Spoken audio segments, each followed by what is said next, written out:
All right. I think we're live. Got it. Yeah, okay, we're live now.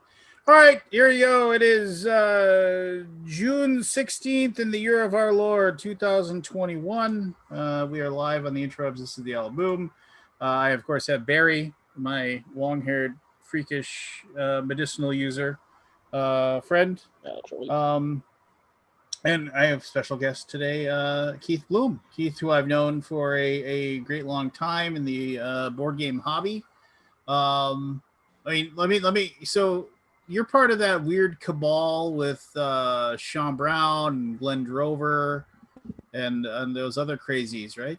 Pretty much. That's probably fair. Looping me in with Sean this early, that might have to be a grievance as well. So, yeah. I was gonna say that I was like follically challenged, like on top as well as like on the side. So we got the long hair and the follically challenged. So well, how did you get through how'd you get through the pandemic without cutting your hair? I mean, did you just get your hair cut anyway, or what? What did I do with that? That's a good heavens. That was point. It's interesting. You know what happened? I literally, the day or two before we went into shutdown, I got an extremely short haircut. I mean, if it's not apparent, I tend to wear my hair pretty short anyway. And in Chicago, I didn't do anything and didn't break any rules, but by the time they got to like 3 or 4 months later after they opened it back up, then I was overdue. But then one of the first things I did was get a haircut. So there you go. But I shaved. I wasn't somebody who grew a beard.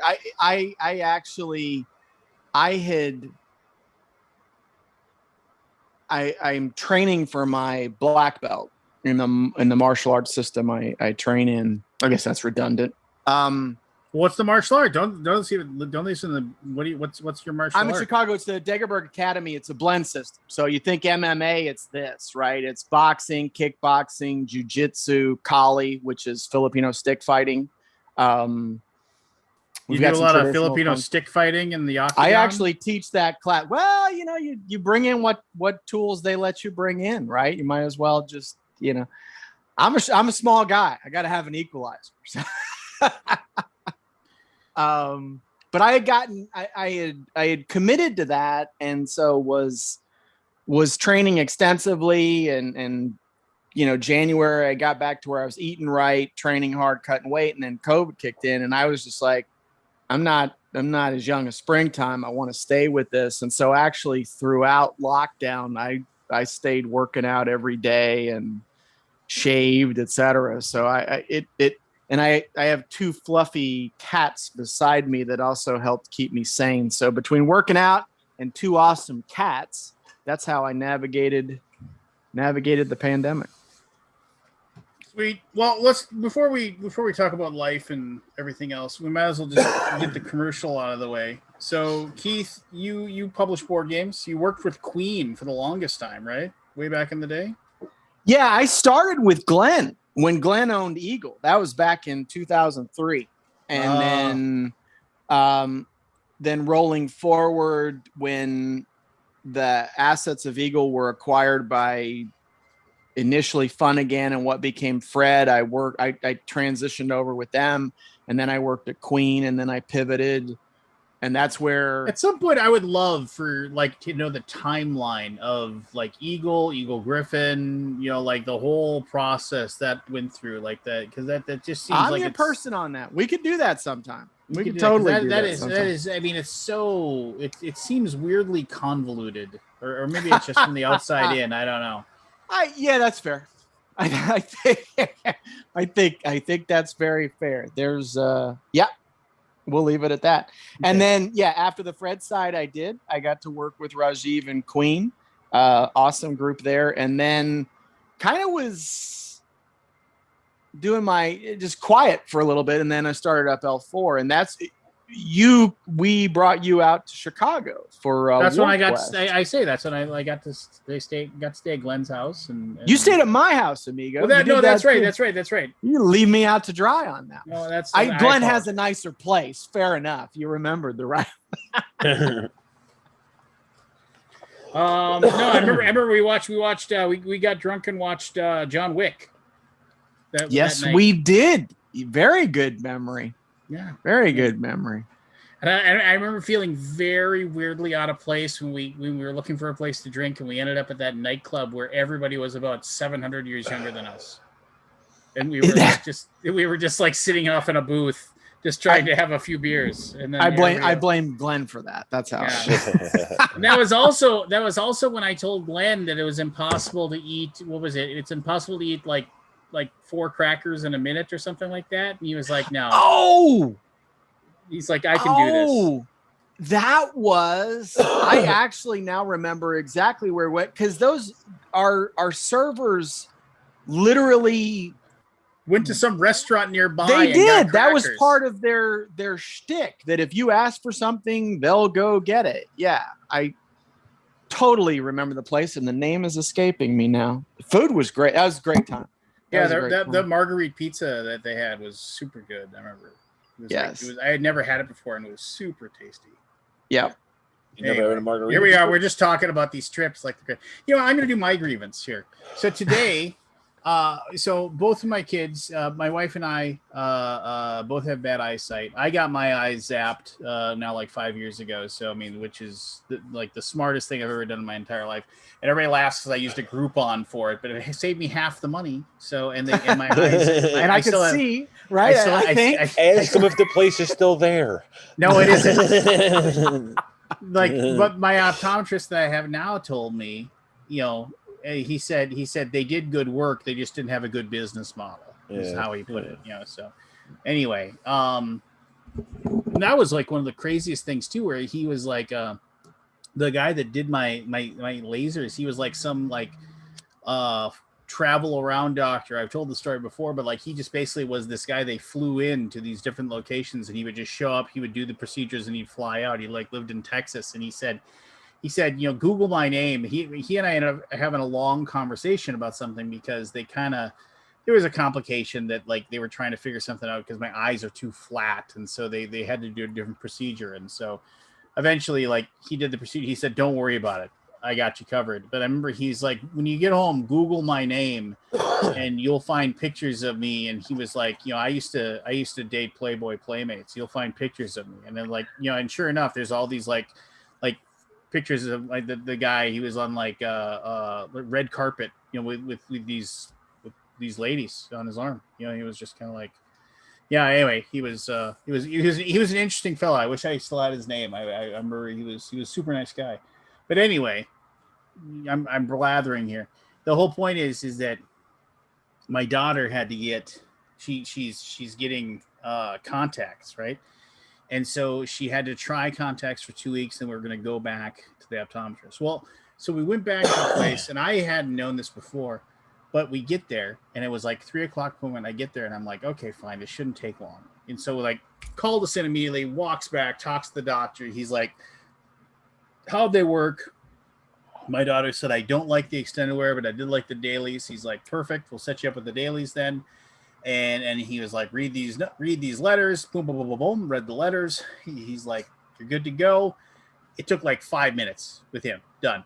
I'm like, sweet. I'm not going to be here forever. This is just so nice. So we get out there, and then we get and bless her heart, Shelly meant very well, but it was like they said, can we find the oldest person in the room who hasn't quite figured out how computers work, who also has a broken arm? So she's typing one finger with her left hand, her off hand, to do everything. And every time it would be a click, click, click. Oh, I made a mistake. And then she'd reach over with her left hand to grab the mouse and try to figure out. She'd be like this. And I was just like, good heavens. An hour later, after a 5 minutes, we were finally out. Oh. Bless her heart. But I was about ready. I was gonna jump off a roof when I was just like, I don't want to. Yeah. Anyway, that's my she didn't mean to take forever, but it took forever. Poor lady's just trying to work. Yeah, and no, I pissing on her Cheerios. What was that, Scott? I said, "What's up, Keith Bloom?" Hey, Hey, Scott how are you? Alden. Been a while. It has been.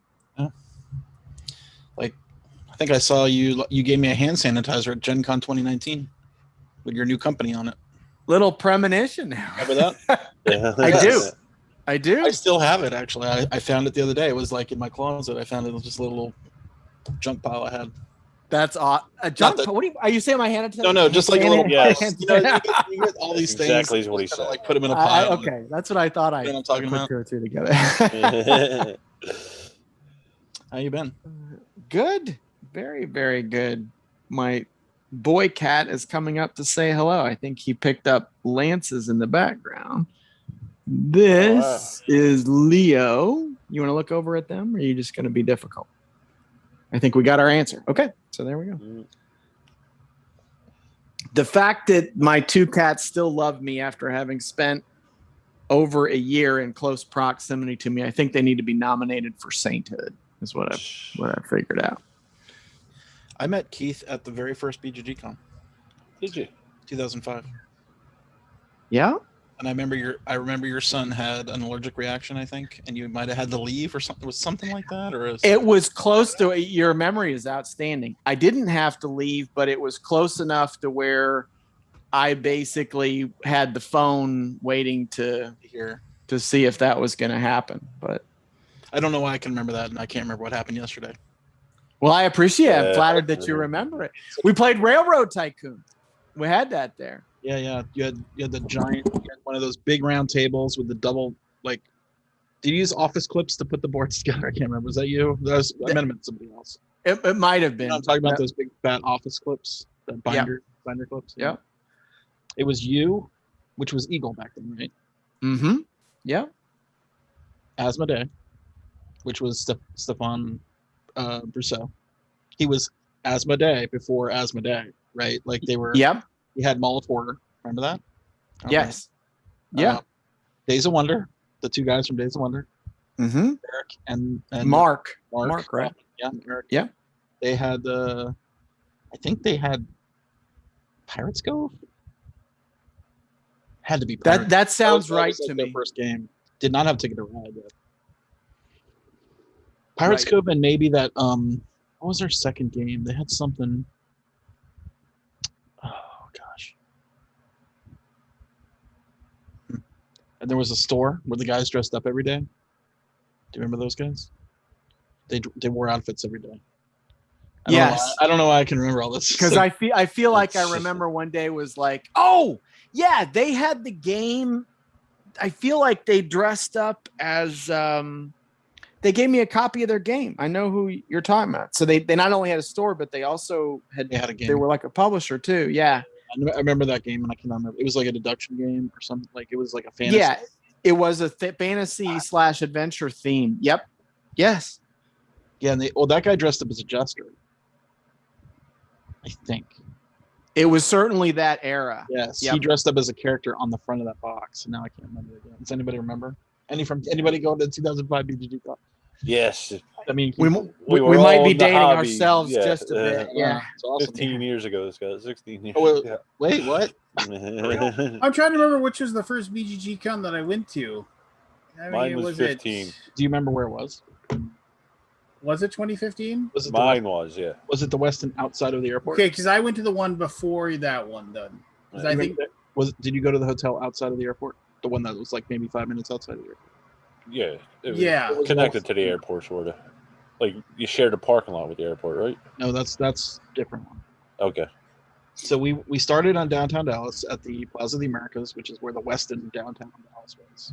Plaza of the Americas is like this big plaza with an ice cream and a hotel attached to it, and then an office building on the other side. So you could walk around the circle. There was a food court, and then an office building, and then the Westin. So we couldn't actually hold it in the Westin because they had no ballrooms. They had a ballroom like across the street, not across the street, but across the plaza. But they wouldn't give us that because we weren't big enough. So we got the office space on the 11th floor of the building across from. You had to walk from the Westin lobby all the way around the plaza, around the ice skating rink to get to the building, and then go up to like the 11th or 12th floor or something. and we were in this like cleared out office space, and we set up all of the publishers in their own offices. They had each person had like a glass office. Oh, really? That was awesome. Wish I had pictures. No, I was wondering now the Hyatt Back then with iPhones and stuff. Yeah. How many people were at the first one? Was it like 100 or 200? 200. Yeah. 200 first year, 300 the second. Then we went up to 500 on the third year because we went to the big hotel, which was the one in Irving. It was a Westin in Irving, which was awesome. We filled that sucker. What are you at now, Scott? Or let's say 19. I think it was like 4,000. Wow. So you went from 200 to 4,000 in what, 15 years? Well, 14 at that time. Well, we were always constrained by the hotel, right? Like we could have gone bigger. Yeah. But I mean, I don't want to. Here's the thing: I don't want a big show. I want a good show. Yeah. You always said that. Yeah, it's different. I don't like convention halls. I like hotels. Yeah. Yeah, we at the Westin we pushed it. We're at 1,200 for a number of years. Like there was this one year where it sort of just exploded. Like we were at 500, 700, 900, and then 1,000, 1,200, and it's like sold out in a minute for that. I remember those years. There was like tickets are on sale and we're out. And they're Yeah. That hotel glitched that one year. Yeah, everybody's pissed off. Then we moved to the Hyatt in the airport. That's the one I was at. You were at that one, yeah. Where you go down underneath in the big ballroom underneath on the ground Yeah, floor. yeah. Subfloor. Yeah. Basement floor. And then you had the vendor split up because of the room constraints. Like some of them were one end, some of them we were have the two other. vendor ballrooms, and then The library. the library was in its own. To be fair, Yeah. the best thing about BGCon was the tepid lemonade. Telling me. I'll give you the recipe. What? I'll give you the recipe. Lemonade. Let's Lemonade. sit in warm room. Pink food color. I don't know. How do you make? I was like, Red it's like dye, that's what number that's 2. what, I mean. I remember that was like I was in there getting a glass of tepid lemonade. And I remember to Shane before I even worked for Shane at Grey Fox. He came in and he was just like, "What is this crap?" He was just like, I was like, "What do you mean?" He's like, So I'm just wondering which conventions where you got free drinks. Which one? every single Gen Con with my press badge, baby. That's Ice that's cold not- sodas. You're not press anymore. I'm sorry. It's been a while. They approved my press badge this year again. They So- give drinks to press at Gen Con. Yeah, Like, the you press don't pay room. a dime, right? Like you get in free. You You get all. walk into the press room. You get- There's coffee and ice Meanwhile, cold. as publishers schlepping it for like tens of thousands of dollars that we pay, we can barely get hotel rooms and barely You get should have got a press badge. whatever. I'm not complaining. Sounds like you are. Not at all. Sounds just like you're having calling a grievance. I'm just calling out a difference. Like, why treat press like royalty? They don't even. I mean, who even writes about Gen Con anymore? Like, I can't even remember the last time I've seen a Gen Con article. Right? I mean, I think they're headed more towards from like a the- press agency. Yeah, I think they're getting more towards the influencers, the YouTubers and shit. Sure, Not influencers necessarily are not print. press. Well, today, yeah. Yeah.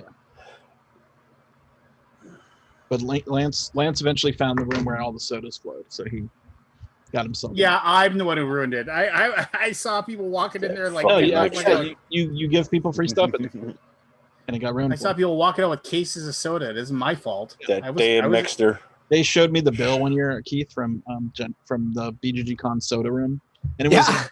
It wasn't the soda room. It was the publisher room. publisher break room. Yeah. That's the one I was at. Where is that one at Gen Con? Is there a publisher break room at Gen Con? I never found it if there was one. I'm just being an asshole. Wow. Yeah. At least you're I being had honest. figured that one out. I knew where you were going. Yeah, I yeah, was like, Scott's yeah, got no, the- there's We so we had free soda, Scott, we get it. You got the best con. All right, come on, move on. Nah, I'm fucking. and then we got the bill one year, and it was $50,000. wow. They showed us the bill. Was that the ones with the cane But sodas? to be fair, Yes. these are the people That's that the one sell I you went to. I remember that, like a 4-ounce bag of almonds for $10. So A can of Coke to them is $5. Yeah. That's the one I went to. And I remember you had Candy Bars, and you were saying they tacked that on too, or something. Well, that's a perk. That's 8,000. You said 40,000. It was something like $40,000. That's 8,000 Cokes, though. I mean, let's be for real with that's that. complete horseshit. There's And no way. $5 a pop for a 12-ounce can. Oh man, 8,000 Cokes that week. Although That's a 6-pack. 1,000 Cokes a day. that's a lot. That's Believe me, pain. that perk went away the day we said we're going downtown. Here's the thing: we have just as equally potentially big as a show in the spring that we have at the airport. So it's just. Well, again, we're week burying. before Thanksgiving is I was just- I was trying to get to the talk about Keith's game that's on Kickstarter right now called Thera. Right? Did I say it right this time? Thera. Like You Thera, said it. Thera. Yeah. like Thera. Thera. Yeah. Thera. Yeah. Is that Thera. Thera has to promote. You didn't want You've to. always said it. Yeah, I'm not good at forcing my lead to the top. I'm like, let's talk about anything. I'm good. I'm happy to be here. It's like, so yeah, you gave it an awesome review, Lance. I loved it. I mean, like I said, you play thousands of games, and like the thing about that I loved about it was the fact that you actually, instead of just like, hey, I got to get the resources to build this building that I want to build. Well, you also got to move the resources to the spot on your board where you want to build the building, which is another problem itself, because the whole idea is that your little chunk of this island is covered in volcanic ash after this, like, I think they think they figured out it's like the third or probably fourth largest volcanic eruption in like when humans were around to witness it. It was like, it's tough to find actual like records of it, but it's like mentioned.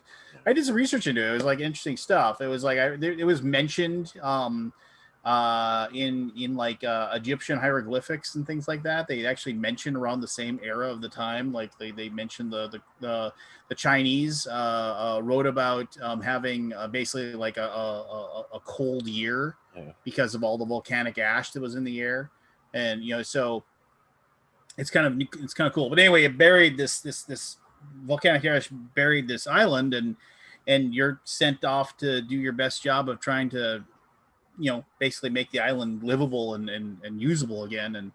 And so you can build stuff wherever you want to, but you have to move your resources to the spot where you're going to build it. And the problem is that the volcanic ash is there and it blocks your movement. And so you also have to take actions to clean up the island as well. You don't have to. I mean, you get victory points for doing it, and it makes the game easier to actually succeed at. But it's just another wrinkle to the logistics of the puzzle of figuring out how to get your stuff done and do it right and get some points. And it's just, I don't know. It was just a really interesting. I never done that before. I never had a game. I mean, can somebody else, maybe somebody in the peanut gallery, is there another game out there where you had a situation where you had to move your resources to the spot to be able to build it? I've never, I mean, there's some pick up and deliver games, obviously, that has that element where you have to, you pick up the resources, you got to move it over here, and then you turn it in and stuff like that. So it has that pick up and deliver aspect to it. But I mean, it was weird. It was it was just something I know. I mean, I'm hoping somebody maybe. What do you got for me, Scott? You played 1,000 games. The thing I like, I mean, with your reaction, I was really thrilled, right? I've had the game for a little while. It it kind of had some hurdles. There were a couple of people that I was working with to, get the graphics underway and that there were some fits and starts to that. But so there was a couple stretches where it was dormant for, 3, 4, or 5 months. And then I would go back and play it and would have the reaction that you did, where it's like, yeah, I really like this game. I've played it multiple times, but when I come back and see it, it remains fresh. It's got lots of elements that remind me of other things, like the rondelle and the favor that starts to pick up on rolls, kind of has the throwback feel to with Puerto Rico, where the coins start to go on the rolls that aren't chosen. There are things that kind of tug on threads from games long ago, but how Zach incorporated it into the game that you see I like, it's a Euro game, and yet I look at it and can kind of visualize this is what I'm doing on the island, and I can see the purpose for these roles and the idea of like, oh, the planner role is the logistics person who is doing what you described, has got to get the resources to where they belong, et cetera. And so, when you had the reaction you did, it's a validation. I don't publish a lot of games. I published because I have wonderful friends in the industry, and Scott and I were just reminiscing about things from many, many years ago, right? I mean, those are the things I have wonderful memories of my time here. So my involvement in the board game industry is very much something where it's I guess for anybody it's a choice, but certainly for me. And so when I try and when I publish a game, it's because I love it. Like I'm thrilled that I published Liar's Dice, that I know Richard Borg. My uncle turned me on to that game so many years ago, and I got the opportunity to publish it. And it's like, that's cool. That's a family memory. And so a game like this, that's something that it'd be fun if my son 10, 15 years from now is like, oh yeah, here's a game, one of the games dad published that I still like to play, et cetera. So that's kind of in my mind, when I publish a game, I want to feel that way about it. So like I said, when I saw your reaction, it was a wonderful form of validation in that regard. So wait, let me give you this it's a pretty low goal. You gonna be okay with that? Yeah. So, I mean, to that point, the short answer is yes, right? I think you set goals in Kickstarter for different reasons. And our reason for that, when I say Mr. B is a co-publisher on that, but I'm the lead. You can kind of see that on the page. We're not looking for it in a situation that we are looking for the money to fund the print run. To me, I look at it as it's an opportunity for people to see the rules. If you put a game up on Kickstarter and nobody backs it, to me, that is kind of a thing where like, then clearly you missed something, right? Yeah. Whereas when people, Lance got to play it and loved it, and the rules are available, and it's on Tabletopia, and people can say, when people read it and give feedback and say there's something you missed. Like I feel like the game is very well developed and designed, but I also recognize that, good heavens, is there a group think in the play testing and stuff? Did we not get it circulated enough and miss something, right? So I think that you can use Kickstarter for different things. And so this is as much as when we go to print, we want it to be as perfect as it can be. And so multiple eyes on it and exposure is good. And I think it's something that, it's a game that I am excited to have in the L4 catalog, that I hope, again, like 4 or 5, 6 years from now, it's something people still come by play. And why I say that is, like, I see it with Liar's Dice. When I do conventions, I inevitably have people come up to the booth and have never played Liar's Dice.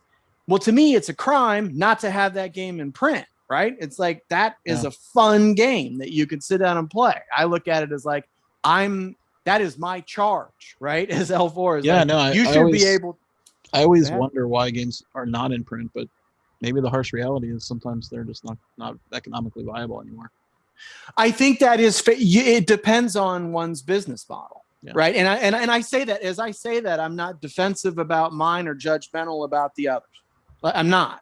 I very much appreciate that there are different models. In the same camp of thinking that there's so many games out there that never are out of print and nobody will ever get to play again. Right. Yeah. And it is, to me, it's very much the same thing with, I think you could argue it with music.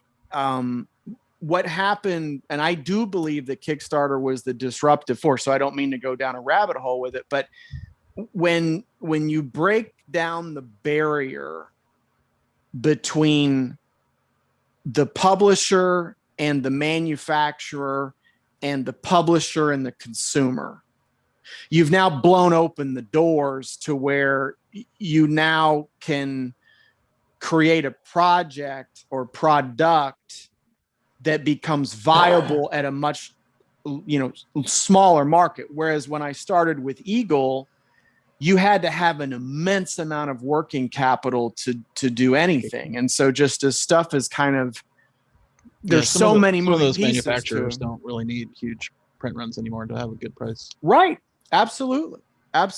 And so ultimately what I think happens and what I think is the case is you've got, if you have certain niche desires for a game, you could probably find it. Whereas, 20 years ago, the releases, you can look at the releases at Essen, right? And just, there's like a hockey stick as far as the number that comes out. There's no, that has changed. And so, yeah. And you're right. The trade-off is that you often release a game and then unless it just catches a tailwind to where it cracks into like an evergreen status or a super demand status, a lot of times you'll be like, all right, well, we're going to do our print run and our we're best moving on to the next thing. Right. And so that's just, I try and look at it in a different model.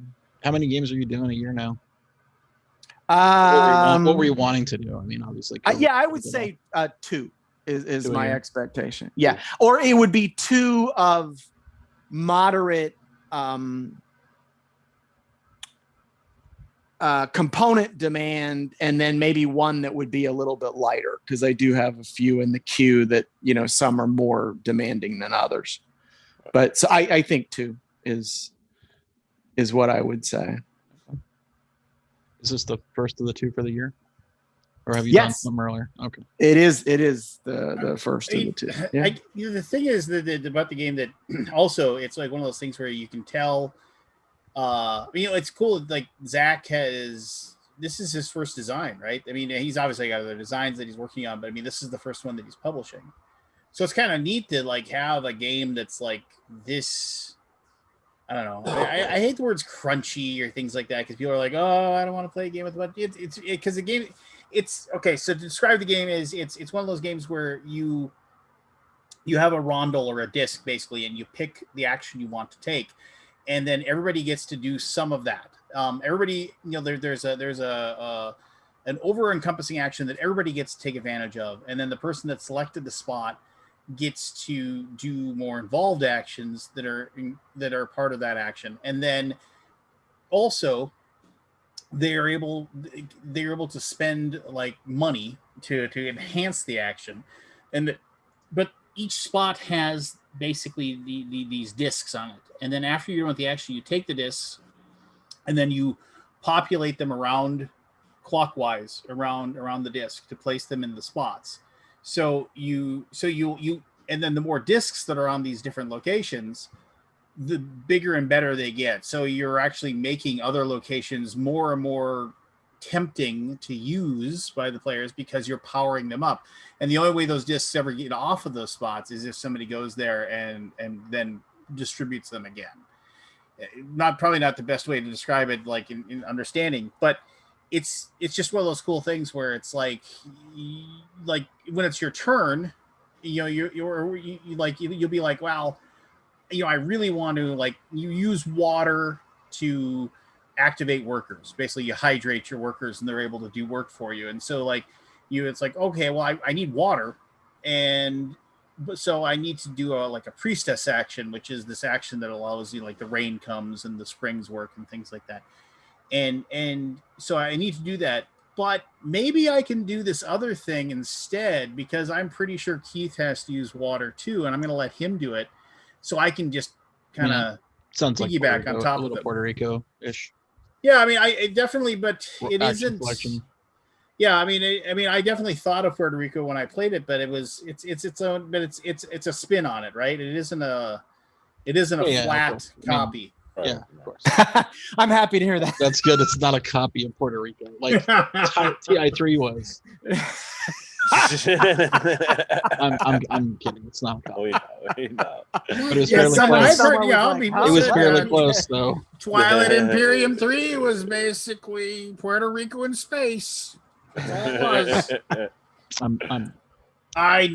You're so everybody knows you're so safe with all your answers. No, I would just like to take this moment to say that it was not what I meant, and that there is by no means. I would like to tell the Well, lawyers. that's what happens when you Someone become has important. That's a great reason why. Yeah. Like, I'm my own company, so when I get in trouble, it's like whatever. Can't I would joke like with the anybody Rio, anymore. the very patient and forgiving Rio Grande Games lawyers know that I was not they. Are was fantasy extremely flight. kind That was and Christian and, Peterson. and very appealing and yes, well groomed and loved and yes.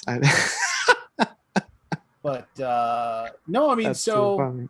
I mean, you're still in Chicago, right, Keith? Yes. Yep. Do you see Glenn much? Yeah. I mean, certainly, but probably quarterly. So yeah, I'm in regular communication with him. He I'm assuming I can talk about it. Maybe I'll get yelled at. So his daughter goes to one of the universities in Chicago. We'll leave it at that. And so he regularly, before everything was kind of going sideways, is he'd be in town, because Glenn lives in a suburb that's like an hour and a half away, but he would regularly be in Chicago, like visiting her, and we'd get together and grab lunch or whatnot. So yeah, I still very much see him regularly. So It's good. yeah, your point about crunch, the thing you were kind of saying that you mentioned, like the idea that it's crunchy, the way I would describe it, and it is something that Zach and Sean and I worked on as we developed it. When I first played it at BCon, Sean's convention that he runs in Denver, it was a little cumbersome. And one of the things that we really worked on doing was having the assets, the components designed in such a way that in very quick order, you could start to understand what was looking at. So when you look at the rondelle, you see the actions. I mean, there's some iconography, but we tried to make that so that it was understanding, but also things that seemed to kind of have rules that didn't add benefit to the game. So there was a minor bit of streamlining, and I do mean minor, but also I think the presentation side of it. And that's where, being able to move it to a digital environment and test it when we weren't physically together, like that's a tool going forward that I'm going to use for every game I publish, because it's just like, we saw stuff to where it's like, oh, that icon's not big enough because I can't see it on the table. Like, I understand this is the view I would be having. And so we need to kind of address that. So I think while the game has a lot of interwoven mechanisms that when things like you described it, when things line up right, where you have a turn that hits a sweet spot, there were things that happened before that, the person chose the trader, and so I got a little bit more money, and that put me in a position where I was able to acquire a building or do X, Y, and Z. And so then when I choose to move in and do whatever execution, maybe it is the worker role. I have enough water on my buildings to where when I choose the role, I get to trigger them twice, and I get the max benefit from that because I have enough water to take full advantage of that. And so I think the game is really tight. It's not crunchy, it's tight. Yep. Where and I, like I said, when I watched your review, it meant a lot to me. And so I mean this sincerely. Like, I watched it and was interested in what you had to say. And it was You're the one. He's the one. But it was I just, as you talked about it, I was like, you played it and like worked at understanding it. And so when you described it, I was like, this is exactly like if I were to ask somebody to explain it, or if I were to write a script out to somebody, as you walk through it, I'm like, this is where we want to go with this. And so I think that is a big deal. So if people are curious about this, I do think your video is a really, really good grab of that you Don't get say that. an Don't say idea that. of Hell what it's yeah. like. It's too long. Don't say that. You'll scare people. Don't do that. Well, they can jump to the end because he talks about the great white buffalo, which is an awesome song and image. I even got some of that stuff in the back of my Well, okay. screen. But I was going to ask you about that. No. So, like I've said, like, when you play a bunch of games, it's like, and I've said this before, and I'm not saying this game was a poor design by any means, but I remember I was at BGG Con 3 years ago, and Seth Jaffe walked over to me and he was like, "Hey, I'm gonna go check out that Rajas of the Ganges game over at, and I get to play it. You want to give it a try? I think it's cool." And I was like, "Yeah, I heard about it and was using dice and actions and whatever." I was like, "Cool, let's go check it out." And I played it, and I was just kind of like, and I was kind of jazzed about the game. I had heard about it, and I was like excited to play it. And then I played it, and then I got done playing it, and I was like, "Well, that was cool. That game was cool." And then somebody said, "Oh, are you gonna go buy it?" I was like, "No, I never have to play it again." I was just like, I mean, if somebody Lance asked, mastered it after one play. it isn't bad. It's just, well, yeah, You're wrong about that game, I by the did way. win. You're wrong. I did win the game, but I mean, no, I mean, it's one of those things where it was like, okay, well, I mean, there was nothing extra about it that made me go, oh, I'm gonna need to play that another 4 or 5 times, right? I mean, there wasn't any, and that feeling just doesn't happen very often, but it did with Thera. It was just Thera. I pronounce it Thera. So yeah, Thera, yeah. So it did with Thera. So I mean, because it just, I mean, and like I said, it might be just come right down to the fact that it has that pick up and deliver element kind of aspect to it as well. But it wasn't an easy puzzle to crack, and it wasn't. But it made you feel smart. It made you feel like, oh, hey, everything just kind of slid together perfectly this one turn, and it just it makes you kind of have that quiet sense of self-satisfaction that which mine aren't really that quiet. I'm like, hey, yeah, look at that, baby. It's like, but no, it was good stuff. But anyway, go back. It is live on the Kickstarter. I just backed it, Keith. Well, you better. Oh, thank you. I appreciate it. That's very now tweet it out and Facebook it out and Instagram it out for him too. There, well, to all your followers. He can't do that. He's the head of an important organization. He can't show favoritism. Which one's that? So here, I got a question for you, though, Keith. I mean, I don't know how much time you have, but I have a question for you. Hey, I'm all yours.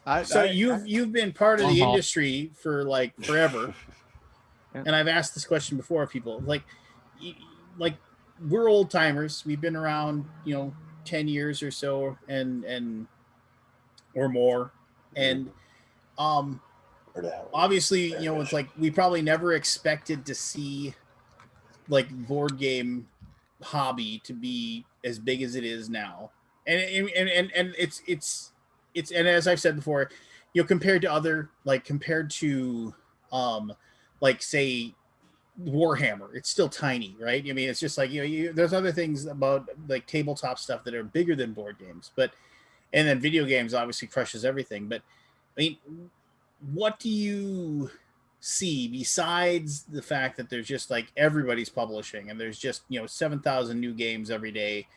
What else is like the big change that you've seen since like when you first got into it and when you first like got your feet wet?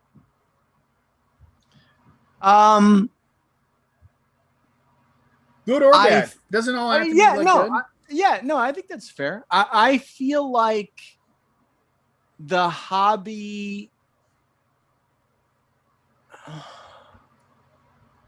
I think it's a broader demographic than it used to be. I think that it has opened up. Yeah, I definitely think that's the case. Well, especially when you factor in the fact that, if we go in the Wayback Machine, back to the TSR days. So we're talking the 70s. That's like a whole different. The shift is off the charts from there, right? And and I do remember back then. I wasn't quite in the industry, but the family was in the industry. So that to me, and then you look at it over the time that I've been in it, I just think that the board games have gotten big enough to where now what I think you see as far as the population of people you see playing it and the population that you see at the shows is now it just starts to be more indicative of the population in general. It's now become something that I think, like an example of like what I'm talking about is if you do a show, you see people come in from work and they're wearing suits, right? You go back 20 years, and I mean like suit as in not costume, but I mean like a business suit, right? You wouldn't have seen that 20, 25 years ago. It's just not going to happen. And so, and they're happy to be side by side with somebody who's cosplay, right? And whatever. And so I think that dynamic has opened up a lot. I think the themes of the games have also kind of opened up. And that is part of, I think, a byproduct of the fact that there's more of, right? But you've got the types of games that you're starting to see and I think the artwork that you're seeing in a lot of them is so many talented people are kind of getting involved. So I also feel like not only on the consumer side, but I think on the creative side as well, that I feel like there's been a really nice influx. And that's probably in part just due to the opening up of, the internet, social media, blah, blah, blah, blah, but being able to be like, oh, I'm working with an artist in Europe or South America or whatever, right? You have this pool where, maybe historically it was like, well, I want to go see that person so I can give them guidance. And now as technology has just totally blown that open, you have a situation where you can get you're drawing from a much bigger pool. And so I think that just raises the bar for everything. So I guess that's another thing I would say is that I think as far as certainly presentation, I don't get to play as many games, but I do feel like there's a natural raising of the bar across the board with it. What would you, as far as, what about, obviously this past year has been an aberration. But how about like conventions? Typical year. Yeah. Conventions and like the convention process and everything else like that. How would obviously, it's the explosion of people, but and I think you touched on it. The fact that we are actually experiencing.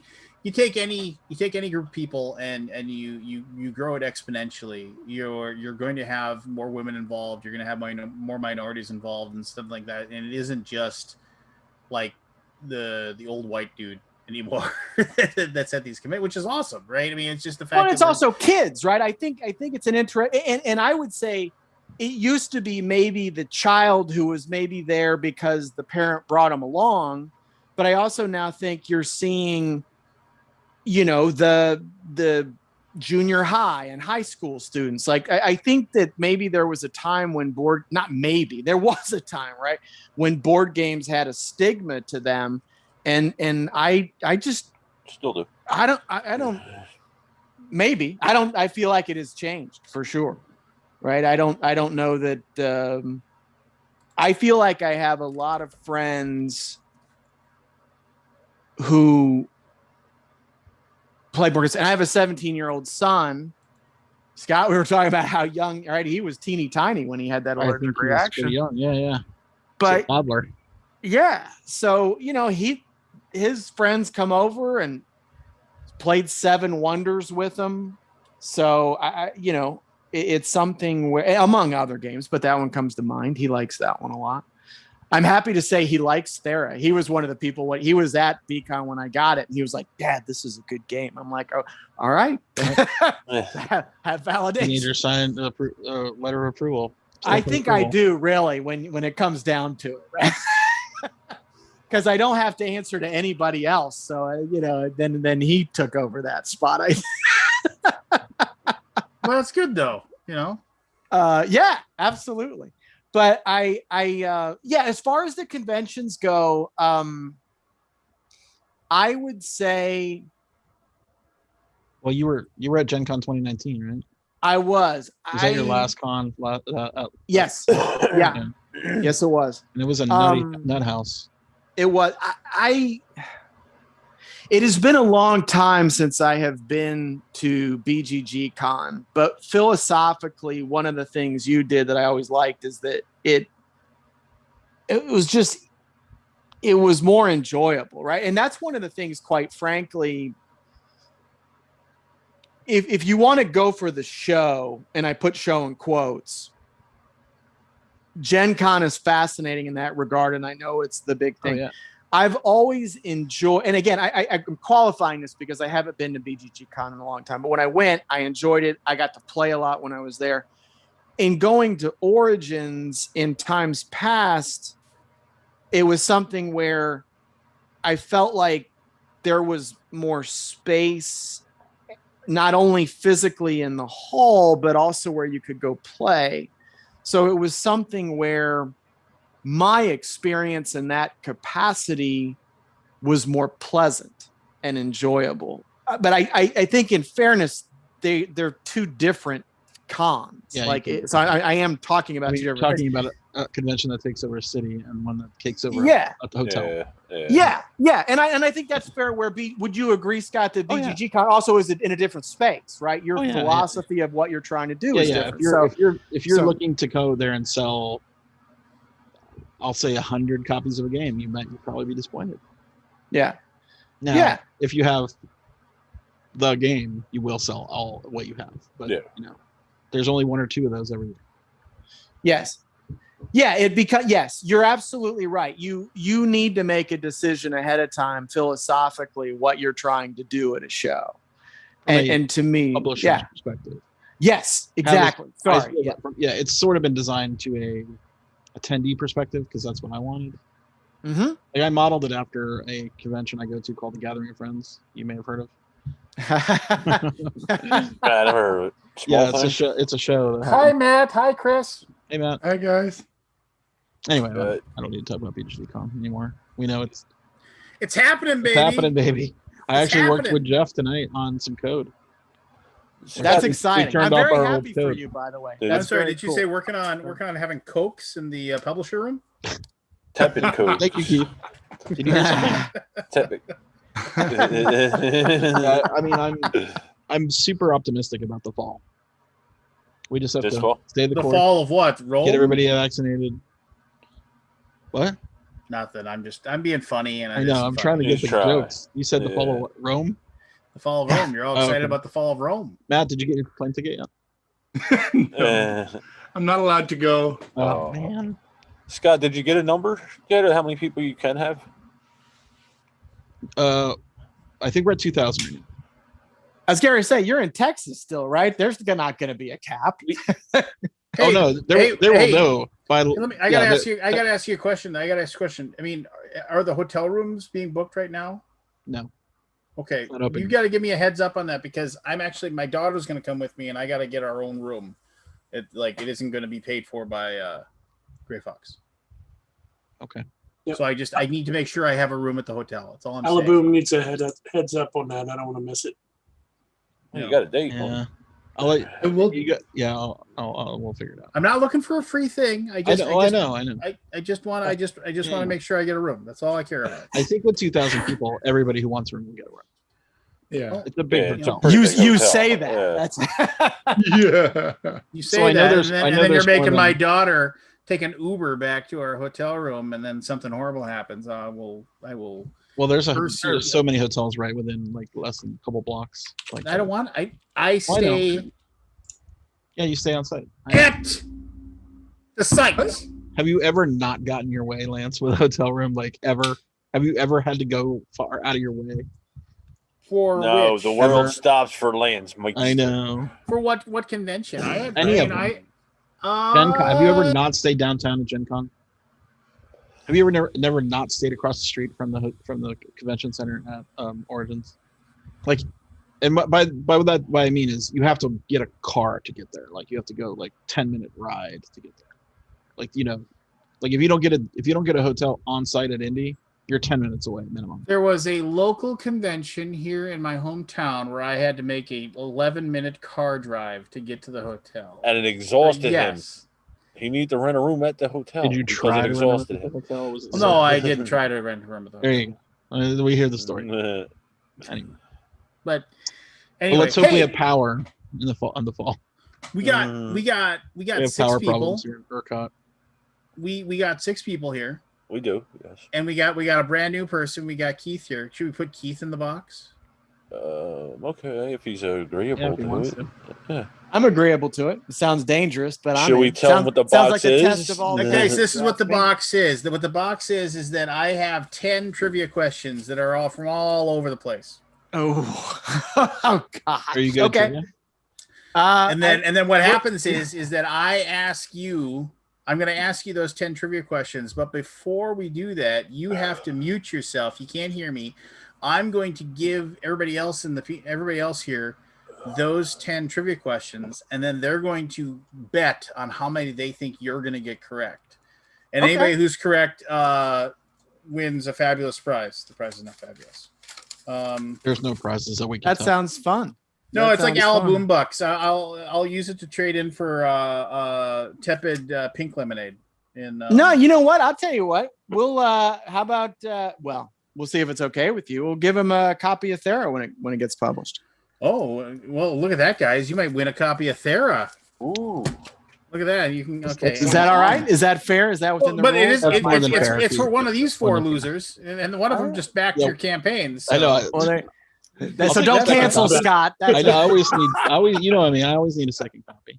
Yeah. All right, you know. so Keith, you'll have to you can't hear me give the questions, and then you'll wait for us to go like this, and that Got needs to come back. I am muting as we speak. All right, cool. Here we go. Can you still hear us? You gotta take your headphones off. Yeah, you got to take that. Turn your headphones off. If you can't take your headphones off your ears, you can't hear us. There you All right, here we go. There you go. All right, here we go. These are 10 trivia questions. Question number 1 is: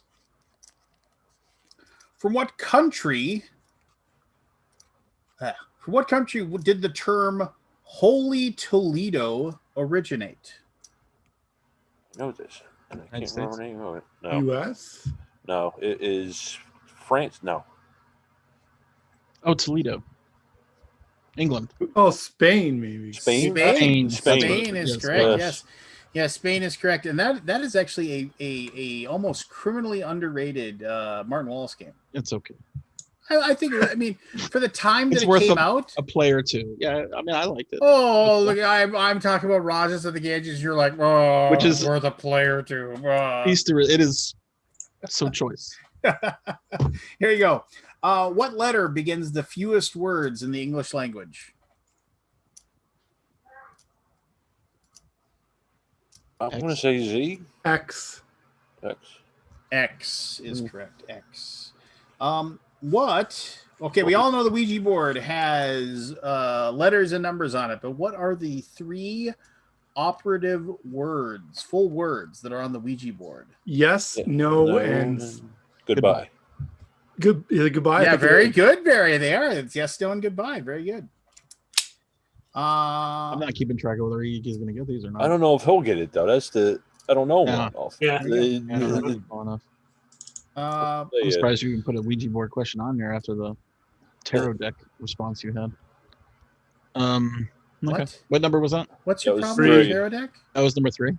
Why are you 3. picking fights? You miss a week and you just come back all full of piss and vinegar? The gloves are off, Lance. He had it with you. I'm glad I gave you food poisoning. Anyway, Oh, poor what Squid. gender Was have it? all the TV lassies been? Male. Female. Yeah.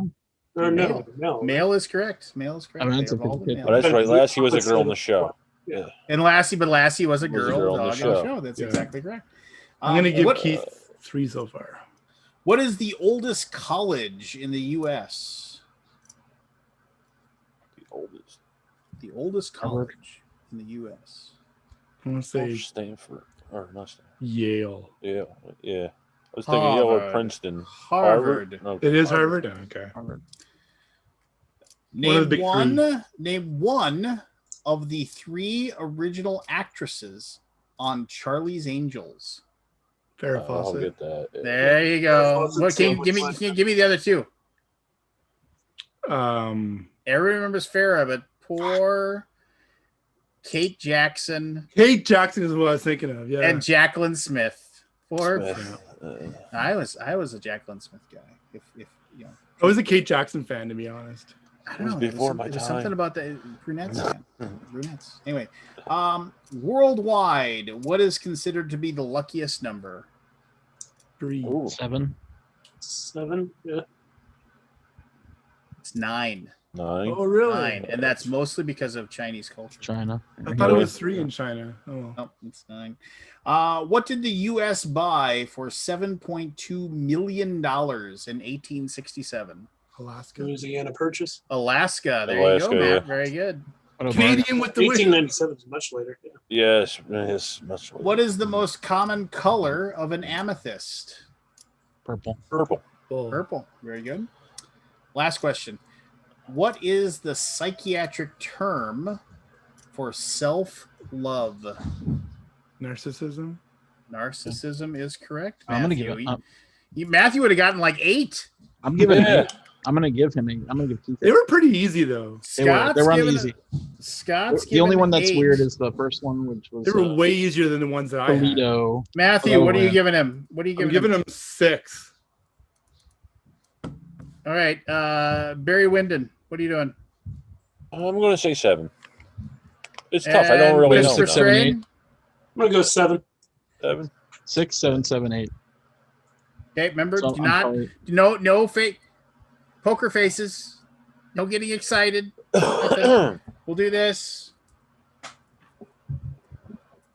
Waving for him to come back. Waving for him to come back. Waving for him. Here he comes. Yeah, those 2 are the ones I'm thinking, Paul. You're still muted. You're still muted, so we can't hear you, but maybe you can hear us. Yep, I had turned down my volume. Awesome. No. Thank you. There you go. And was muted. I realized I was like, oh, I'm still hearing chatter, so I need to. So I figured that out. Technology. All right, here we go. We got 10 questions. Okay. Scott, Barry, Matthew, Christopher, you need to keep your poker faces on. Who's Christian? I know. I'm just giving you the business, Christian. Anyway, Okay. here we go. Question number 1, Keith. Mm-hmm. What country saw the origination of the term Holy Toledo?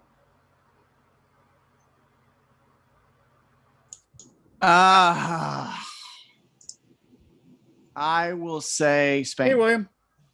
Hey. Final answer. What do you Oh say? yeah, we do final answers. Yeah. Oh, said final Spain. answer. What? He said Spain. Final answer. Spain. Ding, ding, ding. You are on the board. You're on the way. You're on the board. You're on the board. Woo! sir. All right. Well, I'm time to retire. Okay, that's good. Done. Question Two number weeks. 2. What letter begins the fewest words in the English language? What letter starts the fewest words in the English language? Okay. So let's see. I like this. You guys, So I'm hovering between Q, U, and X.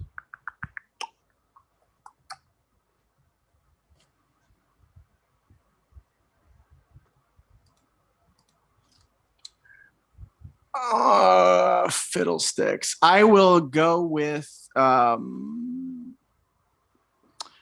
go with X. Final answer. Correct. boom. 2. 2 for 2. All right. That looked right. painful. Wow. I don't think I'm gonna We all know. Is the time length about right? I want to make sure I'm playing by the rules here. He'll No, let no, you no. You know. got all the time in the world, unless I start Okay, pressuring I'm you. trying to be Okay. Efficient. As long as you're not Googling the answer on your end. Nah, hands free. No, that's part of the fun. I don't mind missing. Right. I'm delighted I got 2. Like I said, I'm ready to retire. This is good. Right. We all know the Ouija board is covered in letters and numbers. But there are 3 operative words on the board. What are they? Wow, that one sounded like a kidney stone.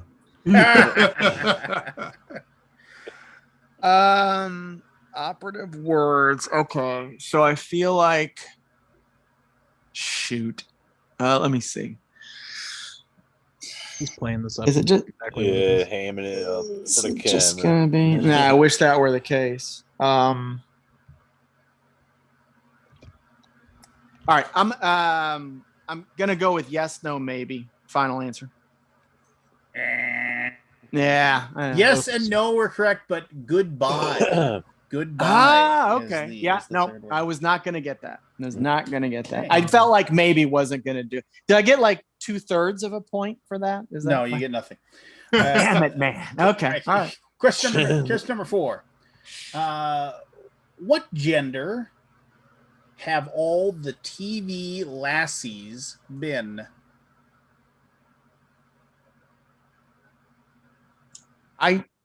Female. Final answer. They've all been male. Really? They've all been male. Wow. The lassie is called a female. Okay. All right, here we go. Question number 5. What is the oldest college in the U.S.?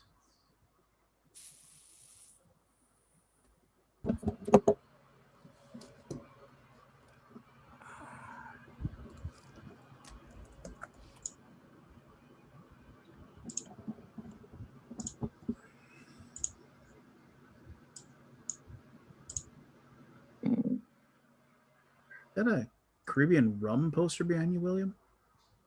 That's Pirates of the Caribbean, the original art, I guess. I don't know. My brother got it for me for when I graduated college. He got it for me. It's somewhere. It's signed by the original artist. Awesome. Very cool. Yeah. I got a Funko Pop. I just bought it on Whatnot. The Pirate gold. I don't know. You can't see it. It's kind of You know, reflective. gonna leave it in there, or are you gonna I take think it out? I'm gonna pop it. I don't collect them really. I like to look. Once you pop, you can't stop. William, do you understand the game going on? It sounds like trivia. It Well, is, but Lance everybody Olsen- else has wagered how many questions Heath is going to get correct. So we're going to see what happens here. Oh, Oldest university in the Oldest country. college in the U.S. Talk it through. Talk it through. Is college and university different for you guys, or is it the same? They're the same. It's the same. It's Yeah. so Well, I'm thinking it's got to be the Ivy Leagues. It's gonna be it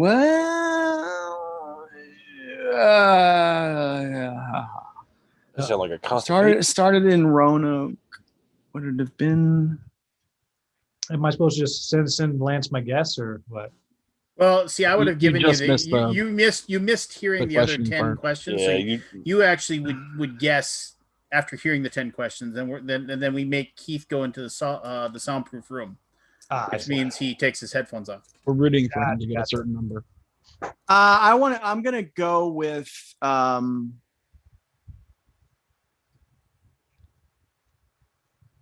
I'm trying pen.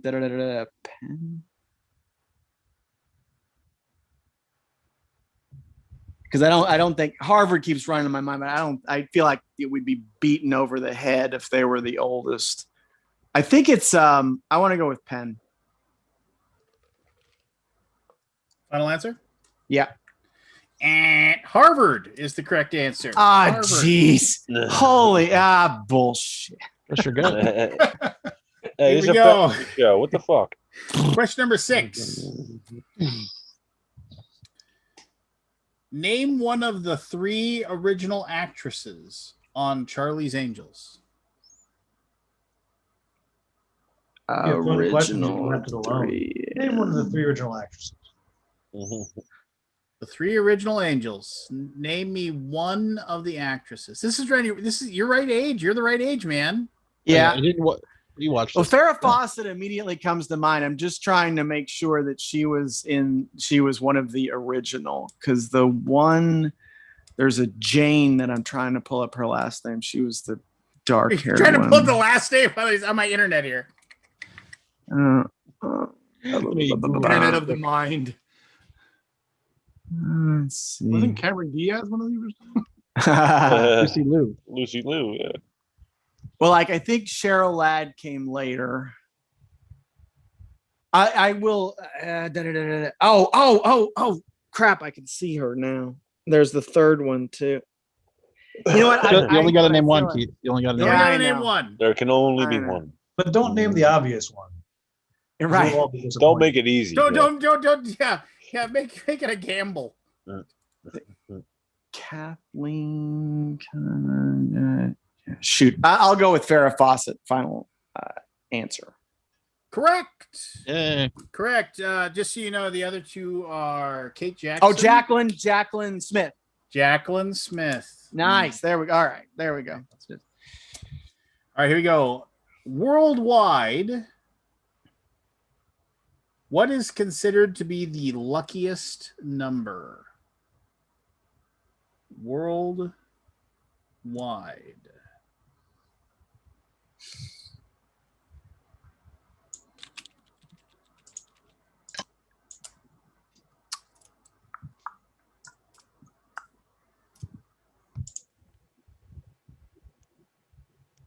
I think we're going to be driven by the culture.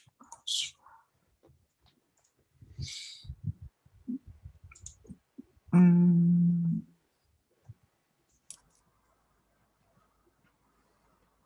I phone a friend? No. Shoot.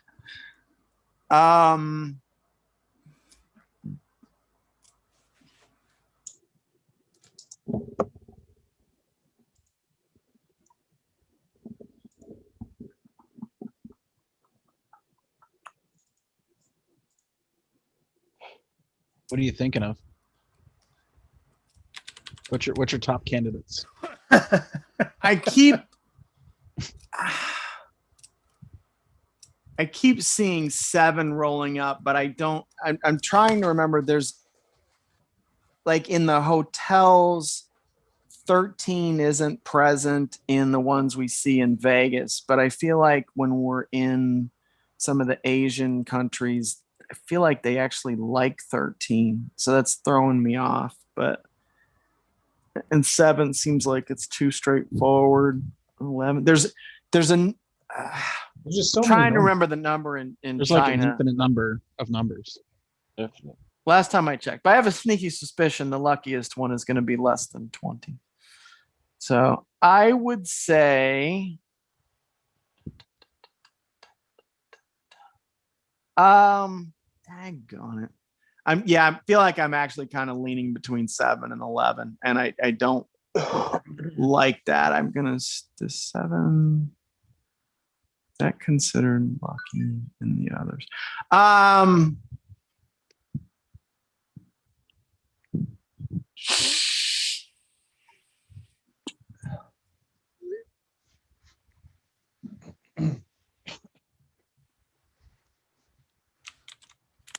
Let's go with 11. Final answer. It's 9. 9 was the correct answer. Okay. Yeah, not one going to land on that, All right. so to speak. Final 3. Here we go. What did the United States buy for $7.2 million in 1867? And that was the Louisiana Purchase. Final answer. What year was it? 1867. No, wait. Got to be careful with that. Let's see. Nope, that's not it. My bad. What year? 1867? What did the U.S. buy for $7.2 million in 1867? It was Bitcoin. There you go. 1867. Dogecoin. Yeah, back then, Would have been a territory, made it a state. Let's go with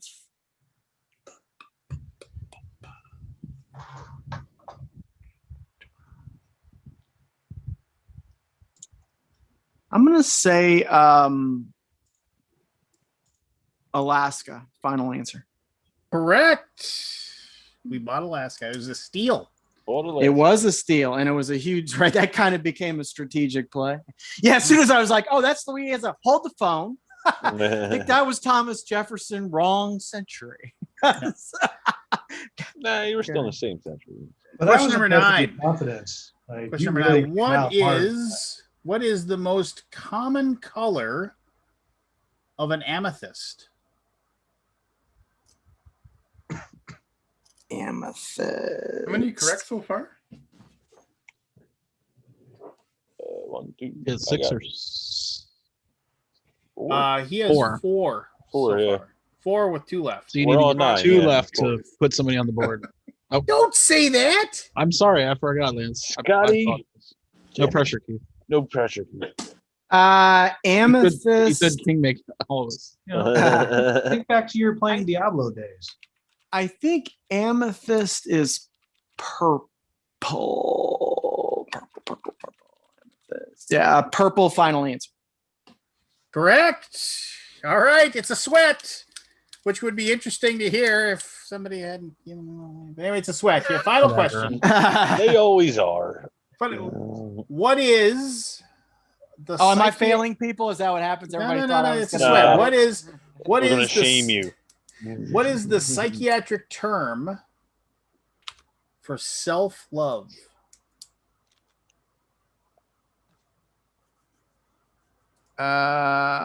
Psychiatric term for self-love.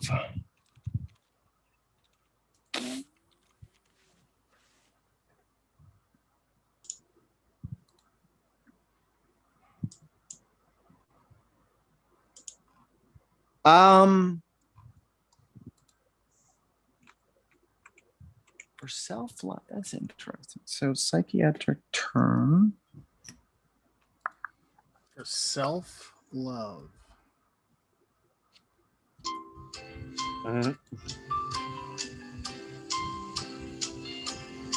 Copyright infringement right there.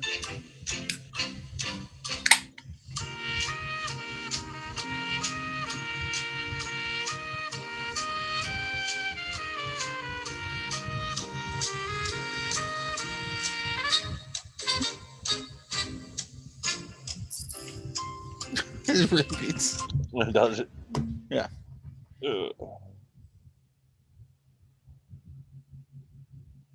So I'm kind of I'm landing on like id, ego, super ego type stuff, but I feel like that like id is kind of your basic instincts. I think I might just be on a wrong path with that. Self-love. Just Google it. You'll be good. Well, that's not fair though. You can It's tell the Scott most wants him to get it right. base instinct. Yeah, so I don't want to drag it out too long. I feel like I'm kind of like pigeonholed into that among those, and I think that that's the most basic of those categories. So I will go run with the thread of like your self-love is your most basic instinct. All right, I'm going to say id. Final answer. And narcissism. Narcissism is self. Oh, really? Okay, that's interesting. That has a negative connotation. Is that considered negative then? Kind of. That makes I don't know. Yeah. Right? I mean, Narcissi was the one who fell in love with his image, right? In the Yeah. lake. Turned So- into a flower. Yeah. Yeah. Oh, okay. Nice. So, all right. Yeah. Excessive. I mean, I feel like if you are a narcissist, then it does not have a negative connotation to you. No, how could you possibly? Right? That's Well, nothing awesome. about you would have a negative connotation. That is Fair. awesome. It's like, That's well, what do you? fair. Yeah, that. Oh, guys, I'm it's such a about me. narcissist. Oh, Yeah. it's great, right? But yeah, That's hey fun. everybody, here's William Brown, William. the hungry gamer. I love your chomping. Yeah. If you Is don't, that a, if is you that a don't sample follow of his, yourself, or did you? What was Is that? that a real sample of your voice, or is that something you? I pulled that off of a free sound. The first half of it, that's me, but the no, not the The chomping. chomp is. I just lost 1,000 subscribers. Yeah, they're all like wrong answer. There's no way 1,000 people watch this show. No. Sorry, Lance. Maybe if you add them up every week. I'm just kidding. I doubt some of the numbers I see sometimes. So what did you all bet on me? Do I get to hear that? That was Nobody got it. What was it? 6 Oh, wait, to 8? Matt, you were at 6, Matt? But he got 5. Yeah, you only got you got 5. Nah. I put 8 on you, Keith. Oh man, so I disappointed As you. soon as I you got apologize. Toledo, I was like, oh, we're home. We're gonna make it. Yeah. That's a tough one. I thought for sure you were going to get narcissism. Yeah, that's fair. I mean, that clearly is yeah. I just totally was like, oh, categories was like, that's Freudian. That's more like kind of this. I knew when I kept going in that direction, I'm like, that doesn't feel quite right. Yeah. I would have sworn up and down Lassie was a girl. I guess, the funny thing is, if I had run the thread and actually thought back, because I knew the gender of the dog was opposite of what it was What on it was. screen. Yeah, and I just totally forgot. I was like, "Oh, good girl." I just had kind of somewhere far back in my mind been like, well, Lassie was a boy dog, and they were all the. It's like, so I should have slowed down on that one. so nobody wins anything because everybody thought you were smarter. We're all So- losers. That might mean I need to give you all a game since I totally blew it. Maybe that's I gotta buy my way Bring out. Keith of on that. more often. My apologies for me being a loser. Here's a game. All right, should we play initials? Yeah. All right, hold on, Well, I gotta get it down. William, do you know William and Keith? Do you know initials? What it is? I don't. Okay. I've already set the stage. Another Another game. game. Do well, so it's like okay. Another So game. Actually, give Basically, me it's- give me a quick moment to get a cup of ice because I need a Yeah. drink. We'll explain it while you're going. Yeah. Basically, it's every answer. He'll give you 2 initials to begin with, and like 2 letters, and then every answer has the answer is the 2 letters. Words that start with those 2 letters. And Okay. he starts with a very vague clue, and then the clues get more specific as they go. Right. So if it was a B and someone said Sesame Street character, you could say Big Bird. No, Right. no. It'll be a 2-letter answer or 2-word answer, starting with whatever letters they are, like RB or whatever. Yeah. So one of the You were answers right, would Mike. be like Roy. So Baker exactly or what you something. said. William. I think Well, no, I don't think he'd get a Sesame. Oh yeah, yeah, you're right. if it's BB, yeah. The clue is Sesame Street, and he yeah, said- you're the right. clues get You more. need to They're go very back. vague. He's It's just not gonna trying to be- make me feel better because I suck. sorry. That's what.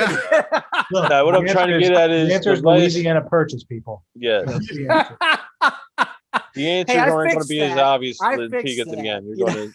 You're going to see some weird combinations there. Like I tell you though, Keith, you said it with such confidence because I knew that one, but Yeah, I you was were. like, wait, I was like, is it? Yeah. I think that's what Right. everybody like. The first It's- instinct for everybody is. it really that's what, was. That's what popped into my head too. It's funny. I teach I do a few things, and one of them is I teach the GMAT, the admissions test for business school. That's my main gig.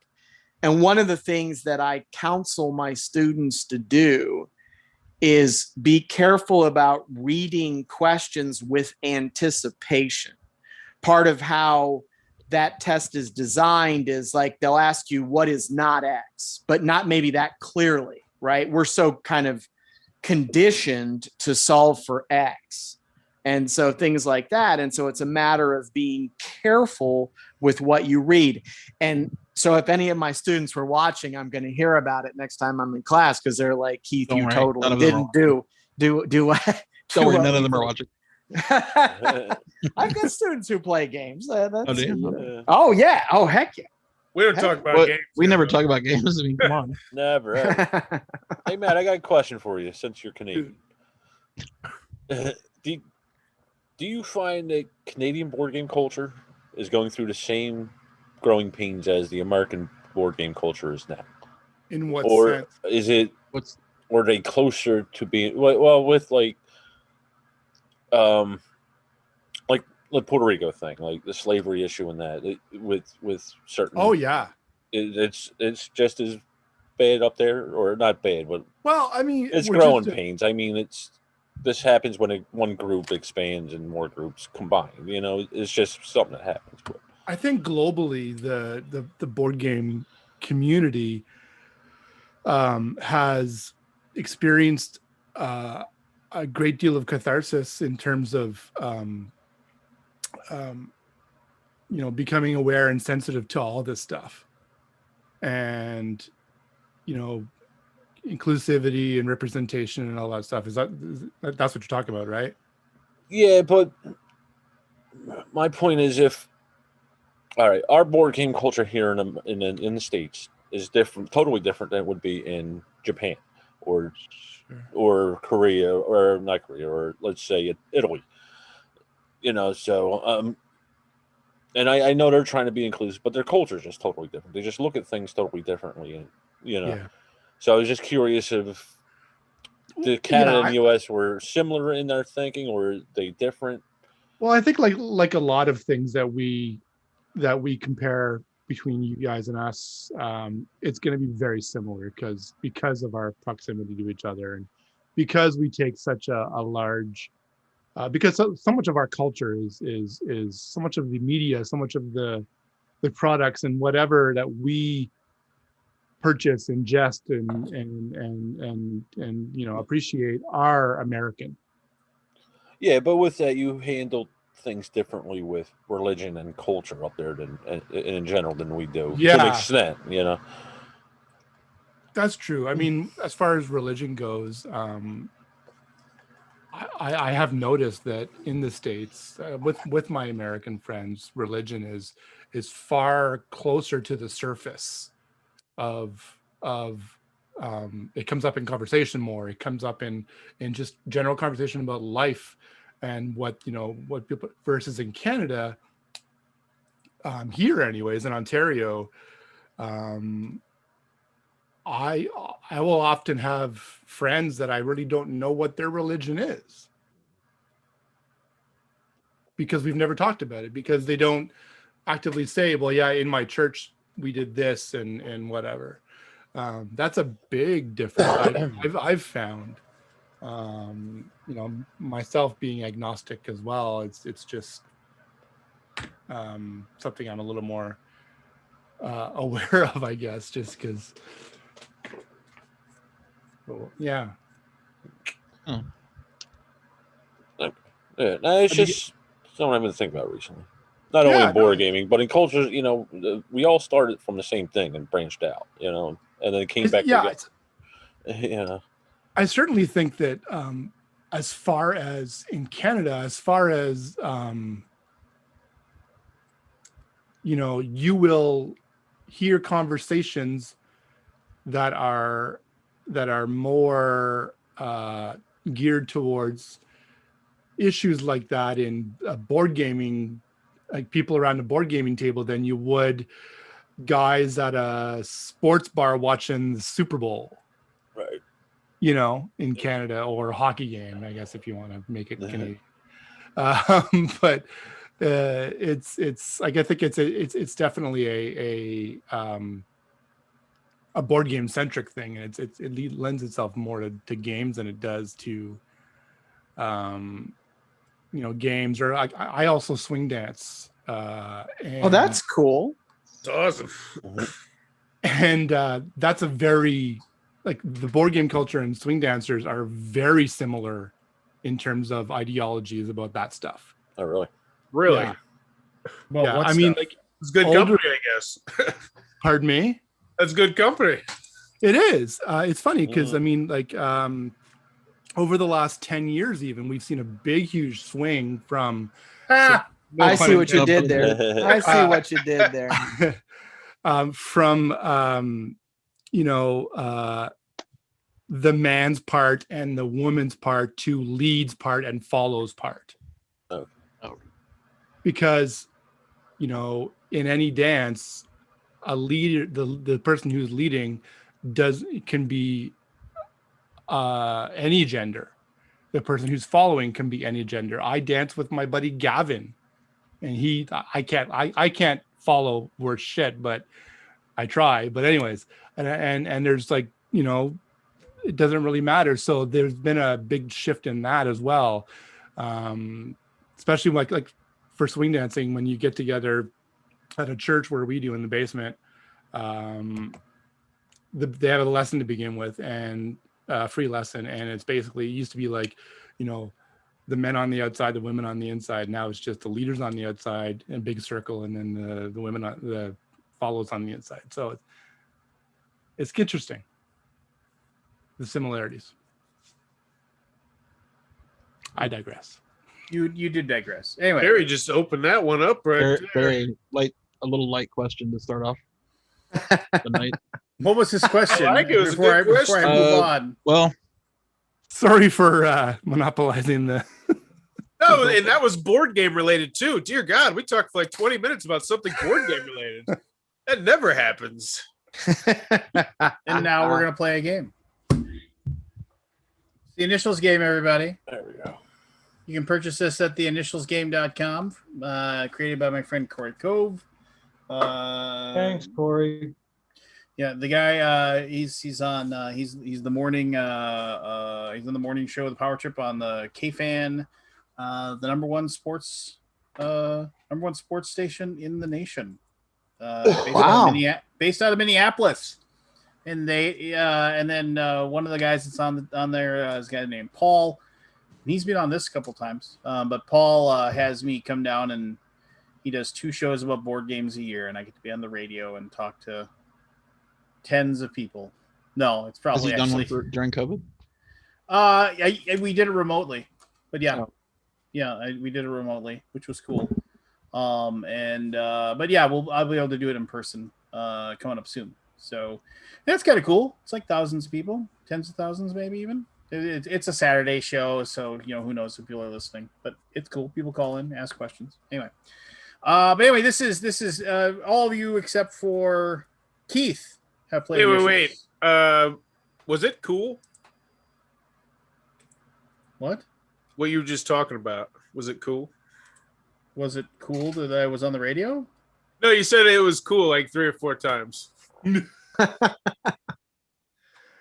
Woo, that was a solid joke. I love when I. No, I mean the best jokes are the ones you have to explain. They are. They really are. Yes, they really are. Forrest, I'm stoned and I didn't get that one. For all you lowbrow people in the audience. Hey, I'll own my poor joke. Okay, so Keith, so you understand what the Initials game is. I have cards in my hand that each of them are a thing, and each of the things on these cards has the exact same initials. These could be people, these could be places, they could be sayings, they could be anything. What I will do is there are 6 clues for each item. I will start reading each clue out loud. As soon as you think you know the answer, you say your name. So you would say Keith. Exactly. Hey, I could play this game. And then I will Thomas call Jefferson. and then I will call on you, and then you will say, is it such and such? And I'll either say, yes, you're correct, in which case you'll get a point, or I'll say, no, you're incorrect, and then you cannot guess for that particular item again. So you're out for A that male one. narcissist. That's my guess. Yes, exactly. You're out for that one. From Toledo. Okay. All right. Yeah. You'll be out for that one, but Okay. you'll get to be in, you'll get to come back in, and then basically we get through all of them, and then whoever gets the most correct wins the whole deal, and then we can, and it's for glory. For a game, Isn't it all for glory? It's all for glory. Could be for a game, Keith. I'm just saying. Unless Keith Oh, wants there some we go. sponsor. I'm messing with you, Keith. Nah, man. I mean, All right. we'll I just think load Keith it up. already said he's sending everybody watching the Zoom or 5 something games. more. Yeah. There's For 20 Oh, people. did we expand to that? That one might. Everybody on YouTube gets a game from Keith. Yeah, there we go. All right, They just have to come find me at a show. That's Uh-oh. so wouldn't go there. we'll be, Which one'd you go to? So these are the initials. I'll give you the initials right now, and then we'll go from there. These are the initials. The initials are R. William. No, I haven't started yet. R. So a pirate. yeah, there you go. But here we go. And Paul is here. So he is the scorekeeper, and Kabuki Kid is the adjudicator of reality. So, and she will. So wait until I call on you before you give me an answer, because sometimes people will say it at the same time, and then Kabuki Kid has to go back in the tape and check the tape to see who it is. There's no tape. But That's the replay. I was about to say I'm really disappointed. I mean, Frame by frame. You can't get the little pen up there. And, Yeah. X's and. All right, here we go. Item number 1 for R. Clue number 1 was heard in 2017's The Emoji Movie. Aldi. Robert Redford. And you are out. Had it locked and loaded, ready to go. You are out for item number 1. Here we go. Question number 2. It was a good guess, right? It was a good guess. It was an R and an R. And I gave you guys a freebie. Gave us a freebie for the future. Clue number 2. Get a quick paycheck. Clue number 2 is often seen teaching.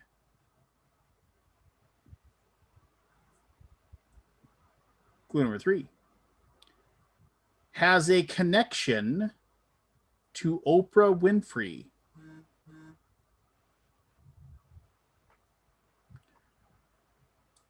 Clue number Keith. 4. Keith. Ryan Reynolds.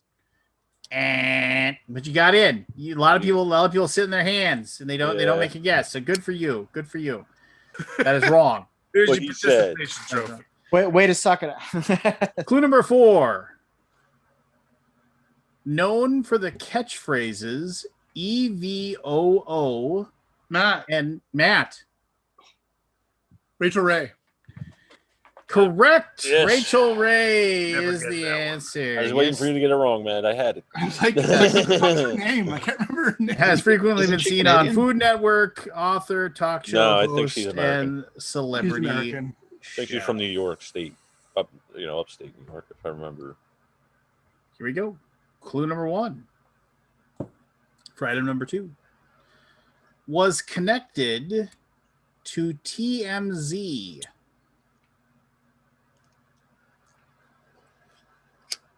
Clue number 2.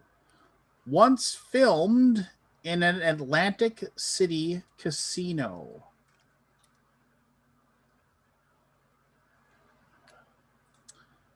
Clue number 3. Connected to an elevator.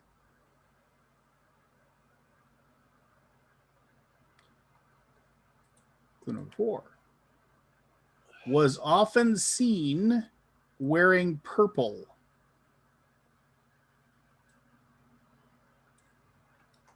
Clue number 5. Is this Was still a- RR? Yes. They're all are. They're all are. are. Okay. Clue number 5. Was a Super Bowl champion. Aldi. Ray Rice is correct. The final question Very is nice. Very nice. know who former that NFL is. running back Oh, notorious yeah. for assaulting his then fiance. That was a casino. Yep. You know, what a garbage human Maybe. being. They didn't mention Oh, him. Yeah. the murder part. That video. That was. Oh, Oh no, that was the other. That was a Ray- different guy. Ray That was a Lewis different guy. that was, That's right. Yeah. That was an altogether different NFL person. Yeah, that was a different one. Yeah. Yeah,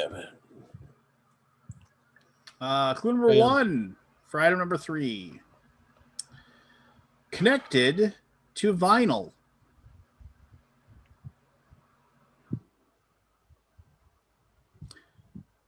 Hosted Saturday Night Live in April of 2003.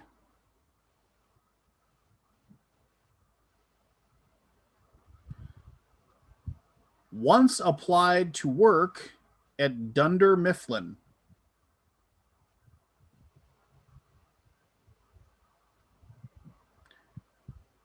was a mammoth?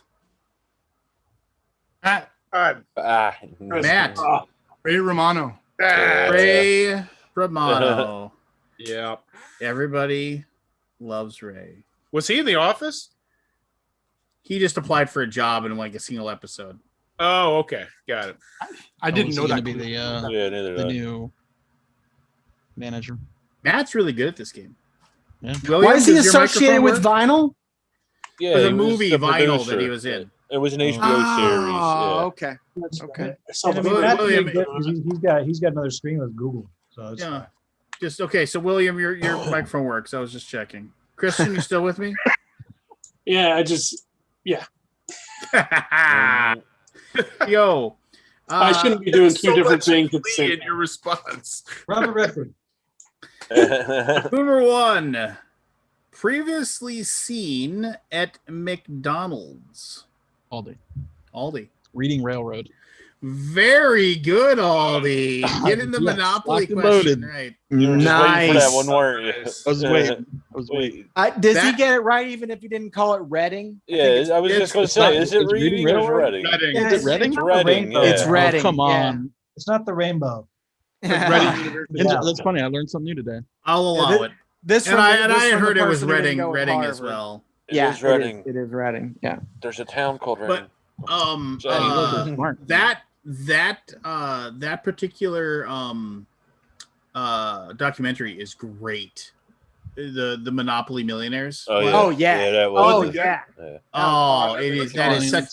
That is McMillions? such. Was that good? Yeah, McMillions, and just Pretty how they rigged the whole damn thing for. Yep. Yep. It wasn't Just- McDonald's, just to make that clear. No, it wasn't. It was the security company they employed that was supposed Printing to. company. Yeah. Is it on Netflix? I think HBO. Was it might be HBO or Amazon. Netflix? It's one of the two. I don't remember. Dude, Yeah, HBO. I think It might was be on HBO. Netflix now. I mean, they might have put it on there. That's interesting. Yeah, because I do feel like at one point in time it was housed on Amazon, but it certainly stuff Yeah, it might have bounces been. back and forth between them. Yeah, this is only tangentially related, but there's another really amazing one. It's about this guy who was like the name in wine auctions, and he came out of nowhere and was like has the greatest palate. The dude was making labels in his bathroom on a printer and mixing wines and auctioning them off for thousands and thousands of dollars. Wow. It's an amazing documentary. Good for him. Yeah, just he finally got caught because he made a mistake on a date. Like someone in the know was like, "Wait a minute, that wine wasn't made in 1983. It didn't exist until 1984." Well, and then like the FBI came down like, Wow. thousands of dollars of scam.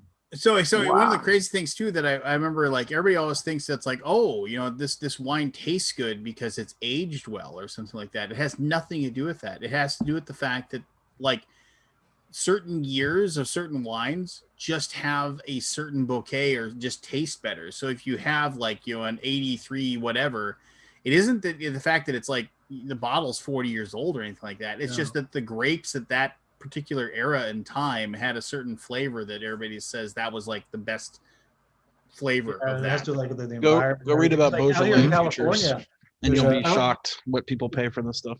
It's all Yeah. about the terroir and the vintage and yeah. Out here in California, we had all the fires around Napa, and that's besides all that damage, like it's a whole year of wine that is just shot because of all this ash and stuff. Yeah. Well, and not to sit here and bury the lead talking about wine all day long, but like also you read about it and how like the fact that it's still bottled with corks and things like that. They talk about how like it actually would preserve way better if it was kept in plastic containers and like all kinds of things. And like, but it's like it's a whole industry where they just can't get away from the fact that like, it's like it's just known it has to be in a bottle, it has to be glass, it has to have a real cork, and it's like the stuff where you have your box of fridge wine, that container that it's in actually preserves it way better than any bottle ever will. Oh, that's And interesting. You can drink it like a Capri Sun. Yeah. When you said bury the lead after ash, I was like, oh, you're talking about Sarah. Everything was covered in ash. This works out. You can play slap of the bag. Ever played Slap of the Bag? It's like where you like one person has to you take the whole bag of wine out of the thing, and one person has to hold it, and then the other person runs up and just hits the bag with one hand as hard as they can. And if you can slap it out of their hand, they got to chug like a giant mouthful. But if you don't slap it out of, then you got to chug a mouthful. It is delightful fun. It is Slap of the Bag. Oh, it sounds like it. I apparently slap bag haven't here and lived. here. I am not familiar with that game. I don't do It wine. is. You don't remember much. It got introduced to us at the Mikester family reunion like 5 or 6 years ago. We were at some resort, and the entire basically the 40 Mikesters in the world were all there drinking, and then these college kids came running over, and they ran up to my older brother and they said, "Slap of the bag, slap of the bag." We're like, "What?" So he slapped it. He goes, "You didn't knock it out. Guzzle the wine." And then we went and got our own bag the next day and played Slap of the Bag. It's a good time. That one actually is employed by the Box Wine Company. He's actually 42 years old, All right, getting back to the game. Here we go. RR. Here we go. Next clue or next thing or whatever is clue number 1 is the name is a reference to a song frequently sung by a barbershop quartet.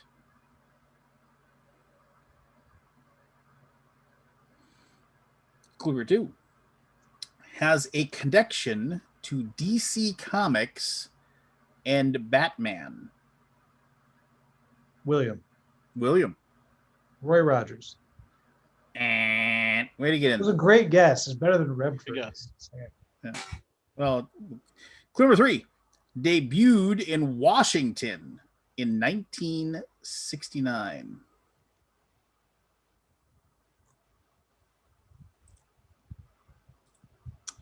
Clue number 4 utilizes the word gourmet.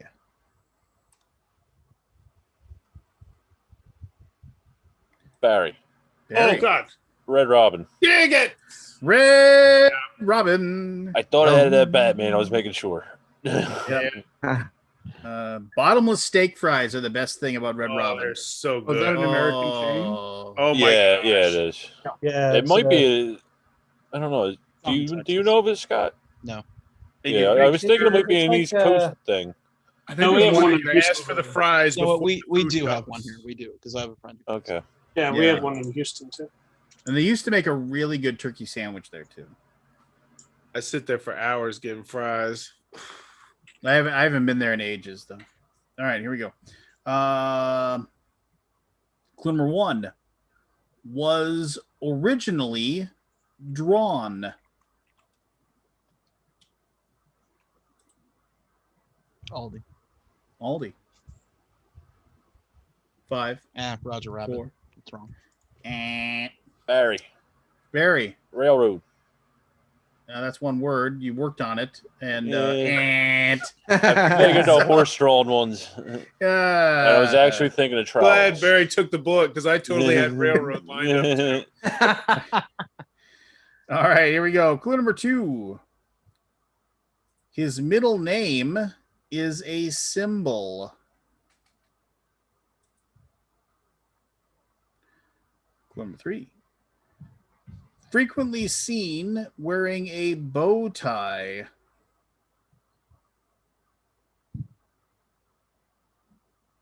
Clue number 4. Has a dog named Dollar. Forrest. Richie Rich. Rich is correct. Yes. As soon as you said Good. the category, I'm like, Richie Rich is gonna be one of them. And Is the I haven't is locked his it. middle name a dollar sign? Yes. Yeah. Richie that- dollar sign Rich. What happened to Richie Rich? Dang, that I one like really- when the Movie Simpsons killed said it. Simpsons said, have Macaulay you noticed? Culkin grew up. They were like, have you noticed that Richie Rich looks exactly like Casper the Ghost? They're like, maybe Casper is his ghost. Maybe it's like, how do you think he died? Perhaps the pursuit of meaningless money eventually made him so sad he took his own life. I was seriously just handed this. She doesn't even know who's on here. It's funny. Where'd you get that from? Oh, there you go. Nice. Those are good. Those are good little cups we got. It's a good cup. It was a very good cup. All right, here we go. Clue number 1 is mostly blue. Clue number 2, avoids contraptions.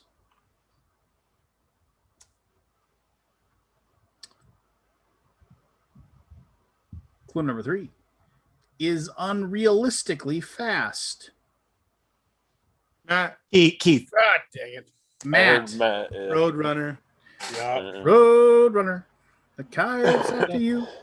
It's like it's in Misty Woods. Was originally created to parody the chase tactics featured in MGM's Tom and Jerry. The coyote was such a better character. He was, especially when they let him talk. When they let him talk and say things. With the I- sheepdog. Yeah. Oh, the The sheepdog. That was sheepdog good. was great. True thing. So like Chuck Jones was walking through like the animation studio or something, or was doing something, and he saw one of his sound guys just start laughing his ass off. Like he was like, he was like headphones doing the thing. And then he said, "What's so funny?" And he's like, "Well, I forgot to turn up the volume in this. So instead of there being a big giant smashing noise when the coyote fell off the cliff and landed, it just made a little noise like that." And he said, "I got to fix it." He's like, "No, if it's that funny to you," he said, "leave it in." And that's why I was always like, and he said a little just. That's It was- awesome.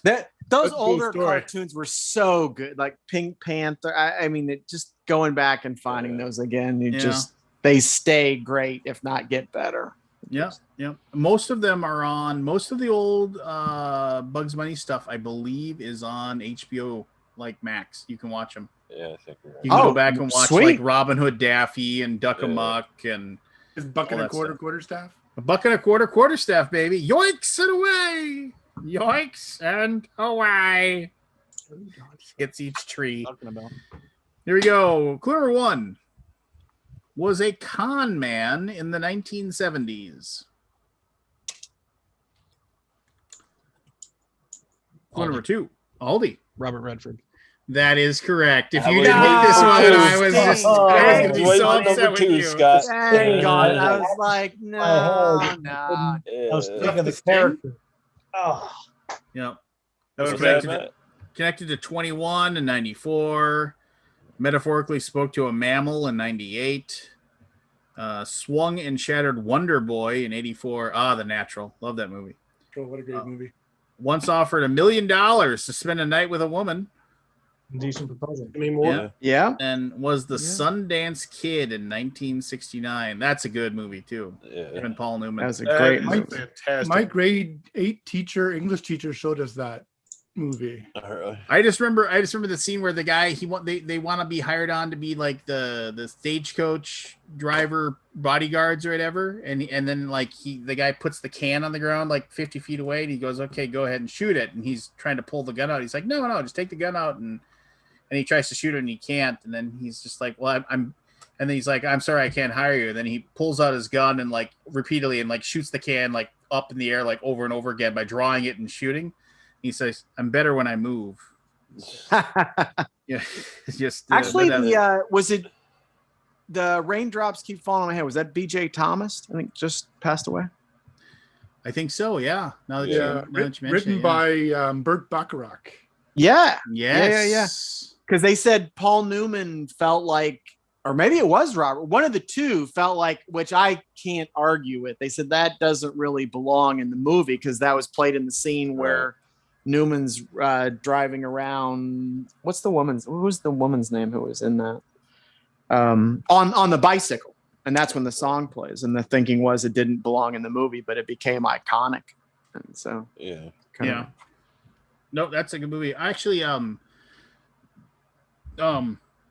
1970s con man thing, The Sting. That's another great movie. Yeah. Oh yeah. Well, that's why I was listening to it. I was like, is that Robert Redford? Is that how they're going to go with that? I'm like, Yeah, I mean- one more. Yeah, that was Yeah. that was Paul Newman again, right? It was both. They Yeah, were in him a and Paul couple- Newman, and Yeah. like the whole thing where they They steal Robert Shaw's money before the poker game on the train, and then they cheat him. Like they get him so mad that he cheats the deck to get 4 9s, and then he cheats the deck to have 4 jacks. And then argues later. You want me to accuse him of cheating better than I was cheating? Is that yeah. And then he was just like, and then the best part about that is he's just like, I must have left my money in the other car. And then he goes, don't give me that. And he pulls out his own wallet with Robert Shaw's money in it. He goes, when you come to a poker game like this, you bring money. That's I need to watch that again. Oh, The Sting is such a good movie. It's so good. And apparently, if you watch and pretty much almost alternating scenes, one of the alternates who's wearing a blue shirt because they both really? they got to wear blue shirts because they brought out their eyes. But the costumers say, I can't let you both wear blue shirts in the same scenes. Oh, really? So it's I don't know if it's an exact alternation, but it's pretty close. That's cool. That's very cool. That is super cool. Yeah. And then Redford was just in that, like it was like 3 years ago now or so, about the shipwreck thing, where he was basically like barely says any words. That's a good movie too. Yeah. And people argue about the end of that one. So there. Yeah, What's the name of it? he does because he did the Adrift, was that called, or was it Something like that. Oh. Yeah, I know what you're talking about. But he did the Winter Soldier because he said, well, everyone's doing these green screen stuff. I guess I should learn how to do it. That's why he did that movie, because he's like, I'm an actor. Captain America Winter Soldier or Avengers 2.5, basically. All right, here we go. Connected to a 1983 Weird Al Yankovic parody song. Alleged to have originated in Oakland, California.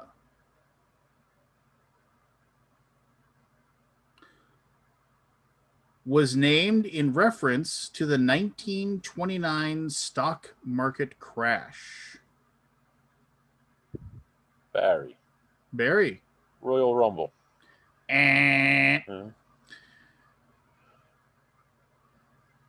Was mentioned in 1985's The Goonies.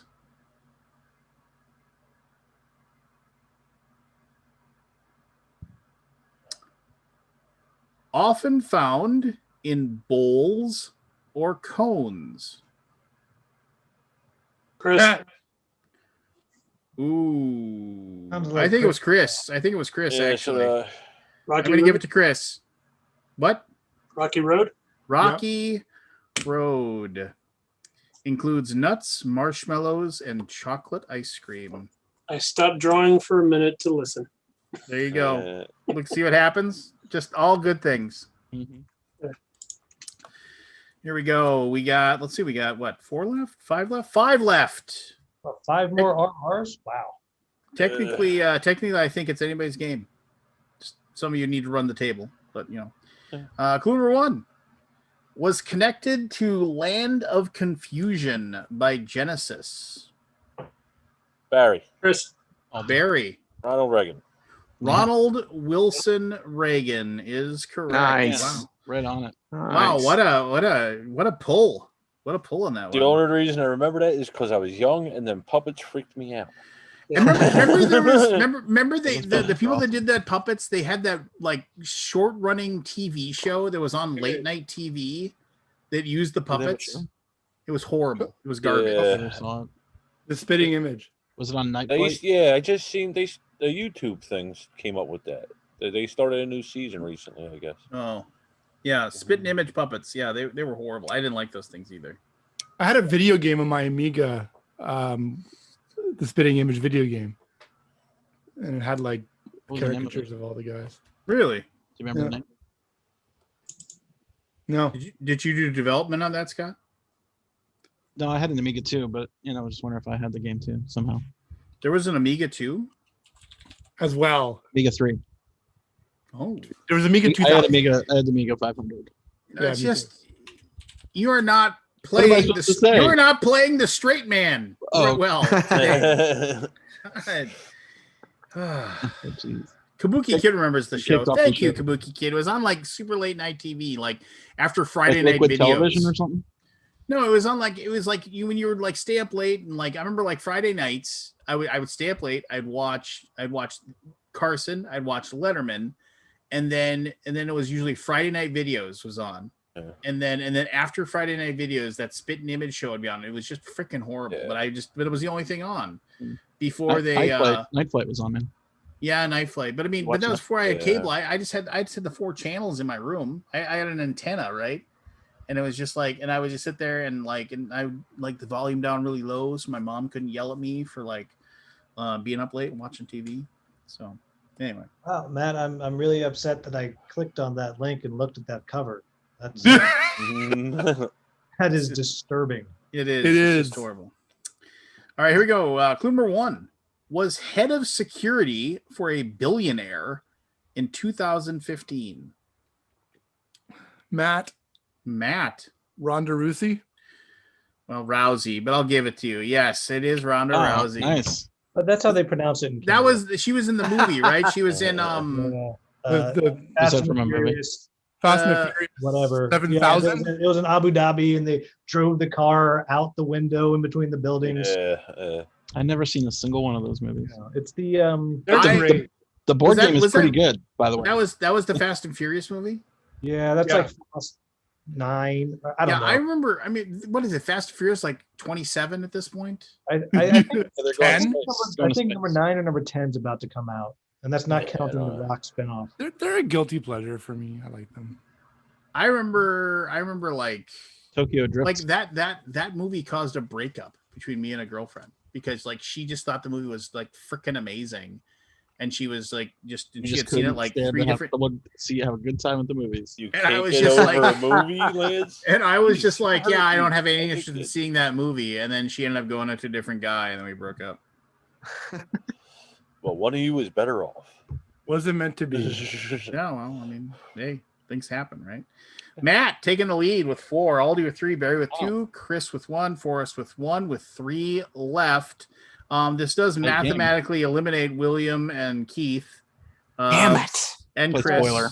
We're Spoiler. playing the long game. We're playing the long Play game. the Yeah. long Ah, okay. All right. Fair enough. We're gonna team up. Campaign mode. That's right. This is legacy. Yes. All right. But yeah, I have not seen a single one of those movies or minute of those movies either. I mean, I don't know. People love them. Yeah, I like them. Well, Yeah, some obviously, people do, since they yeah. made 30 of them. I mean, Great in the theater too. Like they are great on IMAX. And the board game is good. Yeah. Just came out. Who's it by? Funko. Prospero Hall. Yeah, Prospero Hall. Yeah, we watched all of them chronologically. You know, during COVID, we did all the Marvel movies chronologically. Like just all of them. So we did all the Fast and Furious. Like as long as you're not looking for like thinking too hard. yeah, as long as you're not looking for plot, it's just we're gonna drive the car out the 100th story of this building and bust through the window of the building next to it, 30 stories down. Like That's nice. and Your the car's partner in one watches piece. those with you. yes, the car was fun. yeah. All right, here we go. 3 left. Debuted January 24th, 1988.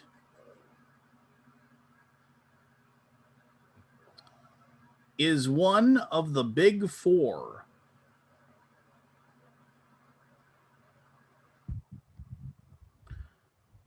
Added women in 2018.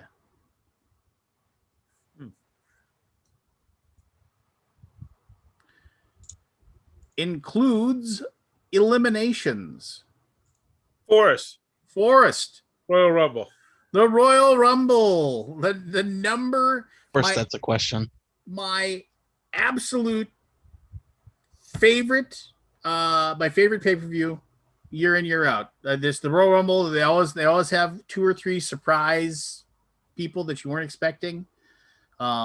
Just the There's- stories. There's infinite. Well, number of stories. that like mistakes happen on a regular basis where people get eliminated incorrectly or they were supposed to like, yeah, I mean, it just happens. It's just like, so yeah, I love it. Love it. It's great. It's great. All right, here we go. Clue number 1 is referenced in System of a Down's 1998 song "Sugar." Can I share a quote about System of a Down real quick? They're amazing. So I forget which one of the Gallaghers of Oasis said this, but I was reading an interview where he said he was talking about music today, and he says, "Look at this band, System of a Down. I was listening to somebody. I went to some record store, and this atrocious song was playing, and I immediately bought a copy of it. I brought it home to listen to it, and I listened to the whole thing, and I said, this is the absolute worst album that has ever been recorded of all time."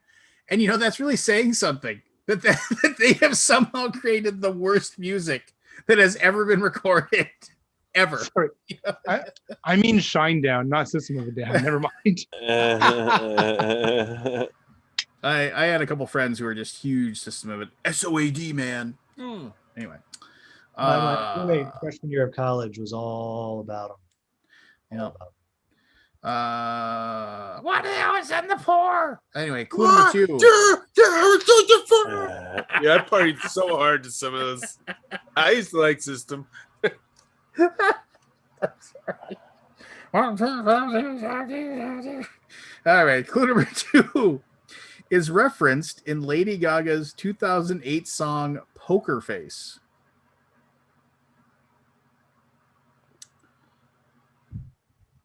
Is the title of a 2009 song by Rihanna.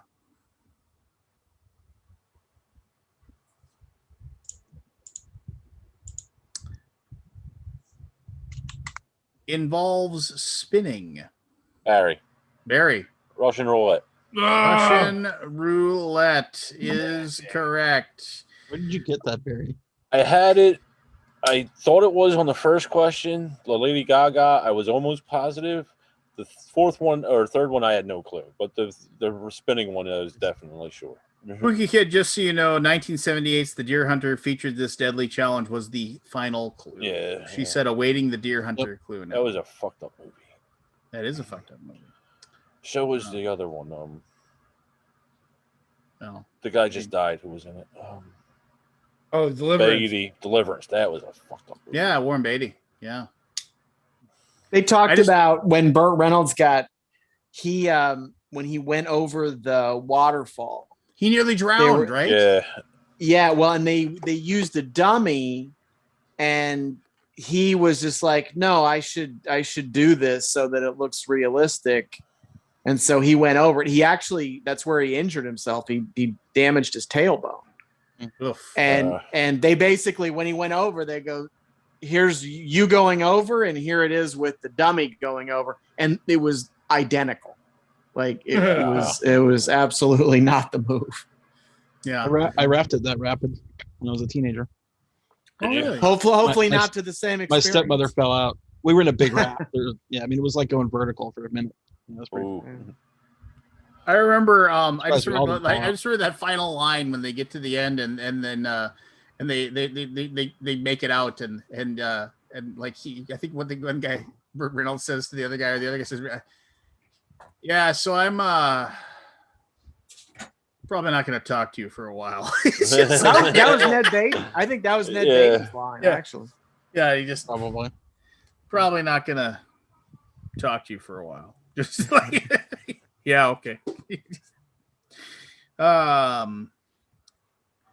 Here we go. This is the final one. So I think we're at both Forrest and Aldi have 3, Matt with 4. So they can tie and get a co-win.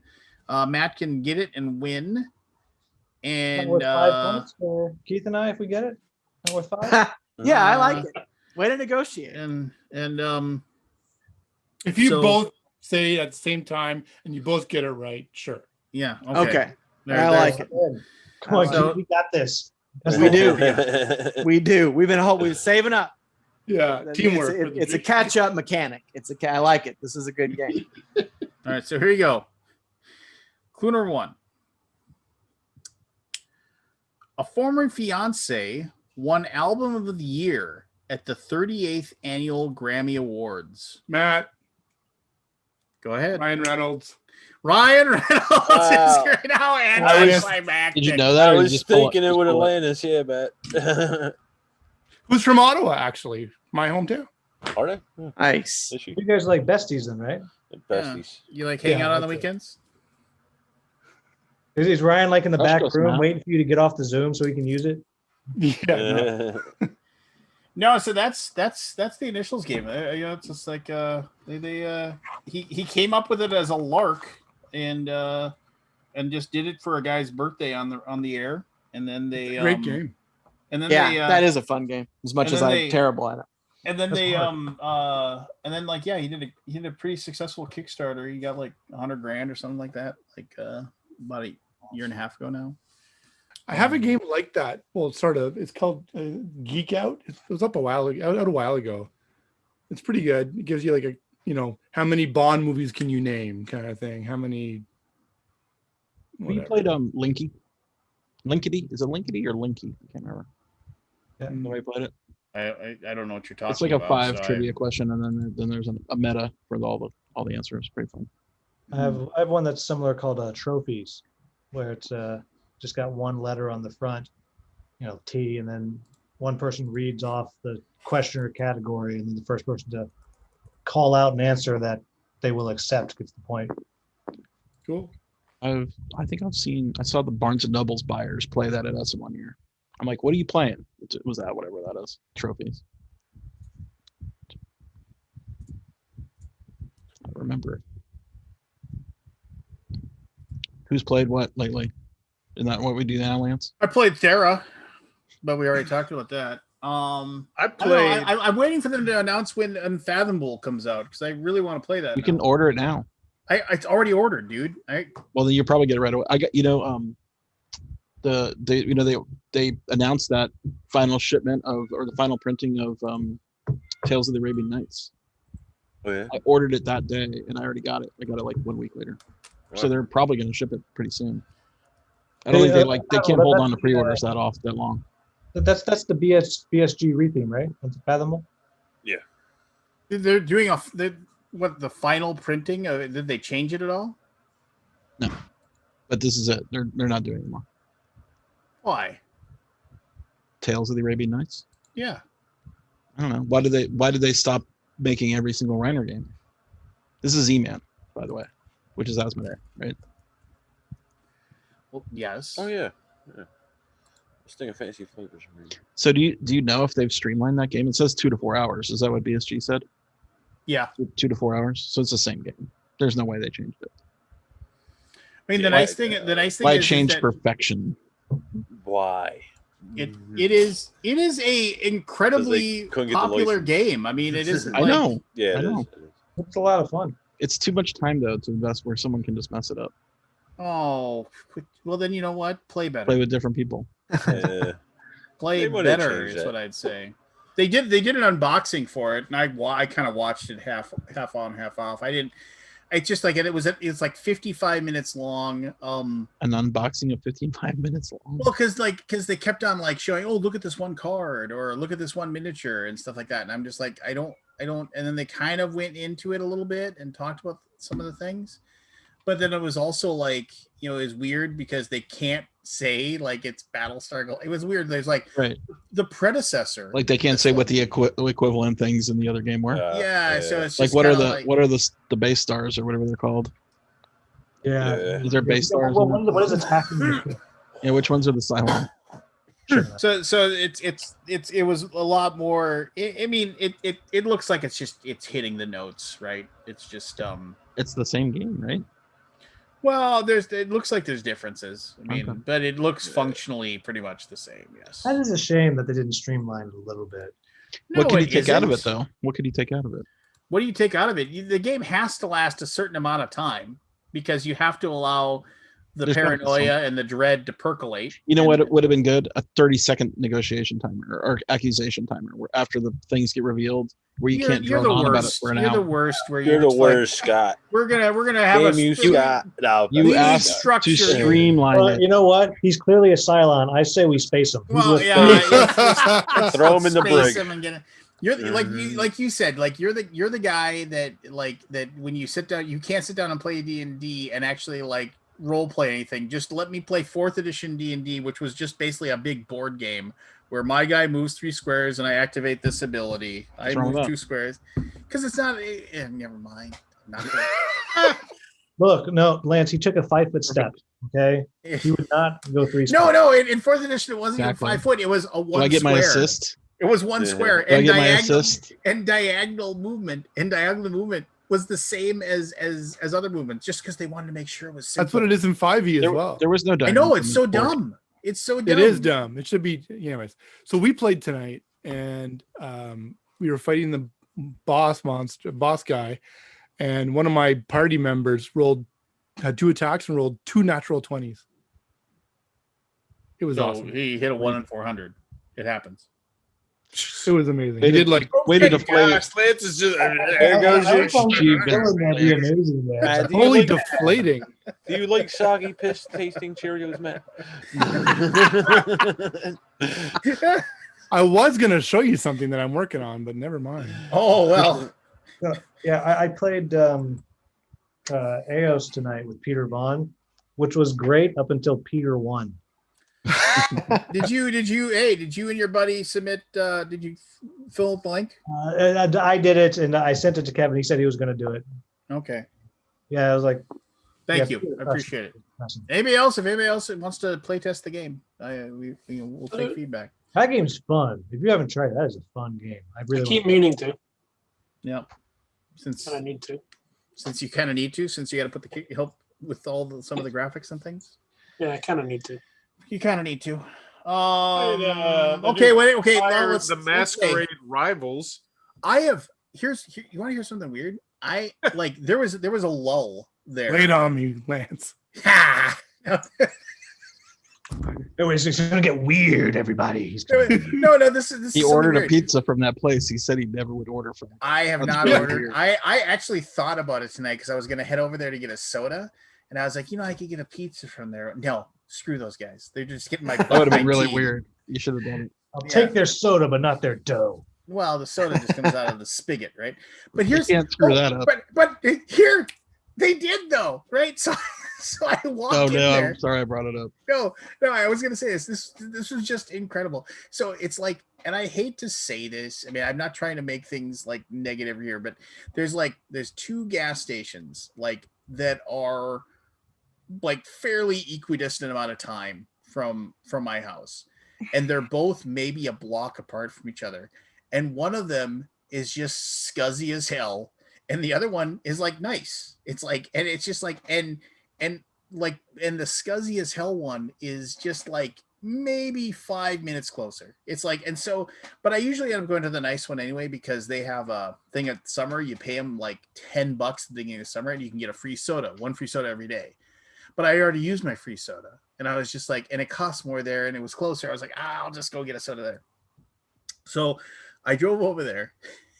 I walk in, the young lady who was working at the establishment was standing next to where the soda place was, and she was standing there, and she had she had the bags of garbage, like she must have emptied out like the garbages, but she hadn't tied them off, and they were just on the ground on the thing, and they were like drooping over, so stuff was falling out of them, and she was sitting there on her phone. And I walk in, she doesn't look up, and I walk to the back, and I'm just grab a soda and get a fountain soda, and I'll pay it and get out of here.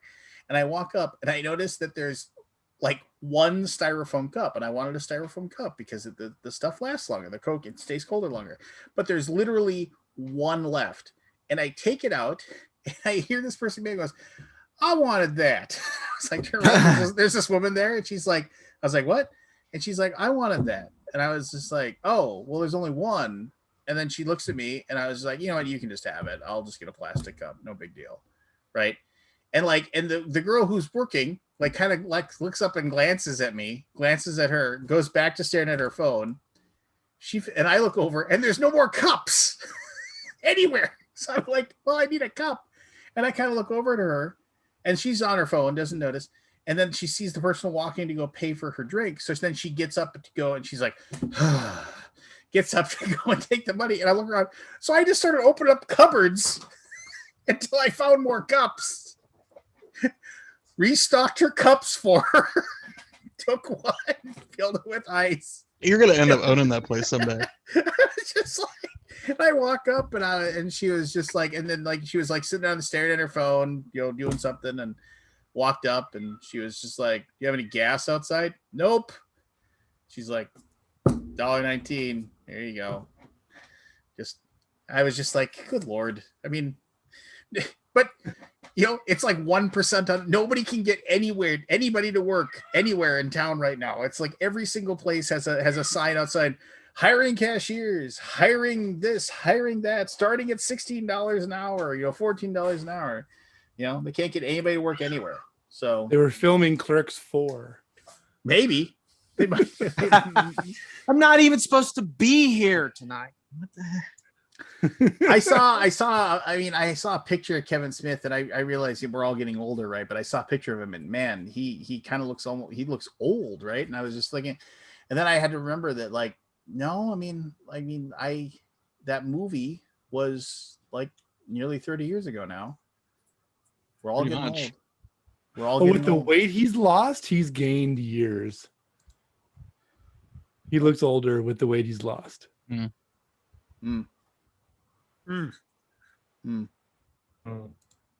Okay. I played a game. I can talk about a game. I talk about 2 games. I can talk about 3 games. Okay, wait 1 sec. So Matt was saying something about his D&D game, something about 220s and. Oh yeah, he was going to show us something until someone ruined it. That's right. Let me show you that first. I'm going to share my screen. Okay. I was like, this better not be your penis. Ooh, a coin. What? Oh, with a blood drop in there. Ooh, that's fancy. So why is there a drop of blood in the middle of the coin? That's a John Wick coin. He doesn't know. He just wanted to show us. Oh, that's cool. Oh, is that a randomizer? Oh, that is so cool. Is that for the Kickstarter page? So these are dice. These are coin dice. Dice coin. Those are hot. Oh, for what? This is for a Kickstarter. Can't you see? Man. Well, okay. It looks neat. Are you part of Yarrow Studios? No, I'm just a client. Is that coming to Kickstarter though? It sure is. Very shortly. So what? You flip the coin, or what? Oh, you spin the coin. So half the numbers are on one side, half the numbers on the other. You flip it, whatever it lands on the table side on, and then the ball bearing settles in one of the slots. And what if it doesn't settle in one of the slots? Well, it does because it canted outwards. And how many extra does it come with when I lose it? Yeah. Oh, those little beads. It's like a regular set of dice, right? But well, yeah, when does that launch, Matt? Is that launching soon? How do you know? I don't know. I haven't built the page yet. Are spitting out. How do you know what hole it comes out of? I mean, if you're not like really paying attention to it. Yeah, you have to. Yeah. Well, you would be paying attention to it because you're flipping the coin. I mean, I want to see. I want to see in reality how they work. So it doesn't come out, does it? It looks like it just stops. No, it just doesn't come out. It shows up in the hole. Okay. Yeah. It just pops up. In that the looks So awesome. the cool thing about it is my rage is withdrawn. They're working with they're actually releasing with the campaign. They're releasing a Pathfinder and D and 5e adventure path with it. Written by, I believe, Ryan Schoon. Man versus People. Yeah. And Daryl Andrews, I think, is part of it as well. And so it's all going to be like these coins are part of the base lore for the whole thing. And I'm not sure exactly. See you, Chris. Happy birthday. Happy birthday. Hi, Chris. I assume it's your birthday. You got Yesterday. Oh, yesterday. Oh, happy birthday yesterday. Thanks. Belated happy birthday. That's awesome. Kevin Smith is How 50. much are those Lance. coins going to run, Matt? Pardon me? How much are those coins going to run? How much are they? I have no idea. I'm just a graphic designer. Oh, I see. I think I'm doing the packaging. I'm doing the Kickstarter page and marketing and stuff. That's about it. So You mean 1999? 29.99 for 3 sets. Yeah. Oh, for 3. You also get the No, knife? I'm kidding. I don't know. That too? It's probably going to be not. I have no idea. Are they metal or plastic? They're metal. Wow. How the hell? Oh, that'd be did such a you do crap. that? Probably if it was plastic. Yeah. So I looked at the orb dice Kickstarter, and that page was really nicely really well done. I have issues with the way orb spherical dice work mechanically, but it did gangbusters, right? I know a couple people that backed it. I had a spherical D6 when I was like 13 years old. I bet I had the same one. Yeah, and it never really rolled right? Nope, it had like a huge thing inside. It was like ka-thunk, ka-thunk, ka-thunk. Yeah, it did. Mine was blue with white pips. Mine was black with white pips. Yeah. Lance, what color was yours? I don't remember. Oh, It he didn't sucked. really I have barely one. used Sure it. you do. If you had one, you'd remember. Because it cursed you every time you rolled. Yellow with green pips, I guess. Oh yeah, it's like it was Oh, yesterday. he had one of I those. also had a D100, which had it was round and it was a sphere inside with a whole bunch of little ball bearings. Yeah, I had a friend of mine had one. It was so hard to read. It was Like you had to be like exactly. exactly get your level out. Which Was that the Luzaki one or a different one? I don't know. This was like literally 30 years ago. Well, Luzaki Remember if was you one had of the one. early dice people, so it might have been his. I feel like the 100 was kind of I think it was a unique because it was inside a sphere.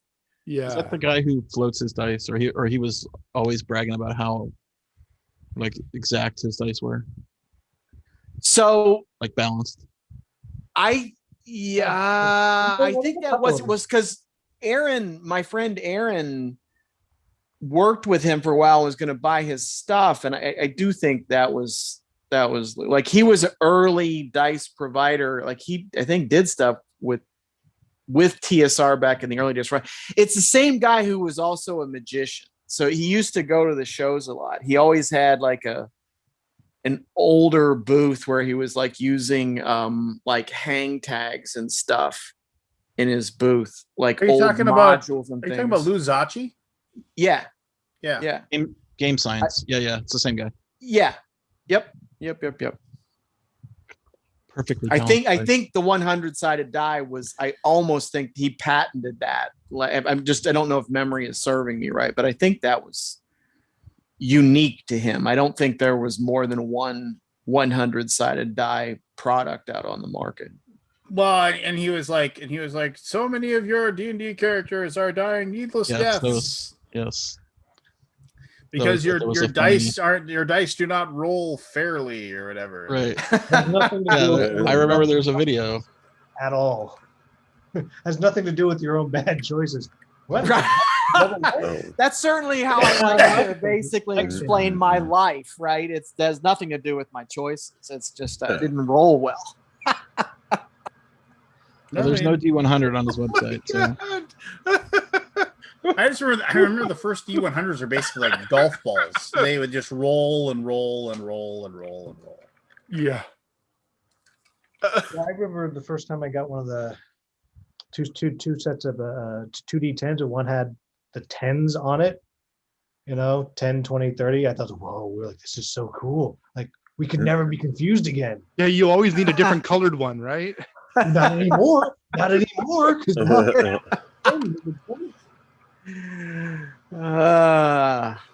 Did you see the I think it had that Zuccotti or was it Hal Zuccotti, I think his name is.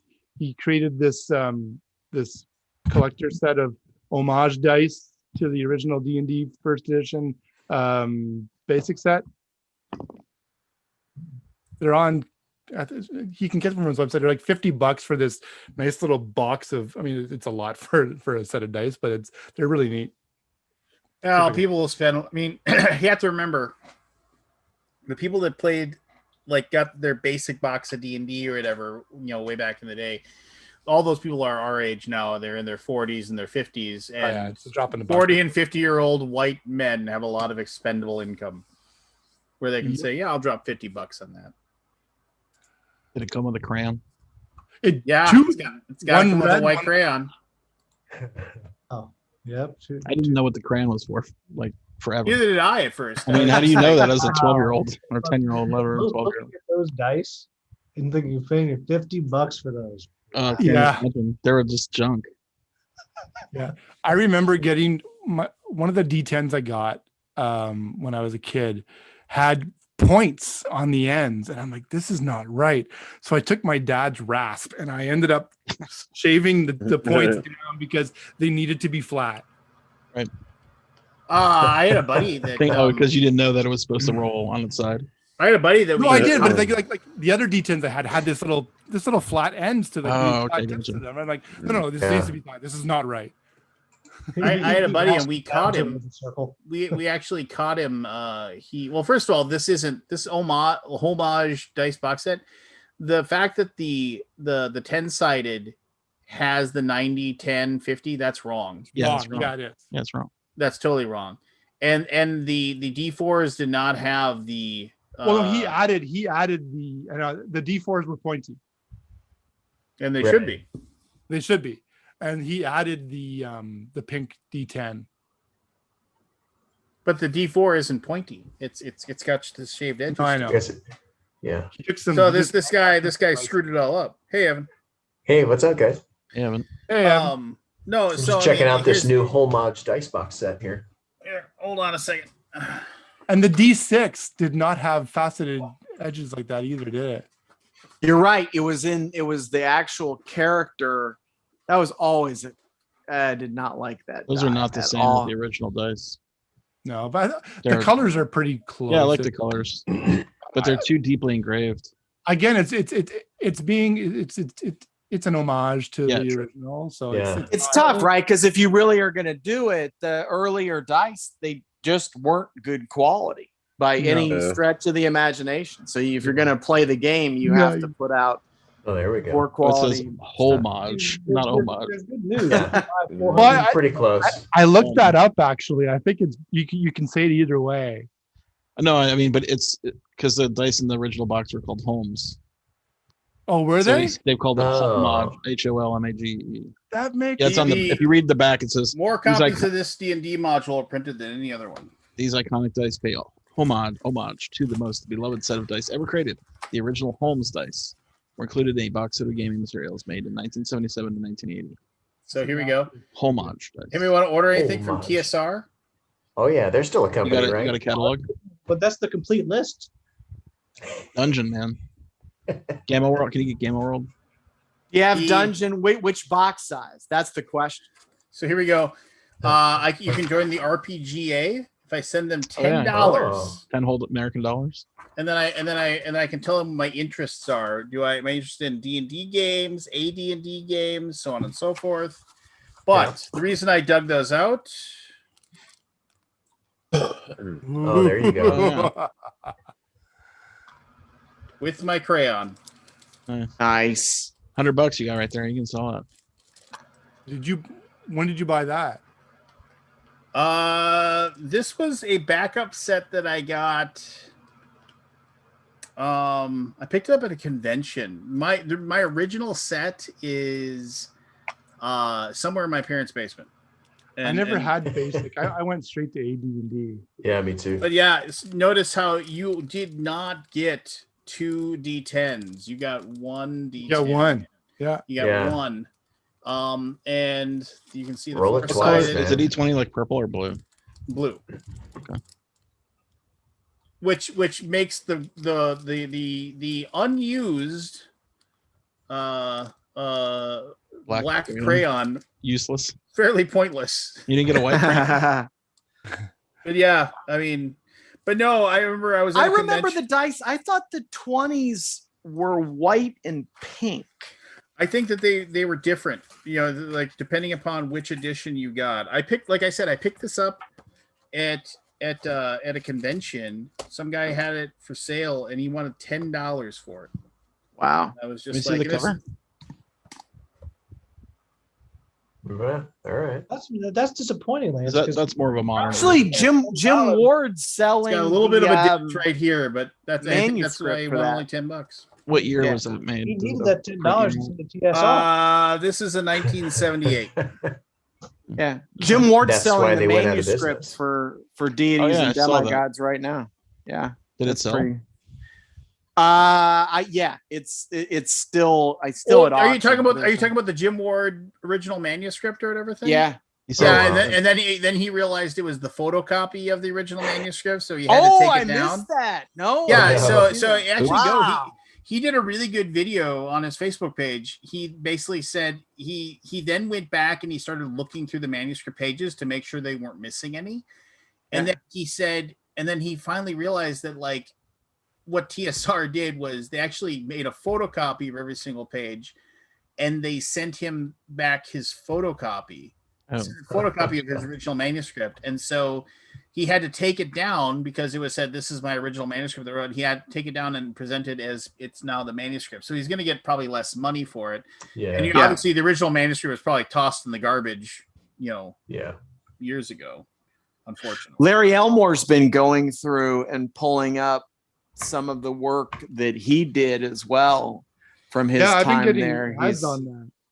Yeah, I saw him at Gen Con 2 years ago, and he looked every single one of his ears. He's actually doing. I talked to him like he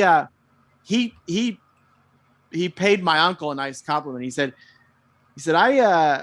I was always paid by your uncle, and I have really appreciated that over the course of the years. I was like, well, I'm glad to hear that.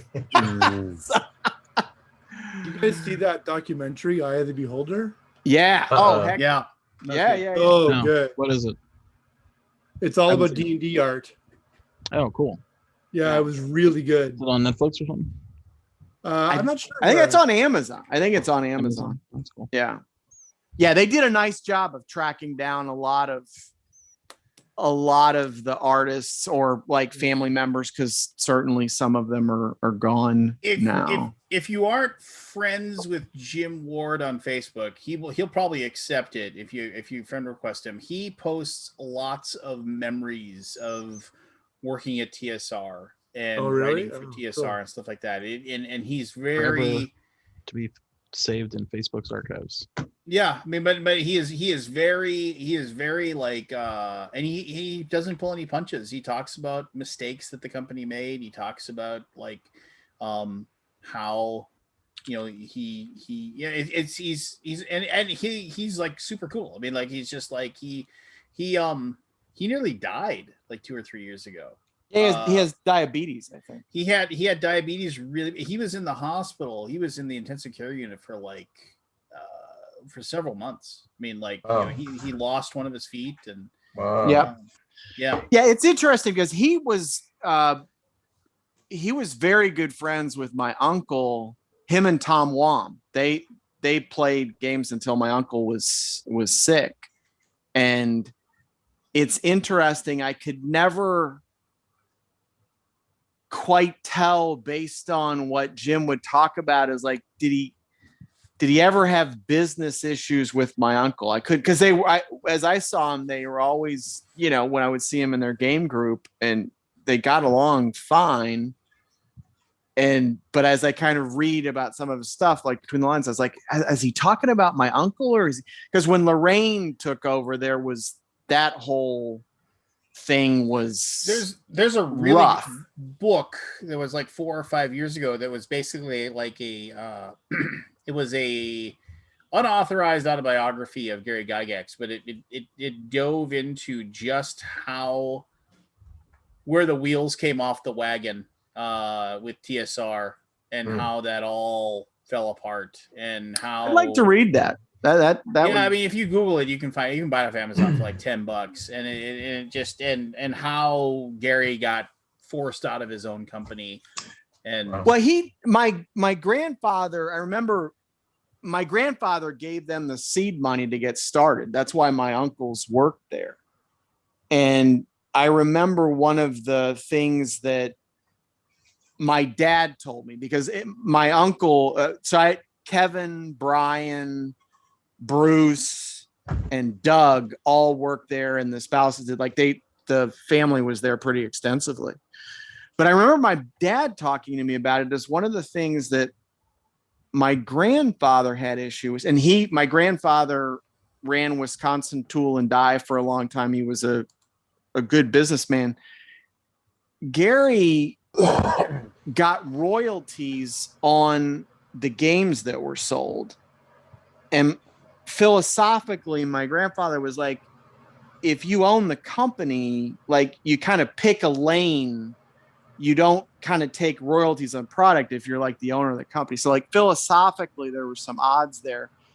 But I also, so there was that side of it. But then on my family side of it, like there were things that I was able to kind of pull threads on. I was like, well, that also was kind of, so my uncle, once I asked him about it one time, like he said, I don't, that's something I've put in the past and put behind me. And I never got to talk to him about that side of it. Because I remember I think it was in Computer Gaming World or PC Gamer. It was like a 20th anniversary.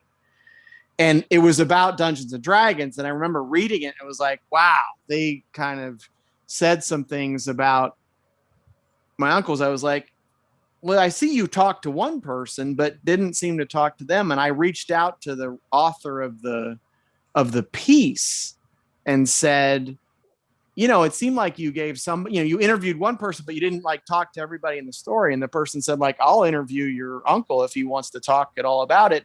And so that's when I actually reached out to my uncle and said, do you want to talk to him? And he was just like, no, I don't. I'm like, no, okay. All right.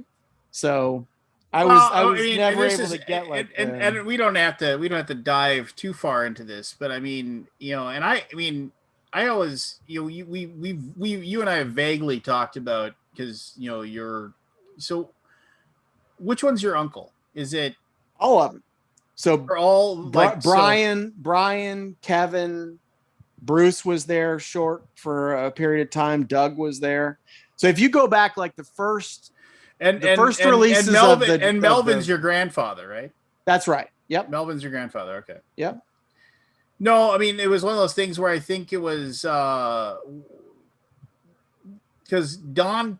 Okay, if I remember, Gygax and Don K started it, and then they brought in Brian, your uncle, and then K died from a heart attack, didn't he, in like the 70s? K is actually a name that I don't remember. Oh, so really? He could have. He certainly could have been. But I think that what happened. Well, I think because I think Don had the money or whatever, and Gygax had the brains or whatever. Anyway, so that would make sense. Why so I feel like my uncle kind of came into the fold because of the fact that my grandfather was offering. So I don't know what the sequence was to that, but I feel like the way I've kind of been presented it over time was that my grandfather, there was a capital influx into the company with the idea that his sons could go work there if that was of interest, right? So on. And I think well, there's, and just cards on the table thing, where a lot of the people that say whatever happened to TSR and why did it get sold and this, that, and the other thing. What a lot of people is that your uncles sold their shares of the company to Lorraine. Lorraine. And Gary saw that as a betrayal. Right. And I fully appreciate that, how he would feel that way. Yeah. They did. So, and I don't know what the reasoning, like I have no insight into why they did it. I don't know if it was a better deal or if it was out of spite, or like I sincerely don't know. But yes, I appreciate that he felt like there should have probably been loyalty there or whatever. And clearly she didn't really like Gary much, and then she just, I don't know that she even liked the industry very. I mean, she if you talk to a number of people who worked with her, that was the impression I got, that it was like it was I just, there are a number of people who worked in that after that transition who have things to say about it. So I'll let that, because I again, not privy to that side of it. I just, as a listener, when I go talk to some of the old guard, they'll have words about that. Yeah. and then the Wizards of the Coast was able to step in and buy it, and that was that. Well, it was a sign of how the times had changed, right? Because if you kind of walk back 3 or 4 years, you would have think that it would have been the other sequence, right? Yeah, I wanted to reprint some of my uncle's game, like Boot Hill. I wanted to reprint, but it sits right with a lot of the imprints. What happens with a lot of those games? I've heard other designers from back during that time talk about it. During the course of those acquisitions, like it's very, very unlikely that game will ever see print again, but the companies also really aren't interested. Why would they let those design properties go? So yeah. Oh man, I remember playing Boot Hill because there was the skeleton rules in the DMG. Yep. I remember playing a couple of short one shots with that. That was awesome. Yeah. Yep. No, I mean I remember playing Boot Hill too. I don't think I have a copy. Like, my copy is probably once again lost to the ages. But oh well.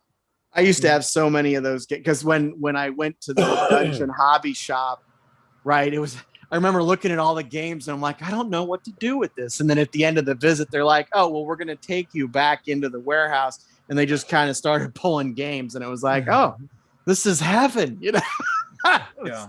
Lankmar and Divine Right and Warlocks and Warriors and Dungeon. I just on and on. It was good stuff. It's good stuff. So Chad Roberts is like is a huge RPG nut, and he's like, this is the best conversation you've had on here ever. He's just losing his mind. Yeah, I mean it's just the RPGs are always my first. They've always been my first love. I mean, I love board games too, but D&D is my thing. It's just my son and I. You're talking about games we played. My son and I played 5e Dark Suns campaign with one of my friends from high school. I'm sorry you had to play 5th edition. I get to spend an evening with my son having fun. He really doesn't like Cheerios, man. I know Lance well enough. He can't ruin my Cheerios. They're all good. I've got a shield over him. What's the big problem with 5th edition? Did I miss it? Don't, Evan, you motherfucker. That's my understanding from this. What's that? Very, very briefly, what I'll say about 5th edition. Oh, jeez. I'll be back in an hour.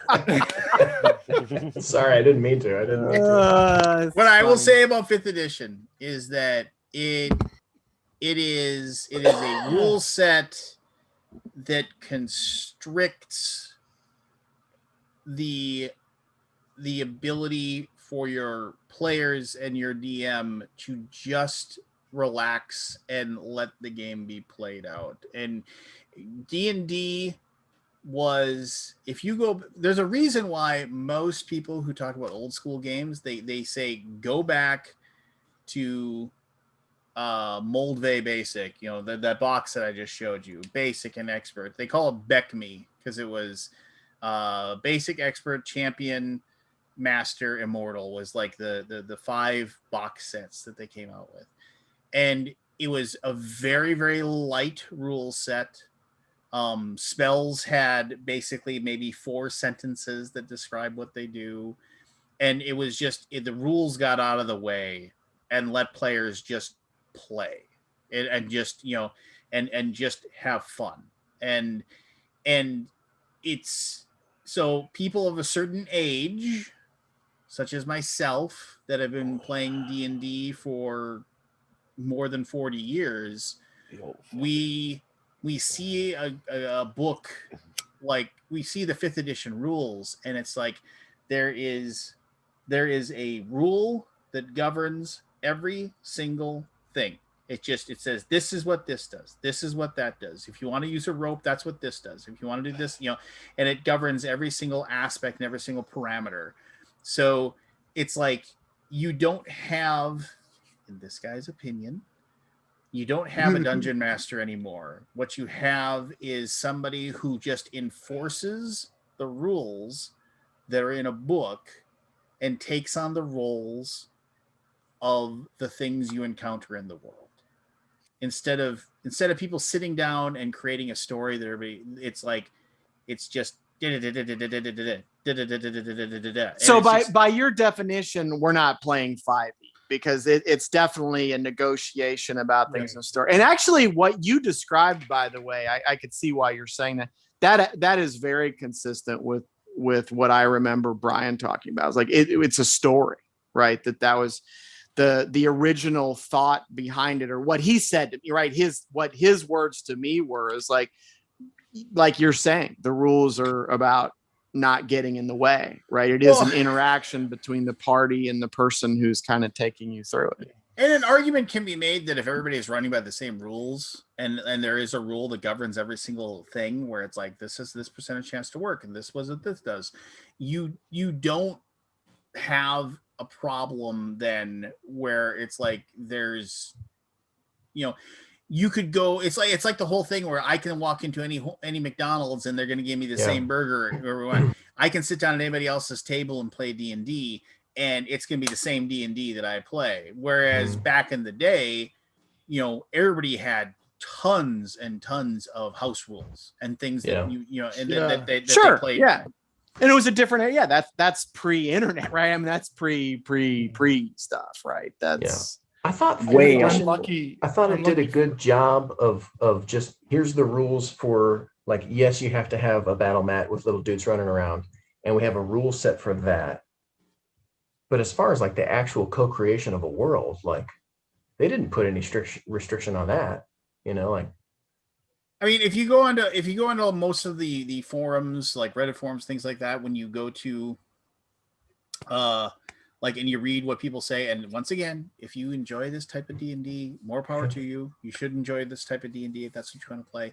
But they list off things like, it's like they'll especially in Reddit posts, they will describe, it's like, I have an issue with such and such, and then they say, and then they actually have a disclaimer: I am a raw, and like capital R, capital A, capital W, rules as written stands for, I am a raw player, and this is what we're doing, right? And it's like, and you see these things where it's like, this person has figured out how to combine this talent with this bonus, with this weapon, with this, and they're doing way too much damage every round. How do I defeat this? And it's just like, and you just want to scream, don't let them do it.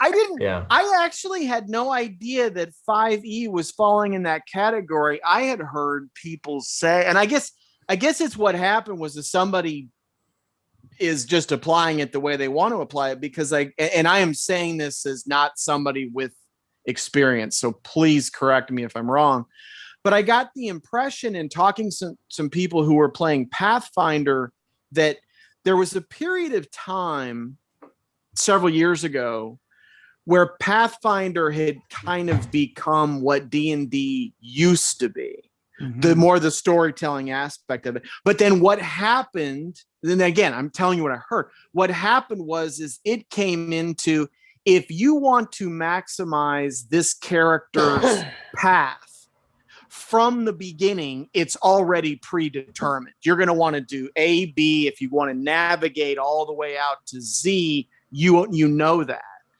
And so it got too far in that direction.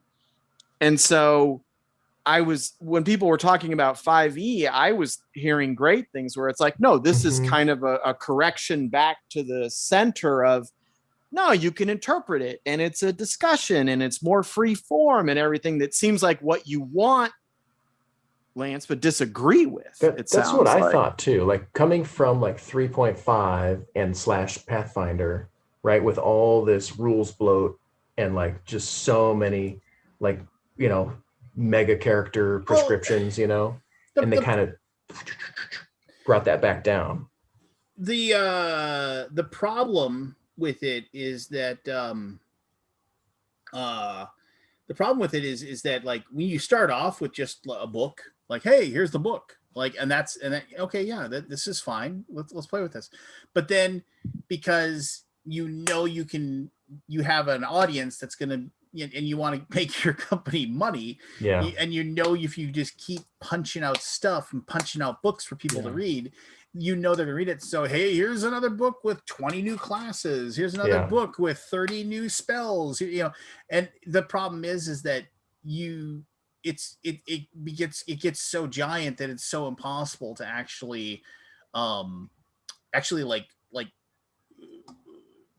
make everything Cohesive. what's I'm looking for here? Yeah, just basically streamlined. Well, not so much streamlined, but just balanced, right? I mean, it's just kind of like, oh, well, that doesn't really work with this subclass of this other variant.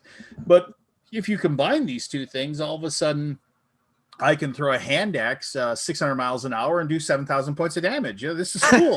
The swashbuckling trickster, right? Yeah. my half Asimar, half Dragon Man swashbuckling trickster with 2 levels in in acrobat. That's my life's purpose. Is I will now adopt the role of a swashbuckling trickster. That is now my rules. That is my goal in real life. Forget role playing. If you look back to first edition AD&D, they started to have that experience as well, because they used to, all the extra books like the Dungeoneer Survival Guide, Oriental Adventures, Unearthed Arcana, all that stuff was introducing all these different changes to the rule set.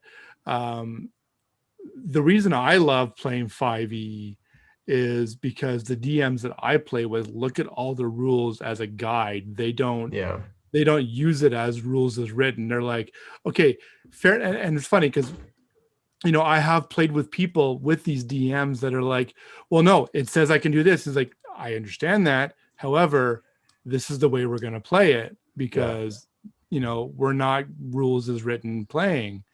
And it's great because my DM has been DMing for 40 years. He runs 3-4 games a week for the last 20 years, and through Pathfinder and D&D, whatever. And it's so, liberating to play like that. I think it opens up. I had not played D&D. I had played some with my son when he was younger, and that's, one of my high school friends, and that was just a couple times, but it had been so long. But I like your point, where to me, philosophically, the way I look at it is the person who the dungeon master or whatever they're called now is like, that person is kind of giving you the framework to play in and be like, well, I want to try X, Y, and Z. And it's like, okay, well, you're a monk with a high acrobatic skill, you can try to do this or whatever. And so roll this type of thing to see if you succeed. And then or it could be something as like, no, that wall is too high or whatever. And it's just like, you kind of, it leaves open to be like, can I do this? Right. And it's okay to be told no, right. It's not about like, well, it says that on the paper. It's like, yeah, but this is still something that you can't do, and that's how that goes. Like, okay. Yeah. I come from a background of, you ask the DM, well, I'd like to do this. Is this what I can do? Versus saying, well, this rule here tells me I can do this, so I'm going to do this. Perfect examples was tonight. I got this tattoo on my character that I can do this little tentacle attack or whatever, and he's a rogue. So I said, can I do the tentacle attack and then use my offhand to do the sneak attack with my dagger? He's like, I'm gonna say yes right now, but if it becomes a problem, we're gonna have to revisit that. Perfect. Yep. Totally. And I assume that the fight wasn't even over before he said, yeah, we're revisiting that right now. I only got to use it once, and I think I missed with my sneak attack, so it wasn't really an issue. That's funny. I've always been the type, when I don't play much anymore, but I do encourage game designers and board games to put this in the rules. If you think you're being clever, stop. Like, just stop. I like it. Like, if you think you're breaking the system, you're being an a-hole. Cut it out. Yeah, I mean, like I run into issues like that sometimes too. I mean, there's a level where you have to I don't know how to like you have to like the biggest thing I've always said this about in the back in the old days we were like the DM is supposed to be like there's all these things where it's like the most dangerous monster in the dungeon is the dungeon master, because you're just supposed to you're supposed to be like that's Jim Ward. Yeah. Jim Ward, that's him. No, so the big thing he had a vendetta against every player. You will not get out alive. But so we play Dungeon Crawl Classics now, and we love it. I mean, just because it is brutal, it is evil, and the thing is that I don't really have to try real hard. You just roll the dice in front of people, and you don't fudge them. And is that the one that reprints like the Hill Giant Lair and the Frost, like the early modules? So is that what the Dungeon Crawl Classics are doing, Goodman Games is the company, right? Oh, and yeah. then that's their rule set. And yes, they are the ones that are getting the rights to the old stuff and they're redoing all that stuff. Cool. Which is cool. Nice. But the thing is that it's just one of those things too, where it's like it has become in further editions. Back in like original D&D, it was like you get to 0 hit points, you're dead. You're done. It was like, and then it was like, I don't even know. I mean, like, I think we house ruled in, you could go to -10. I remember as players, we figured that out. Or like if somebody could race over and like, bandage your wounds, you weren't dead and stuff. We changed those. I mean, I remember when like, save versus poison. Oh, I got an 11. Okay. You're dead. What? You're dead. And that would never fly. That would never fly. And it's like now it's like, oh, I failed my poison save. How much stamina damage do I take? No, you're dead. I'm sorry. What? I have 37 hit points. There's something about that's a reflection of society now. It's like a participation term. We're not really going to wipe you. You're not in danger of dying. There's something there that's its own show, Lance. You got to work. Okay, and I know I'm coming across as get off my lawn, right? But I mean, one of the things that I've realized as you looked the part. Can I say that? Is that okay? One of the things I realized as I've grown older that got off his lawn. Is that as I've gotten older, I one of the things I realized is that yes, I mean it's just like you just the world moves on without you. I mean, it is tough to stay in touch with the world and every single thing, right? The music you loved in your teenage years is still the music you love. The other music, new music is like, I really like this. I hear what my daughter listens to. I'm like, just like, but I mean, the TV shows that I love those types of TV shows. I love those types of movies. And like, yes, some stuff still gets created that's in my wheelhouse, but it's like, but not as much, right? Because I'm a dwindling percentage of the world, and they don't, people don't feel the need to create things for me anymore, and that's just the way life is, right? That you just it goes on, and so I realized that like the type of D&D that I like isn't what most people like, right? I mean, it's just like, but my group is a bunch of 40-year-old guys, and we've been playing D&D for decades with each other, and so and they're fully capable of, I got knocked in Dungeon Crawl Classics. If you get knocked to 0 hit points, you have as many rounds as your level for somebody to save you, or you're dead.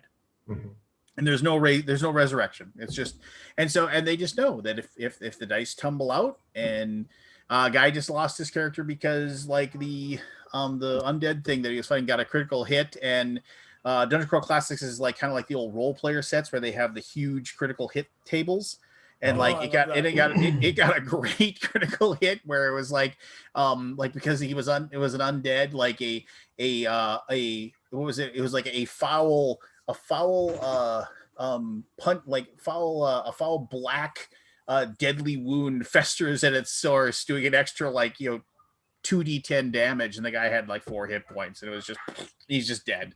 It was just like nobody was going to get to him. The zombies ate his body, And he just reached over, picked out another character sheet, and started rolling D6. Nobody was upset until Lance took out his stamp and went on the side of his chair. Chiseling it another notch on the table leg, to mark it down. I think it's an interesting thing, though. One of you mentioned I think a piece that you kind of get at, Lance, and I remember like the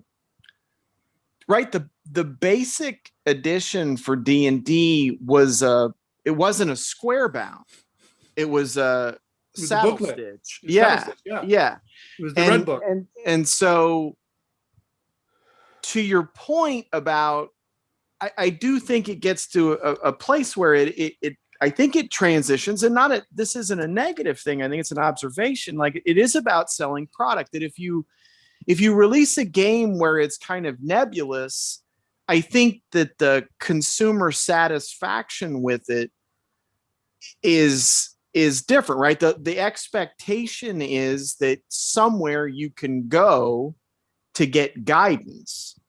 And if you can't do that, you perceive that as a flaw in the rules. Like, it's not very satisfying to look in a rule book and, read like, you figure it out.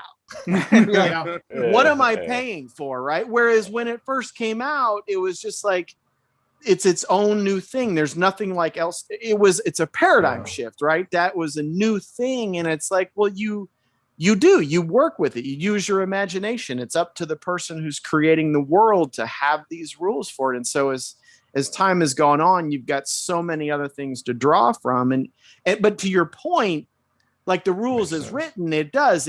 Then basically you're rewarding. And some of the people that I play games with do have their thing. They enjoy reading the rules and understanding them, and not in a negative way, but like the quote, gaming the system. Like, how do we navigate this to make it work to our benefit?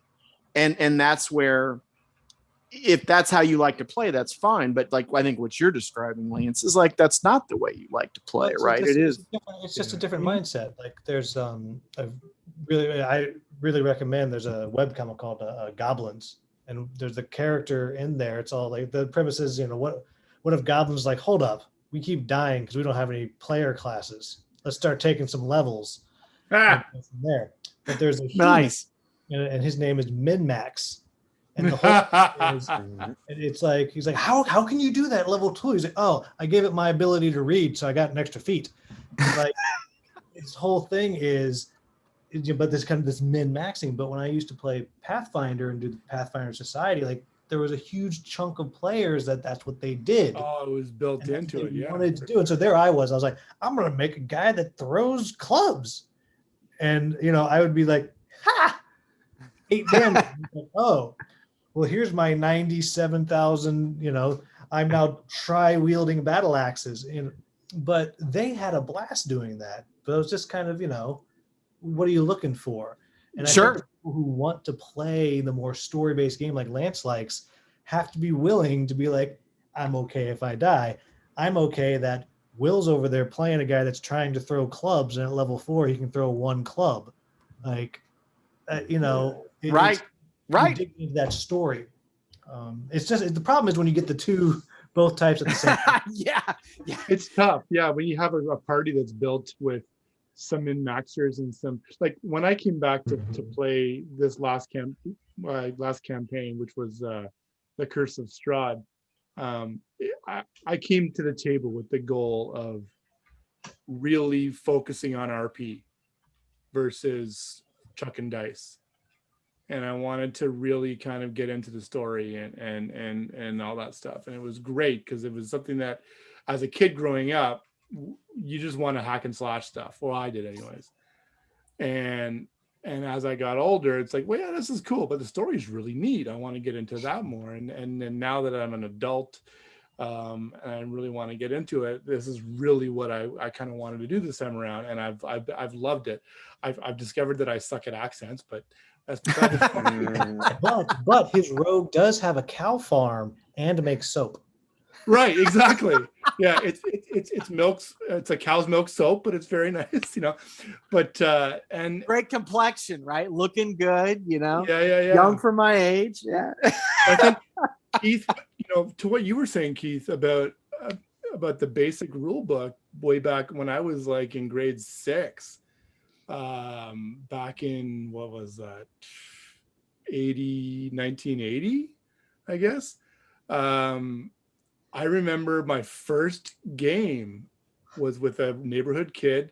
He DM'd me through the basic book. I had a halfling thief at the time, and he was really good at just creating this world.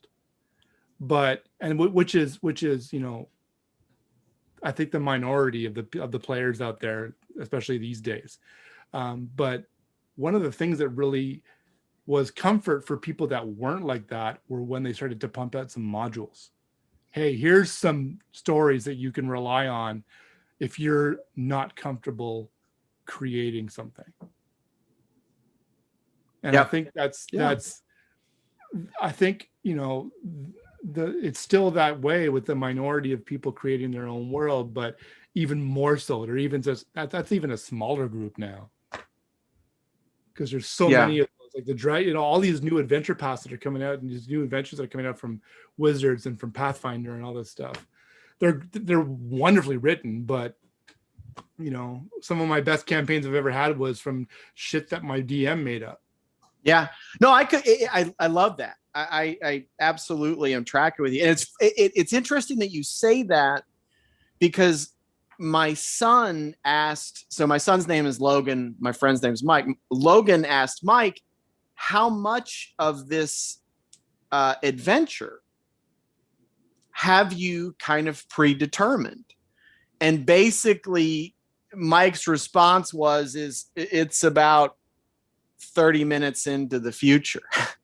And I thought that was kind of a neat response, because basically, we kind of understand the world around us, but it's not like, I don't need you to go, it's like playing a game on the computer. Is it truly open world, or is it kind of like, well, you've kind of walled off some of the things in the adventure that I kind of bump into accidentally, but this is actually the path I'm supposed to take. And so it allows us then as the players, like I in my mind started walking back into it, and I realized it's like, yeah, had we not gone right and encountered, if we had not made the decision to go rescue those people with the slavers, because that was kind of an aggressive move, then we wouldn't be down this thread that we're on, because it just kind of cascaded into several things that we just kept tugging on that particular thread. And I think it makes sense then that you if you're good at the storytelling or comfortable with ambiguity, you then let the party kind of go, and then you can start to be like, okay, they're heading in this path, and so this is where that part is gonna take itself, right? And so then that only comes with a very, like, it's a skill to be. I agree. Run a game like that. Agree. It's a skill. Think on your feet. One of my other jobs is I'm a stage actor and run a theater company. Oh, and neat. Yeah. Auditioning is a skill. Some of your best actors can't audition, and some of the people you never want to work with are brilliant at auditioning. It is its own skill, and I think running a game like you're talking about is a skill. I mean, any moron like this guy right here can take an adventure path, and I can run you through it. I could do that, and I will do some funny voices, and we'll have some laughs. But if you go and say, you know what, the great dragon Lance is there, let's go have a cow farm and make soap. Like, I'm going to be lost real quick, so I'm not going to be able to keep up. It's a skill, and it comes, I think, with experience, and you have to work with people who are of that same mind, And preparation's a huge part of it too. But here, I'm going to stop you right there. I'm going to say this: preparation. I mean, there's a moment, and if it doesn't happen as you as a DM, I mean, it should, right? There's a moment where, like, your scheduled time to start is you're running your homebrew. You're not running it out of a module. You're doing your own thing, and you've got nothing. But and you have nothing, and you sit down and you just say, okay, what are you guys going to do today? And they say, oh, well, I ask if anybody, I go and ask the mayor if anybody's heard of any problems. And then at that moment you say, oh, well, actually people say there's been some knoll sightings in the forest. Oh, okay, we'll go check that out then. And then all of a sudden I'm making a dungeon as they're exploring it. Sure. And I'm just saying, and the thing is that at that moment, like you had nothing. Right, you had absolutely nothing, and all of a sudden you've created an entire session, and your players have zero clue that you did it. And it's like I remember the first time I ever pulled that off when I just had nothing. I was like 19 years old, and I just winged it. And ever since then, I wing about 75 to 80% of every one of my sessions. I mean, like I'll have the bare bones of what I want to do. I will scour like 10 minutes before my friends get here. I will go on to, I shouldn't say 10 minutes, like an hour before. I'll spend an hour to search for online maps, like because people just are always making maps. They're all, oh, this is my new ancient temple map that I drew up. Okay, cool. Download it, print it off. I have an ancient temple map. I'll make some notes. What's going to be in this thing? And the thing is that if you do that, and run a game like that, and I get it might not be for everybody, but if you can do that, it allows for so much flexibility for like just can the players not handle what's going on with this monster? Okay, well, you can you can change it. I mean, as they're going on, or if they're just mopping up the floor with this ogre that you put in there, well, give them 20 more hit points. They don't know. It isn't like there's a counter that's up. Oh, look, he's in the red. Actually, I think a lot of that though. It says very clearly that I've killed this by now. You're gonna but then what you do is like they're like, why isn't this guy dead? That's when you put like, oh, it had some weird like bracelet or a torque. Yeah, did you not notice the ring he was wearing? Yeah, and then they're like, soap. And then he was using that rare goat soap that that allows you to withstand damage. +4. Yeah, you got to get a hold of some of that goat soap. That was some pretty good stuff, right? Plus 20 hit point goat soap. I will be extremely disappointed if the next time I get to join this and you're on it, if you have not actually taken soap making as a skill for that rogue of yours. Yeah, me? Okay. I mean, I think it has to happen. I like it. I like it a lot. As an experienced DM, whether it's 6 months or 30 years, once you've run people through a couple of campaigns, I think there's hopefully you have garnered enough to be able to say, okay, well, there's only so many ways that these guys can actually do stuff. And yeah, sure. And one of the things is there's some gnolls that are giving the town some grief and stuff like that. So while it is a skill for sure, and some people can do it more eloquently than others. But see, the thing is, anybody can do it. I mean, anybody can do it. Yeah, absolutely. Because you've read 1,000 novels, you've watched a million movies. That's what I think he meant about preparation. Yeah, right? That's where I thought you were going with it. Is like, because I understand Lance's point, which sounds contradictory to it, but when I heard you say, I felt both those points actually mesh together. That you're saying it's cool, yeah, because that's the thing I wanted to kind of go back with. It's not. I look at preparation is not about. Yes, that's a great word for it. It's not about predetermining things or I have to have all this stuff created. It's like I have to have that kind of holistic awareness of like what's an adventure like. It has a beginning, a middle, and an end. And so what's the beginning? It's like I don't know what choice you're gonna. It might be there are gnolls in the forest and there's a goblin uprising at a farmstead out in town. And then and they might decide like, you know what? We don't care. We're gonna go to the mountain. All right, good thing I didn't flex those out. Wouldn't you know it? The knolls are in the mountains too. Yeah. You know, it's just like, Rare mountain. And they happen to have some And the goblins goblins that have are a working for 7-Eleven him. set That's up. right. It's With like- some soap. With some Yes, soap. well, like, and the thing is too is like you might get annoyed that they're like it's. I remember reading. Do you remember the old Steve Jackson games? They and it was they actually reprinted it, the Fantasy Trip. And before that was like their rule set to how to play a game. They had a big box set and they did a Kickstarter for it a while back, and it was pretty cool. It's just a cool thing to own. I would never run a system in that. But and they had before that, they had these rules called man to man, which were just basically combat rules. That's all they were. They were just, and that was the predecessor to GURPS too. But I remember in man to man, they said they had something that said, like dirty tricks or like things not covered in the rules. And they said, eventually when you're running this, somebody's going to come up with something they want to do that isn't covered by these rules. And somebody's going to say, I want to grab like a handful of sand and I want to throw it in the guy's face. So like, he can't see, and then I can one up him. And yeah, great. I mean, you can give him a chance to have that work, and maybe it does, right? But the thing is that they say don't let it work every single time. If it worked every single time, nobody would carry swords. They carry bags of sand wherever they went, right? Yeah. But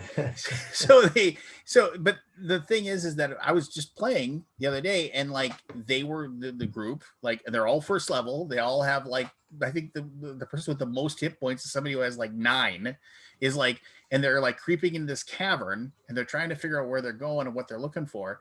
And what like the one player was doing was like the one human player, everybody else was like could see in the dark. He was the one, he had a torch, and he would pick up a rock off the ground and he would just throw it into the next room to see if they could scare something out. Like somebody would come looking for them so they could, and I let it work, once. Okay, the Sturges come out and they defeat the Sturges. Then he throws in another thing, and then like the centipedes come out and they defeat the centipedes.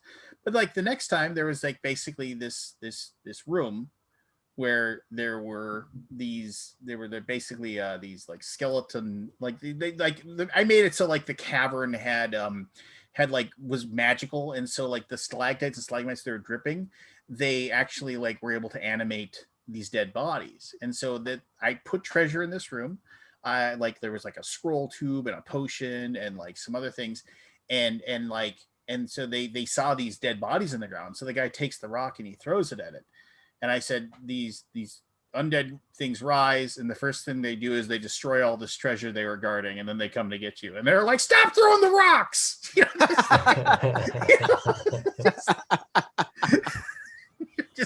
And I was just like, yeah, let it work for a little while, but then make it give them a reason not to. One of the worst things I ever heard, and this was when we were playing 3rd edition, and this had never happened to me prior to any edition prior to that, was I overheard a player say to another player, let's just go in the room. Lance isn't going to kill us anyway. So who cares what happens? Like, and I was just like, and the thing was, it was like, even if I tried, like we were doing like strict 3rd edition rules, and it was one of those things where it was like, there were so many powers and abilities, and the fact that like they made it really tough to kill players, really tough. And they made resurrection way too easy to get too. It was just, and that guy was a rules lawyer jerk anyway. So, I mean, but yeah, man, I mean, it's just. But Lance had to actually kill the player. Oh, no, yeah. So that's where the followed sword him and a home. bag of sand. Okay. Well, We actually had a player die last week. And You're not the player. get The character, resurrected. right? What? Not the character died, not the player. You said the player died. I'm like, Sorry. you didn't. No, okay. What? Yeah. Okay, that's a big difference. Like you Yeah. whole zoom. Little bit of a Yeah. buzzkill there for a moment. Yeah. Like, well, that's- we had a PC die last week. Yeah. Yeah, it was, and he was just like, "Yay, I get to roll something else. Awesome." Yeah, there's sometimes that. Sometimes you just I mean, I have a player right now who he is not. He's frustrated with this character. Like he didn't. Dungeon Crawl Classics uses the like whole thing of elf is a class, dwarf is a class. Oh yeah, okay. Halflings are a class, right? And he's an elf, but his stats and I mean, like, not that I'm a big believer in stats don't mean you I mean, if you get something really, really good, it can be really helpful. If you somehow manage, I don't believe in that 4d6 drop the lowest. You roll 3d6 and you get what you get. But I mean, so if you somehow manage to get like an 18, yeah, fine. That +3 is huge. And if you somehow are unfortunate enough to roll like a 3 or a 4, that's huge too. But a +1 here, even a +2, I mean, ultimately that's like a 5% better chance to, like, you know, a +1 on a 20-sided die. That's 5% better. That's completely inconsequential. If anything, it just gives the player a feeling of like, oh, well, I'm a little better at this. And it makes them, and it gives them, like, I guess, hope, you know, like, but ultimately it's like, oh, if you need roll a 13 instead of a 14 to hit that orc, I mean, it doesn't shake out that much, right?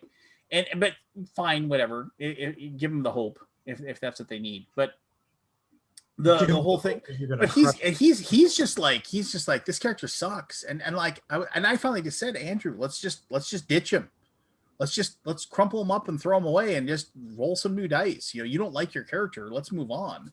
And he's just like, nope. We're gonna see how long this guy stays alive.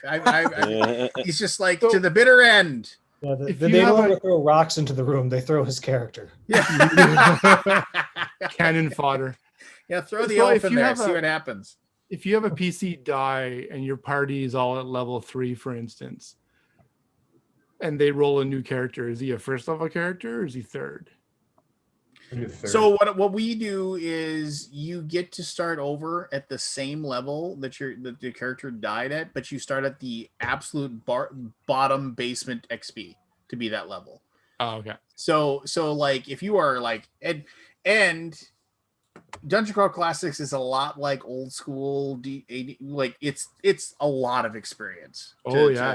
To get to level 2, it's 50 experience points in Dungeon Crawl Classics, and you average about, like, in a session, you average about maybe 10 if you're lucky, but usually 6 or 7 XP is standard. So you're talking, you know, 5-6 sessions to get that experience to go up a level. You know, like, they're all still first level, and we've lost multiple characters, but they're having the time of their lives. They're just like, this is awesome.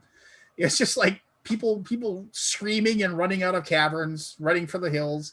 We had a session where the halfling was stuck on top of a statue with zombies around it trying to tear the statue down, and he was just yelling at the elf, "Run back to town and get help!" You know, just like literally leave me here, because the zombies couldn't get to him. But he's just like, go, because the other 2 players had already died, and they had come back as zombies and were also trying to eat. And so yeah, the elf like ran away. After too low, I can't run that far. so after the elf ran away and then actually had to, like, nearly died falling off of a cliff and all this other stuff, the halfling couldn't wait any longer, and he actually ran and hid. And we all, and I basically, like, gave the zombies, as they walked by his hiding place, I gave them like a, you know, like, I said, I gotta roll I said, they're dumb, I gotta roll a 19 or a 20 on a 20-sided die and they'll find you. And he watched as these 6 zombies shambled by, and we rolled the 20-sided on the table in front of everybody, just one after the other, and everybody was just holding their breath, and he lived, and it was just like, and they're like, and we get done, and it's yeah, we're having a blast. It's awesome. And I realize that isn't for everybody, right? You know, there's a ton of people that love to build out their characters. Pathfinder. Does anybody play Pathfinder 2nd edition? I don't know of anybody who plays Pathfinder 2nd edition. I played a lot. I did last year, 2 years ago. The first, and it was fun for a while.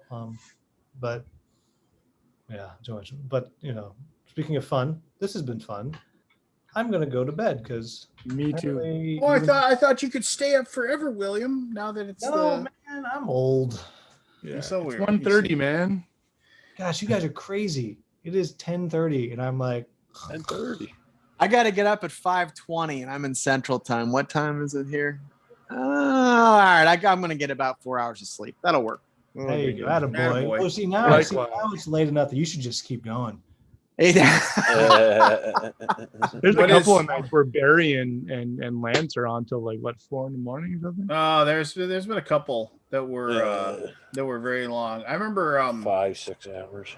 there was a I can't remember the name of the comic, but he did a great bit, and he's been around forever, but he did a great bit of like how you negotiate with yourself, how late you stay up when you're at the bar or whatever, and you're sitting there, and it's just like how you're like, it's 10 o'clock at the bar, and like and you're gonna go home, but your friends say, come on, to stay up for one more, and you figure, okay, one more, and then you're looking at the time and you say, because I can still get 7 hours of sleep and I'll be fine, you know. Wow. I think that's one of Kevin Hart's crew. No, it's an older comic. I mean, it was Is a bit it? that Okay. it was a So bit that it might have 25 carried forward, right? Because that is certainly that's a universal, right? That conversation. So And I remember he was sitting there and he was saying like it's 3 o'clock in the morning and you're drinking some sort of blue liquid that normally is used to clean combs, and you tell yourself, if I can somehow get home in the next hour and get a complete change of blood, I'll be perfectly fine. Yeah. Oh, that's I'm awesome. tapping out after the beer. You guys enjoy your comb. Comb water, man. But yeah, I think he's like, I remember the one thing that made me laugh was like, it's 6 o'clock in the morning. You just left some guy named Schizo's house. the sun's coming up. And he's like, and you see joggers. But thank you guys for letting me join. Anytime, William. You know you're welcome. I'll see you guys again soon. Have a great Go night. subscribe Nice to meet to you, the William. Hungry Gamer. Go subscribe. They already am. Hungry gamer. Tasty. So Evan, how's all the play testing going on After the Empire? Good, man. I was actually just doing some math on a spreadsheet. I was told there would be no math. Right? Nice. Chevy Chase doing Gerald Ford. Love that. Love that. Just always falling down. Yeah. Got all these. That was new cards. You know, I was my daughter really likes the show Community, and she's like rewatching it, and like, never seen. Man, Chevy was so good in that show. Was he had great. He riffed off everybody really well, and he had no problems being, completely the buffoon, like throughout. You know, like he had no redeeming qualities. He just continued. I really enjoyed that, and then that was like, and then him and the show creator really hated each other, and then they just killed kind of a dick. Yeah, well, I've read that Chevy is kind of a difficult. Difficult. Yeah. And I saw an interview with Joel McHale. Is that what it is? Yeah, Joel McHale, like the other actor, and he was on Larry King, and then Larry King said, you know, he's like, what do you think happened? And he said, you know, it's like, and he goes, you know, I'm really good friends with Chevy, and I think he just stopped having fun. And he says he didn't realize how much work it was going to be on that show. And he's like, what do you mean? He's like you, while you're doing that show, he said, like, you're doing like 75-hour weeks, you're doing 16-hour days, you know, and like it's a lot of work. It's a lot of sitting around doing nothing and doing retakes. And he said, I just don't think he realized that it was going to be that much work. And so, you know, then he didn't like it, you know, which, you know, that's fair, right? But he was funny. Yeah. I'll be right back, guys. Don't leave. See ya. I won't leave, but I'm going to run. I actually was doing laundry, so I'm going to run down and be right back. And then there was two. Then there was two. Me and Barry. What are you up to, man? Not much. A little sore today. I got rid of 8 boxes of games yesterday. Oh wow, what are you doing with them? Oh yeah, Alex. I sent them down to Alex. Oh okay, yeah. I just need the room. I'm planning to do something. I need a headquarters, and they were taking up too much room. No, I just don't play them anymore. Yeah, that's fair. Yeah. Are you doing some kind of big project? Yeah, I'm not quite ready to discuss it. I will bring it to the Alaboom. There's a couple. Okay. There's a legal thing I got to look at and something else before I can commit myself to it. But yeah, that's exciting. It'll be big for me at least. That's exciting. Yeah. Wow, that's really cool. Yeah, first I got to get off the weed. I got to see if I can function off with it. Which right. It's just the weather. Are you mostly doing that for pain? Yeah, pain and anti-inflammatory. Yeah, and a muscle relaxant for right. When you see me pouring a pre-roll in it, that's the higher THC stuff. That's for the muscle spasms. Yeah. Jeez, man. But I gotta see if I can get off it for legal reasons. Right. Because I refuse to go back to narcotics. The opioids and all that. I mean, right. Yeah. Yeah. If you had to choose between the two, weed is definitely the way to go. Yeah. Because you're not gonna. Yeah. It's much less likely to kill you. Let's say. Yeah, there's that, and the detox is not fun. Went through that 3 times in a year. Wasn't fun either time. Although the second time wasn't as bad as the first and third. Jeez, man. I don't know. First time was really rough. I don't know if I ever asked or found out, or if you want to talk about it, you don't have to talk about it. But like, what you were in an accident of some kind, right? No, that's fucking Lance. There's 3 different things going on here. I injured my lower back in 2007. Mm-hmm. I used to work on the L in Philly, which is a passenger train. I injured it taking a door operator out of the hole in the door. You know? Yeah. The thing that actually moves the door. In this case. It weighed about 100 pounds, and it just blew out a couple discs in my lower back. Yeah. And I worked with that on the narcotics for 10 years before it finally took me out of that. Yeah, I've got 3 discs in my low back. After that, I had a blood infection, a bacterial infection went through my blood. And it went septic, and it landed on my right knee. Whoa. And I had a blood transfusion and all that, and they had to scrape the knee. Mm-hmm. Debridement. Yeah. And it never healed right, I guess, or it never. I can't straighten it out now. It's always at like a 15 degree, I think, or 7 degree. I forget the angle. Yeah. Oh, geez. But while I was recovering from that, there's something in my neck. I can never remember if it's a ligament or a tendon. It turned to bone and started pushing into my spinal cord. So they went in through the back. They wanted to do both the back and the front and fuse them vertebrae and hollow it out and all that. But within 3 weeks, I went from like recovering on the walker with the knee to my wife had to wipe my ass because all 4 of my limbs were basically gone. I had function of the left hand rather. That was about it. What caused that? Like I said, it was either a tendon or a ligament. I can't remember. Turned the bone over time, I guess, and was pushing into my spinal cord. Yeah. Up in my neck. Oh, jeez. So, man, that stuff's. I mean, that's basically those types of injuries. Not the knee, but the spinal stuff. Like that's what I do. Day in, day out. That stuff's tough, man. Yeah. Yeah, it took. I had to learn how to walk and use my hands again and all that. Jeez. But that was. Like I got off I used to take Percocets, and then the government stepped in and I had to take a time controlled, which turned into morphine. Yeah. And then when I got injured the second time, that took me out of work. I actually had to sue the company. It turned into a mess. But in the meantime, they sent me to these other people, and they had me on Dilaudid and Oxycontin and all that stuff. They were talking fentanyl, and I kept saying no to that. Right. I've seen what they've done to people. Yeah. So I decided to get off of that 3 years ago. I was 40. Yeah. That's enough. I kind of did it wrong. You Sure. know, I think I did it a little too quickly. I got really, really sick. Yeah. But I was okay. And then the knee Yeah. happened like 4 months later.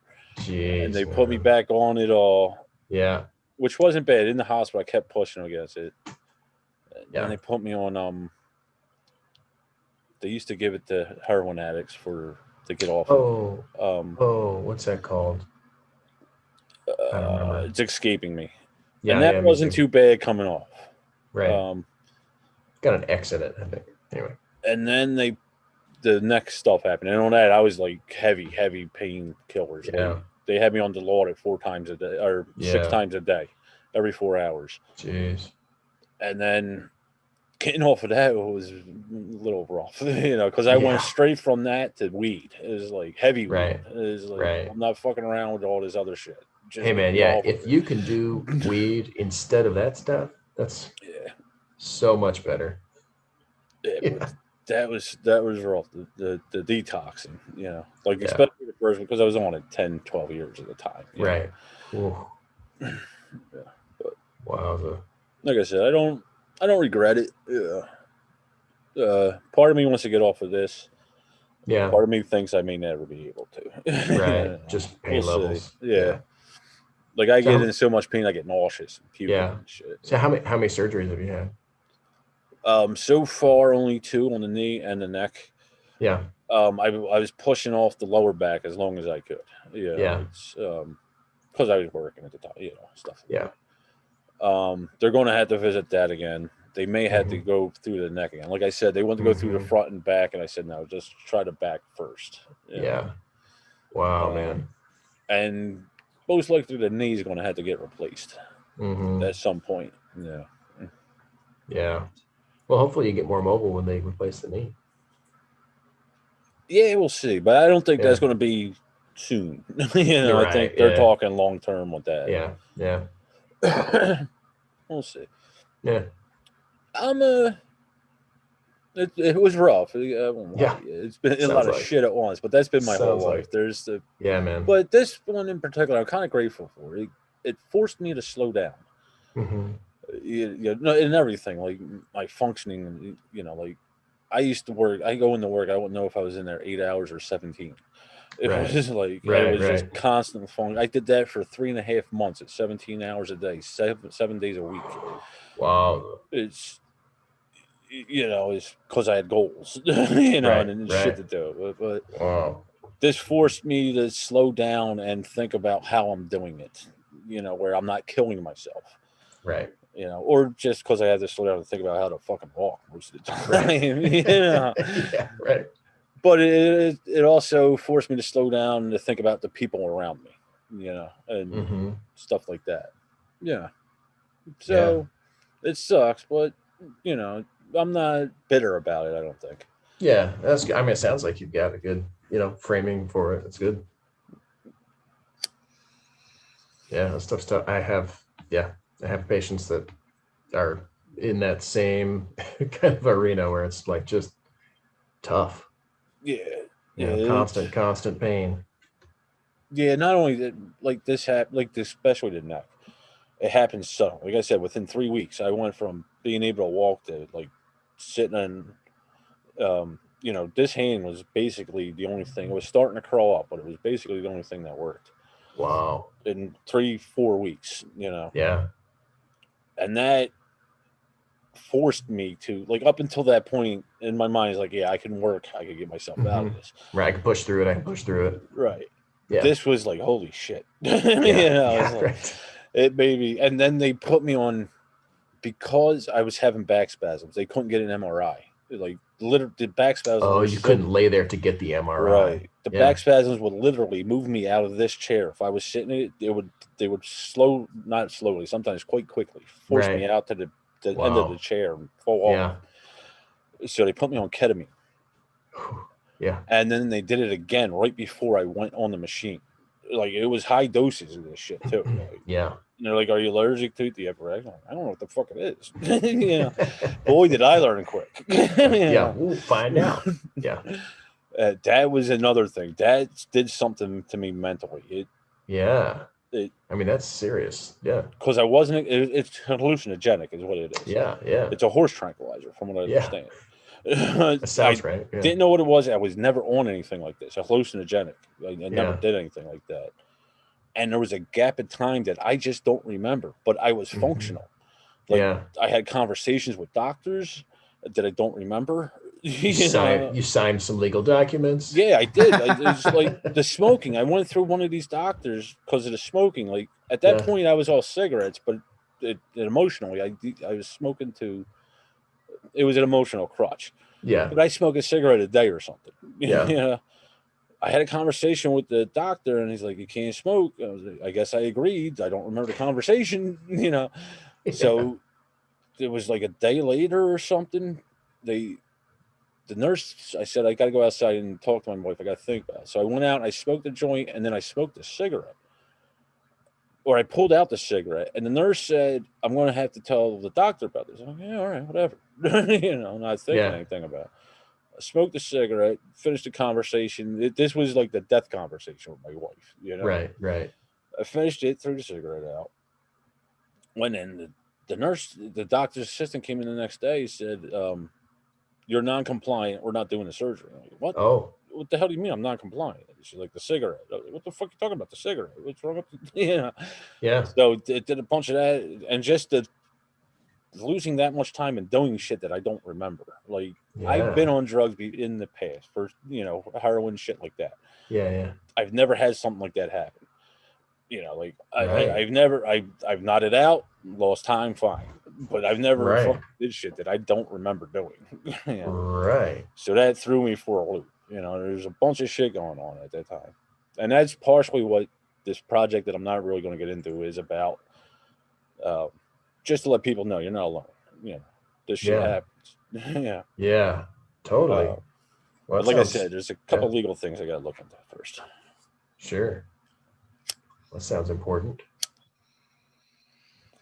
But like I said, I've always, or I believe I've always been able to try and look at both sides and see the middle.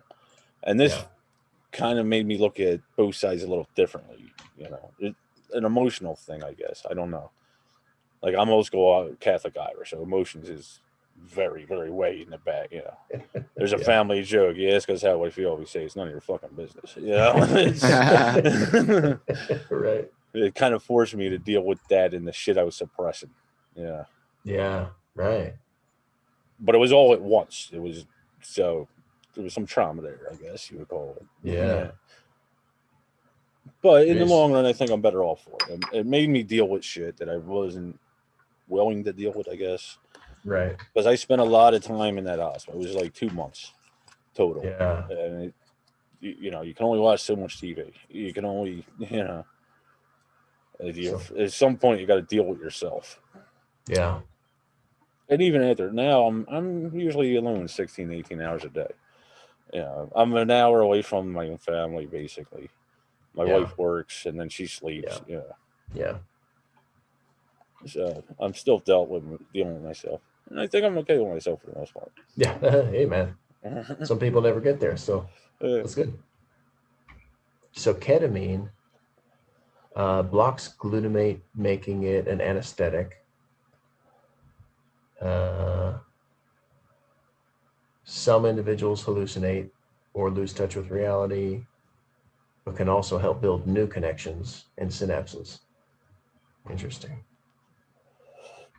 Yeah, I remember the nurse saying they call it Special K on the street. But I've never heard of Special K. Right, yeah. So I didn't know what the hell it was. They were like, it'll help you relax. Like a Valium. I'm like, yeah. No. It does not sound like Valium. And it's my I'm originally from Philadelphia. I live in Delaware now. It's my opinion the health systems are really different. Okay. Yeah. Just on the whole how they interact with people and shit like that. Yeah. But you gotta deal with it. Yeah, That's totally. why I said, Jen, next time I'm going north. We're going back to Philly. Yeah. University of Penn or whatever. Where are you at now? I'm right outside of Newark, Delaware. Okay, By the yeah. UOD. Yeah. And Keith, I don't think we've ever met. I think you're right. How's it think you're going? right. Good to meet you. You as well. You as well. Sounds like you've got family in the D&D business. Oh, back in the day. Yeah. And then I have my own. I worked for the original iteration of Eagle, and then the second iteration of Eagle, and then I worked with Queen Games, and now I do my own thing. What's your own thing called? L4 Studios. That was Okay. Yeah. Lance just did a review on Thera, which is on Kickstarter at the moment, so that's why he had me on I for want it. to check it out. So, how do you spell that? THERA. Oh, I think I've seen this. I think I just saw a review for it or something. If you get Lance's feed, you did. He just did a review on it. I think it was a board game in a minute. Oh, yes. Yep. We also had them do it. And they said possibly a new Evergreen. Oh, did they? I think so. I didn't see that, Peter. That's cool. Yeah. Oh, this is in Korean. I'm on the wrong page. Wait, how come my Kickstarter's in Korean? Are the rest of my pages? No. It's its own market, you know. Did I? I think I just clicked on the wrong. Evan's running Kickstarter in Korea only. Yeah, no. There we go. Oh my gosh, I can only find it in Korean. Looks really cool though. Yeah, I'll watch that quick review. Yeah, it's basically it's a medium weight Euro game that I think pulls from some concepts. There's kind of a throwback to Puerto Rico. It's a role selection and resource management, but I think the designer, I was really happy with it, and Lance had kind of talked about how he enjoyed it, why he enjoyed it, and I think it's a tight game that when I play it, I always feel like a sense of urgency that I don't quite have enough time to do everything I want to. Like I have to make aggressive choices to kind of like hit the spots that I want to hit. Yeah. And I think the designer, so that to me is a reflection of a good design where you've got multiple choices and there's not like a foregone conclusion. Yeah, and totally. you know, it rewards good play, right? Which if you're looking at a Euro, that certainly is kind of a byproduct of what you want. So yeah, exactly. That's so funny. Yeah, it's interesting that you're getting pushed to the Korean translation. I don't know why. I can't read any of it. I can see the kick track. Richard Allen Gonzalez. Oh, well, it's okay. I'll find it.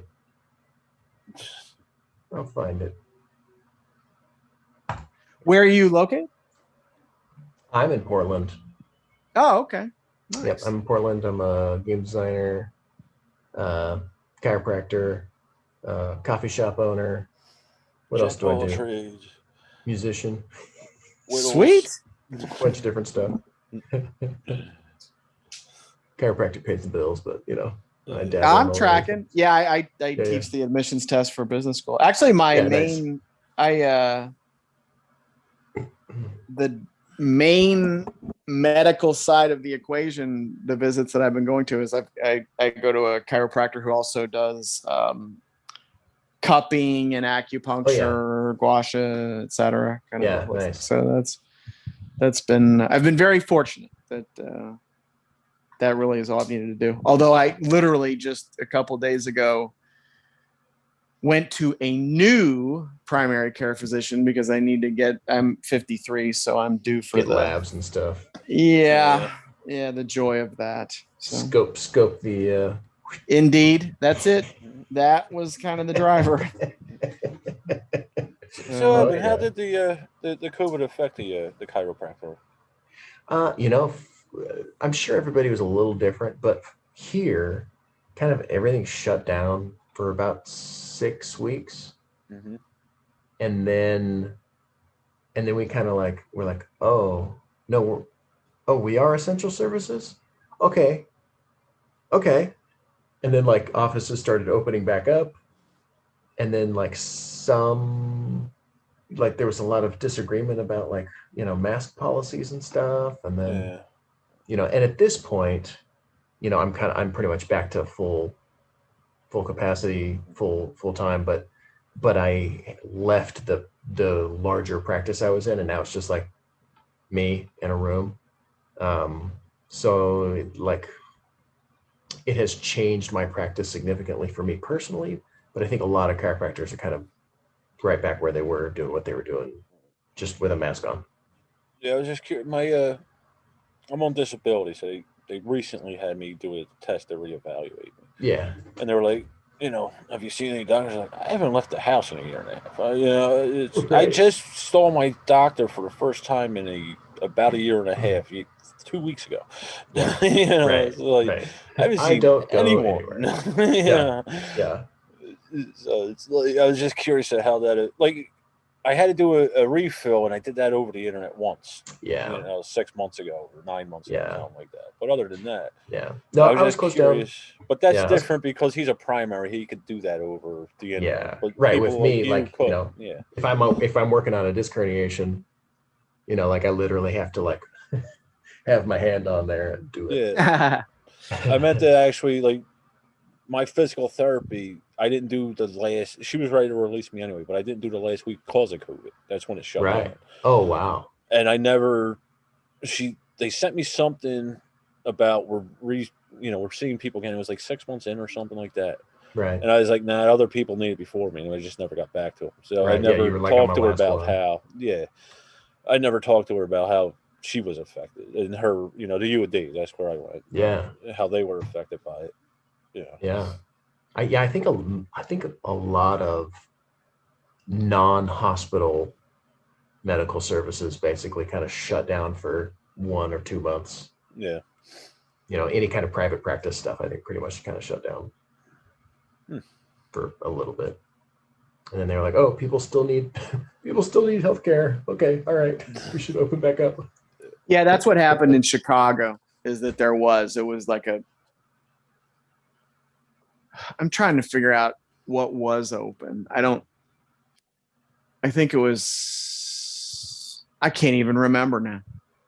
I actually can't remember if it was grocery stores that were like, I feel like I was never concerned about not being able to get food. Yeah, they never shut down. Yeah, grocery didn't shut down here either. My wife works at one. I know she was bitching the whole time.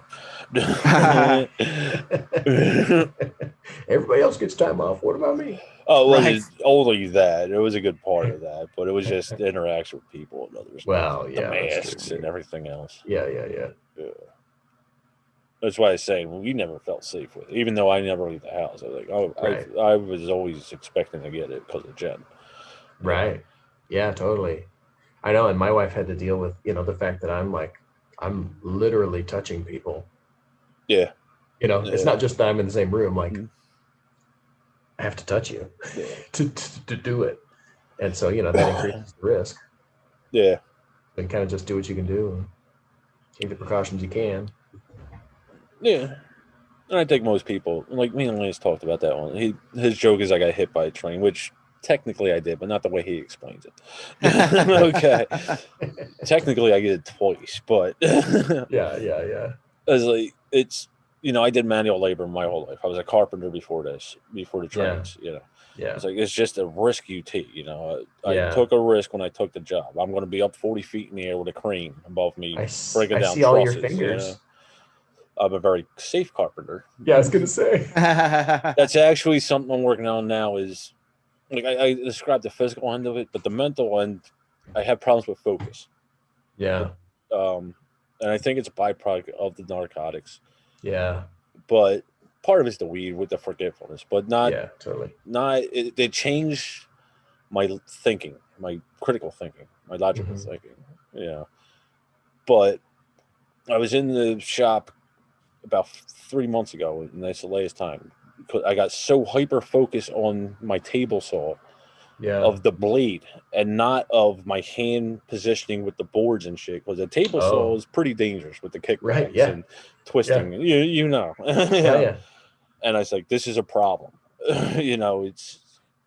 I got to work on this. Right. I shouldn't be doing this right now. Yeah, especially on a tool that I am comfortable. I respect it. I shouldn't say I'm comfortable. Right. I know what it can do. I've been using it for 20 years now. Same one. Not the same. This is not the most powerful. It's a 3 horsepower. It's not the most powerful one I use, but it's not some one of them job site ones. Yeah. Some of the new ones have all the like safety guards and all the this does stop saws and all that stuff. Them I'm a little weird. Being I worked certain places, the thing is too much safety. Well, personally, I grew up, my dad was a carpenter when I was little. I grew up with just like, there's a blade sticking out of a table. That's a table saw. That's what and you've got a wall to push up against it and slide it down. Like, so that's what I was used to. And like, I don't even remember what I was working on. I was working on something with somebody else's table saw. And there's all this junk in the way, all this plastic crap blocking the saw. And I'm like, how do you? I can't see where the blade is. How do I use it? It's like I can't do my my sight line. Yeah. It's like it's not staying up against the fence. Like how do I do this? I don't understand. It's funny. Just get used to what you get used to. But I remember the first job site table saw I used. Like the carpenter, I learned that in school. In high school. Sorry, I blanked out there. Yeah. So it was set up where industrial table saws and all that. Right. But the first job site I ever used was a circular saw flipped upside down on this lever, and he just pushed it up to the table. And I looked at that. I'm like, no way. It works though. I mean, it worked, but I was like, I went to the boss. I was like, there's no way you're no. Yeah. It's a little janky, but a little. if you secure it well, it's fine. I'm gonna say I'm glad they got away from that model, but yeah. No, growing up we would do, my dad had the he built this huge garage, and the whole back 3/4 of it was this just ginormous wood shop. And so as a kid we would always go in there and just do all kinds of stuff we shouldn't have done. But we learned our lesson from my dad, because he nipped off his like the little tip of his pinky in the joiner. Joiners are dangerous. Yeah. So I took that as a lesson. I never chopped off any fingers. Joiners are a little scary. Oh yeah. The lathe actually scares me more than anything else in my shop. Like I got just because of the bounce, the tool bounce. Yeah, and just this image of my fingers getting. It's just that's something that always stuck in my head. I don't know. Probably because my shop teacher. I don't know. Like the table saw, his demonstration said it was a cabinet saw. Yeah. He raised the blade all the way up, threw it on, and there was about, I want to say 16 feet between the back of the table saw and a metal garage door. Oh no.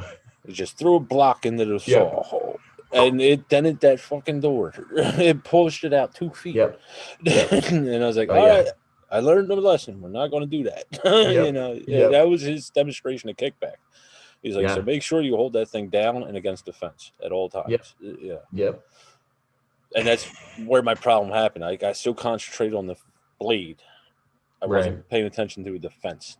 And that could be dangerous. You could get the binding and Right. Yeah. That'll cause the kickback to flip off and all that. Right. I never realized how like honed in and good my dad's table saw was. Yeah. Until I used some other stuff where you're like, oh, like if you put it up against the fence and push straight, it stays up against the fence and pushes straight, and you get a nice straight cut. Like that's not true for most table saws. You know, you have to do like hold it out here while you're, you know. Yeah, especially the cheaper ones. Yeah, yeah, right. Exactly. I bought mine used, this one, and Yeah. I still have it. It's not off by much, but it's enough to bother me. You know, it's Right, not it's not dangerous, but it's enough to perfect. bother me. Yeah. Yeah. And I've been playing with that for 2 years. You know, Yeah. moving the bolts, and popping the table to sideways. Right. Yeah, getting a fence that moves, but that stays straight is like nearly impossible. Which I didn't know when I was a kid. Yeah. You take a lot of stuff for granted when you're a kid. But I was talking to my brother like about that. I grew up in a blue collar family. Like my uncle took me out plumbing when I was 6 years old. You know? Yeah. There was other stuff, and it was just to keep me busy. But I was talking to my brother, who he's a logistics dude. You know, he sits behind the desk all day, and he did do some carpentry and stuff with another uncle. He mainly went that way, and now his kid doesn't know anything about a tree. And I was like, well, why didn't you show him? I mean, at the least he can use this later on when he gets his own house. But at some point, this will strike something in somebody. You know, whether it's plumbing or carpentry or whatever. You know, it strikes an interest in a kid. You know, or at least builds something. You know, you like carpentry. Well, maybe I like engineering or something like that. You know, and he's like, the kids just aren't into that these days. It's like, well, why aren't you forcing them to try it? You know, at least try it. You know? You should. I think carpentry is a really cool skill. Yeah. You know, that is rewarding in its own way, even if you don't use it financially or whatever. Yeah. But you know. Yeah, just it's a creative thing to me. And, you know. Yeah, exactly. Sense of accomplishment, or it was, you know, like I'd go to a foundation, and 3 weeks later there'd be a shelf of house there that me and 3 other dudes built, you know. Or there was a woman too, but you know, not at that time there weren't many. That was back in the late 90s, you know. Over here at least. Yeah. Do we lose Keith? I was gonna ask him something. Oh, he's here. Oh, okay. He's muted. I just muted. I was typing. Oh, okay.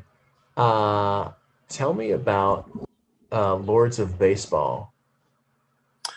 So Lords of Baseball is an economic game. You are an owner of one of the charter franchises, and it's a card-driven game, and the cards often have, in fact, I think it's true for all of them, have multiple options on each of them.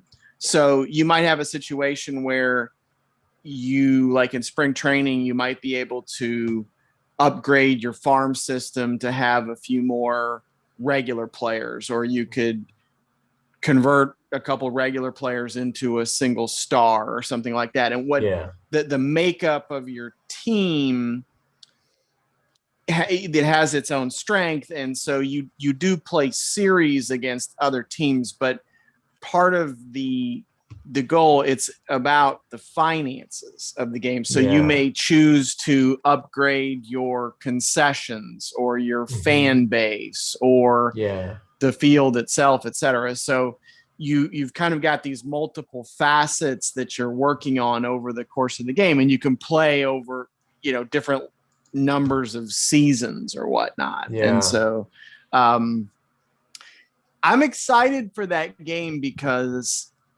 whenever I've seen it played, and it's at Origins, the designer and his dad live in Ohio, so they're regularly at Origins. It's always entirely full, and there are multiple, like, there's a crowd standing around watching people play the game.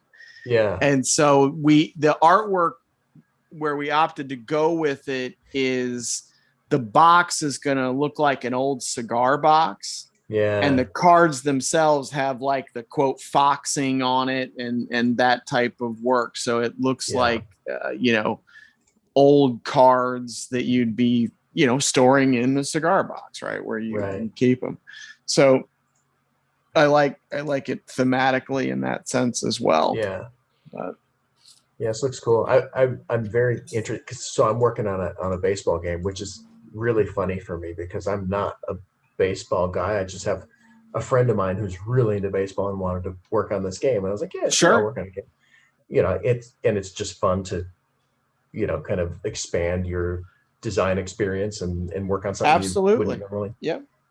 So it's so funny how there's like, I don't know, you wouldn't call it a zeitgeist, but there's these trends that, games are being produced at the same time with no knowledge of each other doing it.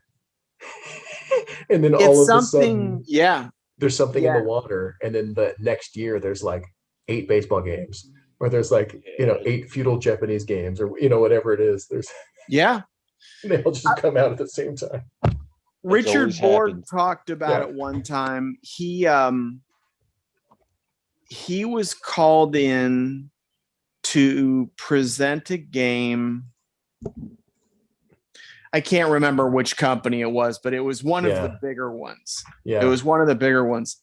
And so he I think it was the X-Men license, actually. Oh, that'd be fun. So he came in and presented a game, and what he said is the people who he was presenting to,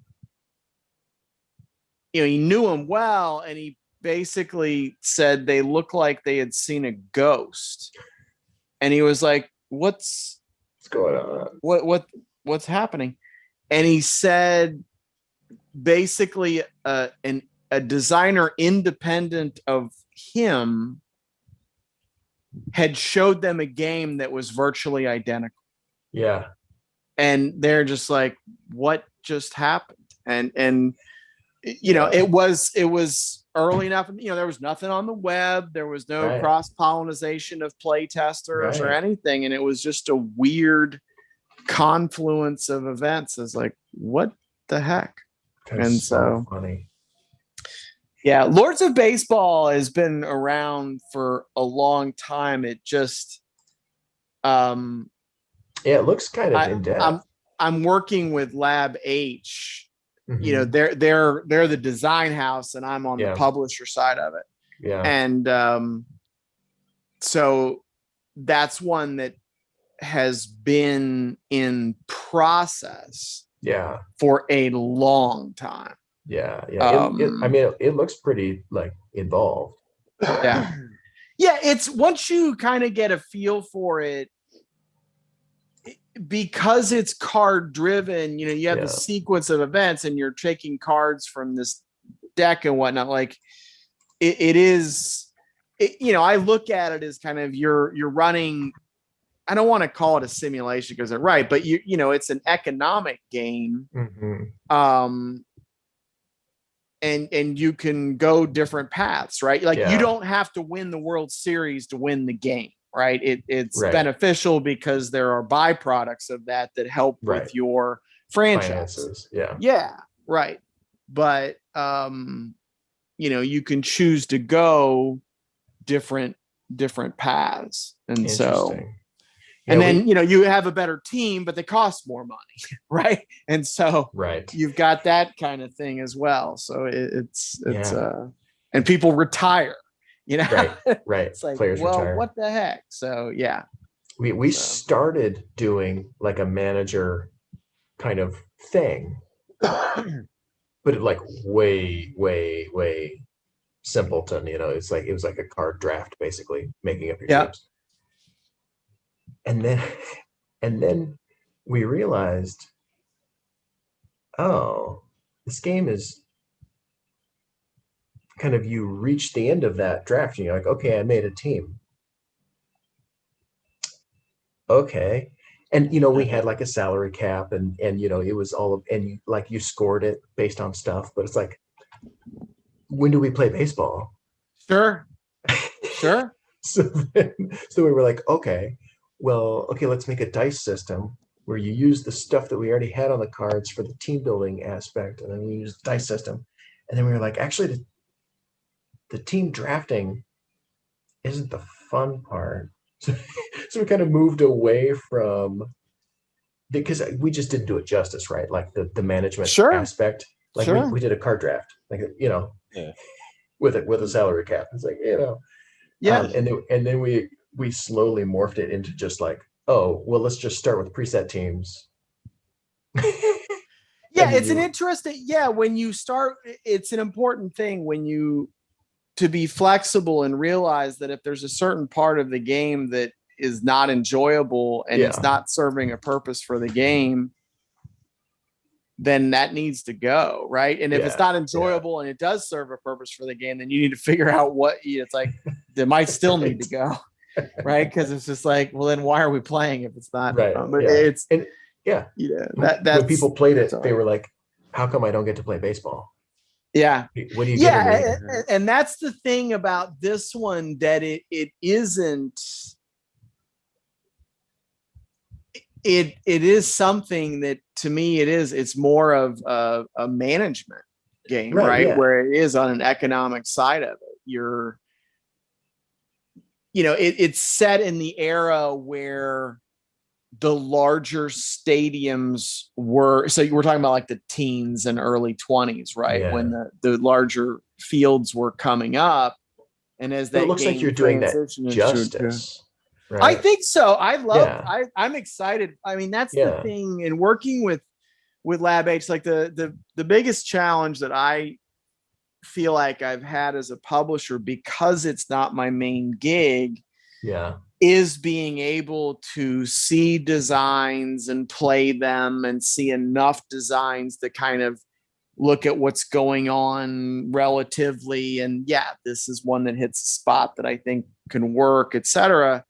And so in partnering with Lab H, well, they're a design house, right? They're a design and development house. Like that's kind of the thing. So to me, that relationship works really well, because they don't like the production side of it. Right. So that collaboration, I think, lines up really well. And Lords of Baseball was something that was one of the games that kind of led to, pave the way for that relationship to kind of come together. Yeah, no, this looks like you actually, like, they delved into the manager side of it. It's like, okay, this is what the game's about. Yeah. It looks interesting. Looks good. Do you think like the sports games, not say you can have a comeback because they never really were big, but do you think there's more interest in these sports games? Like, I noticed Portal just did one about soccer. 11, yeah. Yeah, and you're talking about these two, and baseball highlights came out a few years ago. They kind of come and go, but do you think there's more interest in it now that the hobby's getting bigger? Me or Keith? Either one. I mean, I think so. It's not that there's not interest. It's that you have to really, really identify what your market is within the hobby.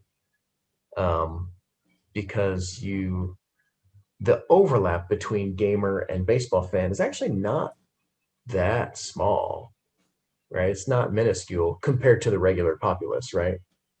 Like, how many people in the regular populace are into baseball? It's probably about the same percentage, or maybe even a little higher percentage within the gaming community that's into baseball, relatively speaking. So I think it's actually more prevalent than I had realized before I started working on a baseball game. And it just seems like not every publisher, because obviously Portal's putting out, but most publishers, when you look at their pitch guidelines, say no sports games. Do not pitch us any sports games ever. We don't want them. Because I think there's a perception that it would not be well received or purchased in the market. And I'm not convinced that's true. I don't think it's going to sell as well as medieval fantasy Yeah, I or think that's, sci-fi. I think that's Yeah. part of it. Is the numbers. It's Yeah. not as big as a fantasy or Yeah. probably one of the smaller niches in the board game. Yeah, I think that's true. But I don't think it's insignificant, right? I think there is a market for it, and I think those people really do want that content. It's smaller than some other niches for sure. Yeah. At least that's my take. I don't know. Keith, I'm assuming you think that there's going to be a market for it because Well, I think it hits a spot that is, like I said, I mean, it's a small sample size, but it seems like that game seems to have an avid following. But I think it is more of I think it captures the theme nicely for what it's doing, but I do feel like to say that that's a baseball game is kind of a misnomer, right? That it's more of I think of that more as an economic game than a baseball game, right? It's not the series when you are playing another team, right? Which would be another player, or depending on how many people are playing, you may be playing a, AI, right? Where it's just to predetermine what their team strength is. Those are resolved in a single die roll, right? So it's not about, oh, I have a superstar shortstop and you have somebody who, tends to pull their hits and blah, blah, blah, blah, like that kind of game. So I think in that sense, I like that it does pull from that time in history and the decisions you're making make sense with it and whatnot. Like I do think it ties the mechanics together nicely, but does it have to be baseball? No. Right. No. It just, I mean, they pull in the different elements to it because it is like, oh, you have a stadium, but it could be something like there's no reason. I mean, I kind of, as I think about it and say it, it's like, there's no reason why it couldn't be football, I guess. Right. Like, I feel like it's a similar kind of thing. I'd have to look at that and kind of think about it more because I just kind of look at it as like, yeah, this is Lords of Baseball, but it's a really good name, by the way. I love Lords of Baseball. Oh, I absolutely cannot take credit for that, but yeah, no, I love that name. Lords of Baseball. I watched Ken Burns baseball, as I was looking at the game and as I knew I was going to be involved with it, I was like, well, I want to understand about the history, more of the sport and the era and whatnot. And it's something that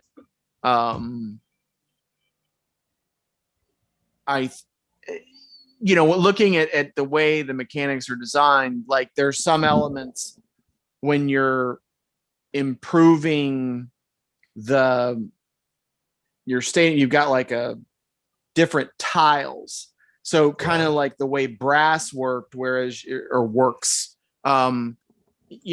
have to work your way through tiles to get to the better one. So as you're improving your stadium, you can't like go to the best, seats. You have to kind of gradually work your way through the process. And so to me, that gradual progression, I was like, no, I understand that. That totally makes sense. So like again, it's a game that the development that's involved with it seems to tie together really well, and that you've got different avenues that you can take that you can ride to success. And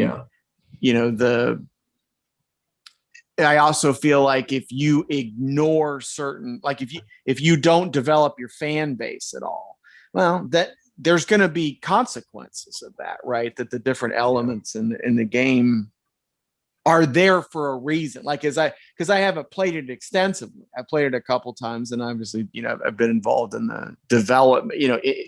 I kind of work with the artist and kind of be like, yeah, these are the things, and we look at that collectively along with Lab H. But when I'm kind of see things and I'm looking at and like, oh, I want to go kind of play with this thing. I kind of see this is where I want to go with this.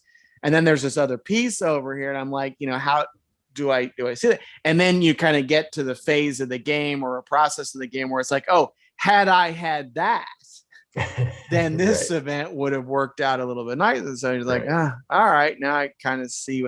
And that's kind of how I learn games. Like I'm not good enough with games to where I can kind of look at stuff and see down the path to be like, oh, I kind of see where all of this fits together. I kind of see different pieces, and then I'll try those and then be like, oh, well, that's a 3-legged table that isn't quite balanced the way it needs to be type thing. And which is fine. Right. Like that's not something different types of games. I think you need to play them more than once. And that's a weird thing because we were kind of talking about earlier with the volume of games that are coming out. I think Lance was talking about how things have changed over the past like 20 or 25 years. I think that one of the things that probably has changed is people were more open to playing a game more than once. It's like you play it one time and maybe didn't quite play it right. Or you were like, okay. Now, you're a couple turns into it. And because you didn't optimize it, you're like, well, you're not going to win this.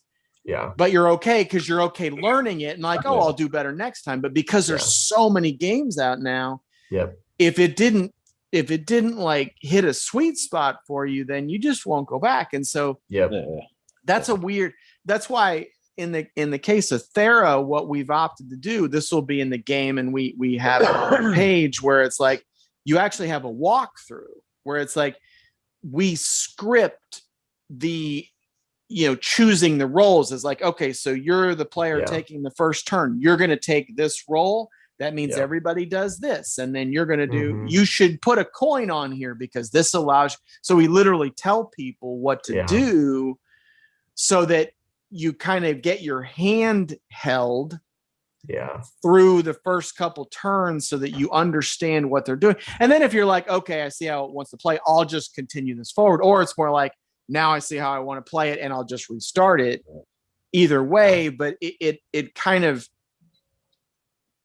the way the driver behind doing that is how the platform games or PC games or whatever play. Like I remember long enough ago, right, when I was playing Civ 2 or XCOM or whatever, and you get the rule books and they're square bound.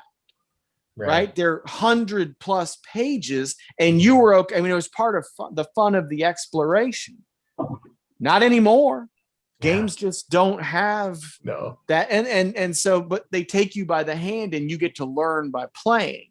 And so that was what we were trying to mimic there. So that you, as the person who's bought the game, you can basically be like, I'm going to set it up and start playing. I don't need to read the rule book to do it. I can kind of learn as I go. And so that's what we were. That's what that's why we did that. Wyatt, are you driving? Yes, I am. Oh, Jesus. I put it in the chat. I was like, should I join for my car? And people said, yeah. So you know what? Here I am. But I'm not looking at the screen much. Good. That's good. Let's keep to that. Yeah. We don't need that kind of excitement at this time of night. What are you coming back from, a gig or a game night? No, a gig. I got like a 2-hour drive right now. So I was like, hey, I'll go for a little bit. You guys can help keep me away. You know? All right. Scott's back. Where are you going? What's that? Where are you headed to? I was in San Diego. I'm now going back home. Oh, okay. How long is that drive? How's it been tonight? Pretty good for the most part. Good. Talking about board games and bodily injuries and And pissing in the Cheerios. I see Lance hasn't been here for like 45 minutes. That's the way to run a show. I mean, that's how you. I think his wife's been busy with a knife, and she just wasn't about it. She had enough. I actually do possible. need to tap out because I realize I'm an hour later than what I saw on the screen. I have to get up in less than 4 hours. So yeah, get out of here. Gotta get some rest. Yeah. Good to see you, Cool. man. yeah, you as well. You as well. Yeah, pleasure to meet you. Yes. I appreciate it. Yeah. Well, hopefully I'll be back soon. It was a blast talking to you all. You're gonna carry into the Dawn Patrol. I like it. Well, I think if Lance were here, he'd say, "Yeah, come back anytime." Yeah. One more plug for your game, and see you later. That would be for He's sure. got Thera You already on back? Kickstarter right now. So yeah, go check it out. That's his. Love you guys. There you go. Just like kind of keeping me well taken care of. I appreciate it. You already backed it, back it again. Yeah, we won't be disappointed. Well, Scott said he needs 2 copies of the He game. needs So 2 copies. And now I got a grievance about a school parking lot. I'm hoping he walks through that door with that pizza. Although I don't know pizza places that stay open that late. There's got to be one. Domino's does, but like it's 1:30 there. Yeah. The What question happened, is that a pizza that you want if they've been open lately? That's the question. What I missed, Scott? What's going on with pizza? what's going on with me? With a pizza, I missed something there. So no, we were talking in the chat. We were trying to figure out where he went. Oh, I hope he went to that pizza joint to get a pizza and come back with a story. Oh yeah, he might have. Yeah. Come back with a grievance. Yes. Come back with what? A grievance. Me and my brother were actually talking about that. He's used to Philly where you could go anywhere to eat, midnight, wherever. Yeah. And we were down here. Speaking of the devil. And we were coming up, and he said, "I want to stop at a Waffle House." I said, "A Waffle House." I was like, all right, but it was closed at like Waffle 11 House? o'clock at Waffle on House a is never Friday. closed. That's Yeah, what I they're thought. supposed to be 24 hours. That must They be don't the even close on grievance, Christmas. right? That's what I thought. And then it was the COVID. Apparently, it's something with the COVID with Delaware. Yeah. So he's like, "All right, where else?" And I'm like, "Dude, I don't. This isn't Philly, man. Shit shuts down at 8 o'clock. Like I was shocked. Like I said, I live about 2 miles outside of UD. Shit there closes at 6 o'clock. At certain times of the year because the kids aren't here. Right. On like a weekend. So it's like, next thing I'm like, there's Domino's or Yeah. Niagara, the pizza place is only open on Friday, Saturday, and Sunday. Really? That makes sense. That makes sense. That's right. That's the Gathering of Friends place, right? Yeah. It was like also a deli or something. The Leonardo's. It's called Leonardo's. Yeah. Oh my Or god. Donatello's. That was. Donatello. Yeah, Raphael. one of Like the one of best the pizza. turtles, right? That was Yeah. Yeah, it's one of the turtles. He's a turtle man. And Yeah, those were good. I don't know if he ever remembers us, but I think he does, kind of. But I'm not sure. I don't know. That's too funny. Almost made an hour. Funny. We were hoping you'd come back with a pizza. Aha. You're St. on Olsen, just as baby. for me to say goodbye. So I hope you all have a great rest of your night. It was awesome visiting with you all. Everybody go back, Sarah. They had a cover for you. I appreciate it. Thank you so much. And they told me I should come back and visit you, keep you in line. So I'm going to do that. You should. Anytime you want to come back, just let me know. Love it. That'll happen. Thank you all again. I really enjoyed it. Good night, Keith. It's good to see you. Nice. Yeah. Quick, we can talk shit about him now. We know you. How long is that drive, Grant? Oh, it's like 2 hours, but I've been going for like 25 minutes already. Is he driving? Yeah. Yeah. That's right, Lance. I'm more the- Lance, I'd like to say I'm more dedicated to your show than you are. You were gone for 45 minutes, and I joined while I'm driving. He's not wrong. He's joining the elite crew of 2 that called in on the show. Who was the first? I'm just seasoned. Travis. No, you're fine. Oh yeah. Chance. Remember Travis Chance where he would call in like he Yeah. got pulled over? He would call in from where? His car. Yeah. Yeah, he Travis he would got call pulled when he over was once. on his. On the show. I'm not sure Yeah. why they pulled him over. I think it was something. Wasn't Oh it my something with gosh. license plate? Did he get pulled Yeah. over while he was on the show? Yeah. Yeah. I mean, I would not be doing this if I wasn't on a 4-lane highway that is literally pretty much straight the whole way. Empty. You know? Yeah. Yeah. Yeah. Oh, I had a question. I got King Domino, Grant. What's the Yeah. difference between King Domino and Queen Domino? Queen Domino has more strategy. King Domino is shorter play time and less ways to score points. Okay, so what's the difference between that and that newer one? There's another one I can't remember the name of. Oh, Drag Domino? Yeah. I think Drag Domino is like for kids. Okay. So it's okay. even simpler. All Yeah. right. It's super simple. You don't even have to make a grid. Yeah. You can make a grid, but you don't. It doesn't have to be square. Rectangular. I haven't played it yet. It just came today, but King I like King Domino Domino. is the one for if you're trying to get like new people in the game, King Domino is a good game for that. okay. All right, cool. It won Spiel des Jahres. Yeah, I seen that. I got that and the crew in today. Nice. Like I said, I haven't played either one of them yet. King Domino is pretty simple. Yeah, That's- I mean, and King Domino plays in like 15 minutes. In a too. 2-player, you can knock it out in 10. Yeah. In 5. That's kind of what I'm looking for, Scott. Just Yeah. entry into it, easier stuff. Yeah, Yeah, once I've it's out enjoyed of shuttle play, we were knocking the game out in way less than 10 minutes, like 7, Or 6, 7 minutes. Yeah. I never did play that roll and write domino game. The King Domino dice game or die game. What was that called? King Domino It was the Duel. version of King Domino. Yeah, I Domino never played Duel? it King either. Domino Duel, I believe is what it was called. But I heard it was good. I think I'm Yeah, I never played it. remembering right. I don't think I've ever played a roll and write. Oh no, wait, I did. Roll for the Galaxy. That's not a rolling right. That's like, is that a rolling right? I thought it was. Oh no, I'm sorry. I'm You know, thinking right? the other one. Something, Bronze Age. And then they made another one, Silver Age. Roll through the ages. Was that it? Yeah. Bronze Age. Yeah.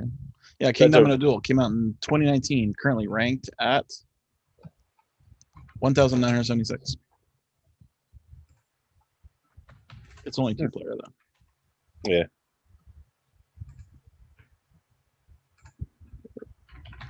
Yeah, it works out. I do like a blue orange. As a publisher. And Cosmos for that matter. Yeah. Yeah, we got the Cosmos Robin Hood game in to the studio. The Adventures of Robin We're Hood. excited about that. Yeah. Did you play it yet or no? No, we're cracking it. That's, open. And that one's nominated. Yeah, we got an early copy. Yeah, I watched Nice. Jay We play got a those German thing of that. person online helping us translate. Oh really? Well, it's going to be played this weekend. I watched Jay night. play. What is it? Marius? There we I can't go. remember his name. I watched him do a playthrough of the German version. It looked pretty interesting. Yeah. Who? The guy who his YouTube channel is Jay Play. I can't Jay remember Play. what his real name is. I think it's Yeah, I don't know Marius. his name, but he's awesome. Yeah. I just found him recently. Oh, did you? He I've been plays watching him for everything. years. It's the algorithm, Scott. I'm telling you. It's what? It's the algorithm. The algorithm. Like I said, the shelf side. There's a couple Asian Easter Asian American guys who run it. I think it's shelf side. I get it confused with shelf stories, which is Yeah, it's a different person. a different person. I think it's shelf side. Like he just popped up because of our family plays games. I went to them for some reason on YouTube. I opened up a new algorithm. And It's I the got to tell you, algorithm. that algorithm is magical, though. It'll do special things for you. I think we got it hit on it on the last episode of Game Night because we Okay. had was season 9, episode 1, and we had Deborah and Wall on there. Okay. And we got like when you go look at the stats to see where the hits come from, and it'll say YouTube browse, 10,000 views, right? And it's like, how do you get that every time? Impossible, apparently. Can't get it. It's the algorithm. The Illuminati behind it. This is the game. No one knows this game. It's not even out yet. It's frustrating though. Yeah, I'm sure. That so much is controlled by an AI, you know? Yeah. Yeah.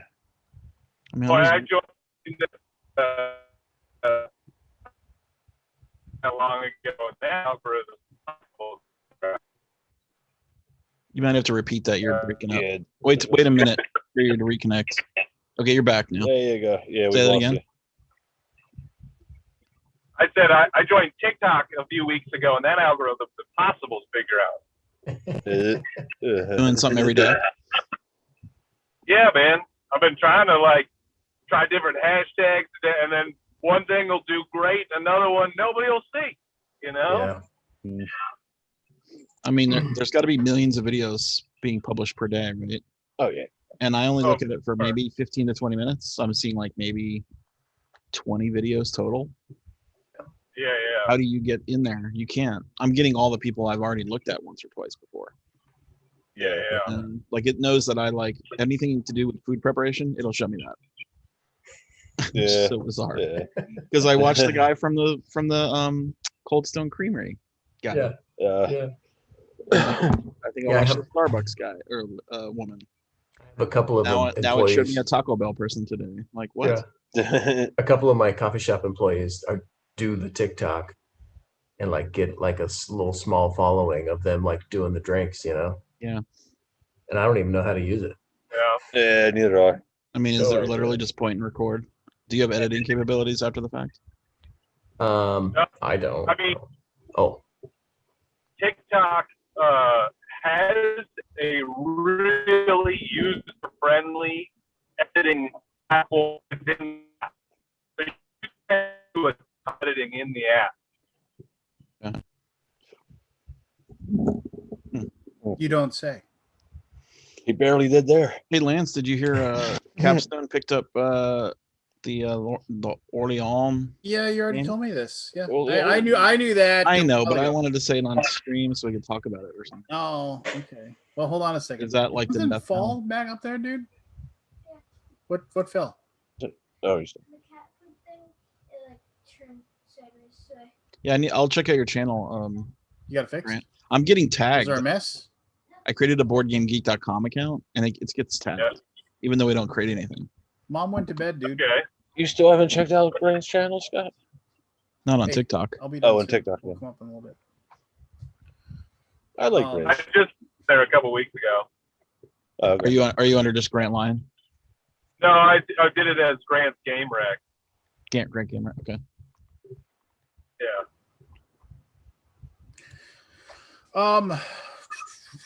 What is that dog doing? No, what was I gonna say? No, I mean, so I remember,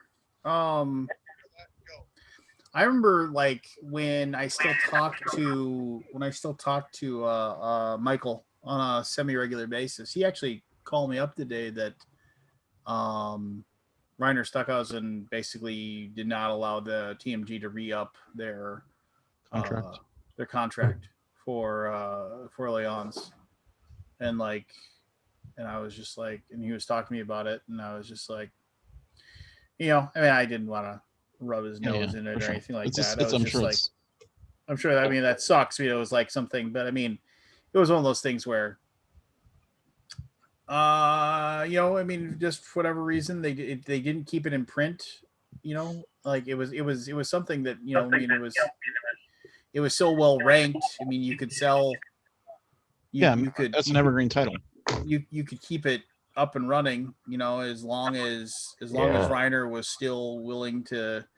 I mean, as good as that game is, I mean, Orleans Stories was garbage. I mean, Did you actually play it, or did you just hear about that? I mean, I tried playing it, and it was just kind of like, I mean, if you get past that first hump, does it get better?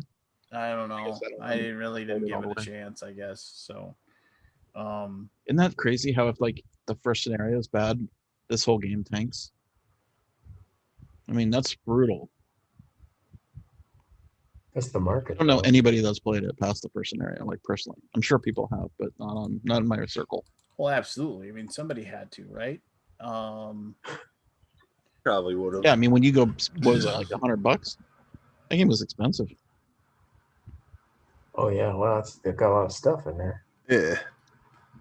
But yeah, I remember, and then that was like they were excited about. Everybody I was think going TMG crazy. was pretty excited about the idea that they were going to be able to, sell that. And, and I mean, it's just, I mean, it's It's got some rough ratings. yeah, Mhm. it definitely Yeah. does. 6.3. But then the thing was, it was like Orleans obviously. What is it ranked? It's in like the 50s, isn't it? 8.1. It's number 25. Yeah. 25. Wow. Yeah. Yeah. So, and here's the deal. I mean, it's like, Clay is a very good businessman, and he will. I don't know what he's gonna do with Orleans. I'm sure he'll update the art. I'm sure he'll give it deluxe pieces. The dumbest thing that the TMG ever did was hold true to this, like, we promised on our Kickstarter that we would never remake Orleans Deluxe. Yeah. And I was just I mean, like, would that have saved them? probably not. Yeah, But I mean, it's like, if you make it was a very ridiculous decision where they should have just said, hey, I know we said this, but well, you say, I know we said this, and the only problem is our company's going bankrupt. We can't do, or something really true. Just be honest. Like, we got to print this to stay up, to stay up, right? I mean, yeah. So and then I think the couple hundred people that got the original version Deluxified will be fine. Or send them a promo card or something. I mean, just make like, here's our apology. Here's a Make it up. Yeah. Yeah. But they didn't do anything, and yes, whatever. And that's yeah. I mean, it's always weird when a company makes promises, like, because sometimes maybe you might have to break them. So here's an insane thing. From what I understand, the sequel to Crusaders is done. It's just because of the state of the company. It's on, like, it's gone cardboard or whatever, finished design. Yeah, I mean, and like, from what I understand, it might actually have been mostly produced. It's just there's nothing they can do to get it out there. Get it from a factory warehouse to the United States. Crusaders was a really good game. Crusaders is a very. I really liked it. Yeah, it's not top 100, but it's probably top 1,000. Yeah, that was. Actually, what's it at right now? Might be able to check it. It might be. It's probably Seth's best design. Oh, by far. Yeah. Oh, it's at 593. Yeah, that's amazing. And the deluxe version looked beautiful. The base game looked beautiful. Yeah. Really cool. Whoever came up with that idea for the red water, good job. That would have been I can't think of our Andy McBride. I bet everybody was like, "What?" Yeah, everybody said that, but then they should trust me. He did it because of the fact that it was such a bloody time, and that it was like very much, like an era of history that was definitely not something to celebrate. Did it ever have a different theme? Nope. Because it's pretty abstract, right? It could be really anything. It could be really anything, but Seth really, I think he started reading a few books about right, because the actual Templar Knights are they thematic to what happened in history? Yeah, I mean, there's there's a lot of truth. I mean, I mean, like in the back of the rule book, there's like a thing that describes the different Templar orders. There's a blurb about each one. I wrote all those, you know. We took the time to research it and you know, tried to you know, shorten it down to be able to you know, fit in like a little. How do you do hundreds of years of history in like a in like a Back of a board 2-paragraph rule book. and back of the thing just for You say read this book. yeah. There were some Read these books. crusades. Yeah. And Brian, then are there you a were some- relative of the Templars? Lion sounds like a Templar name. Yeah. So I mean, no, I mean, there's He's definitely French. stuff going on. Huh? It's Leon. He's French. Yeah, same thing. And Seth was Must in be the true. process of redoing his first design. Oh, I got it over there. I can't see the name of it though. His very first ever design. Which was one of the 2 launch titles for that.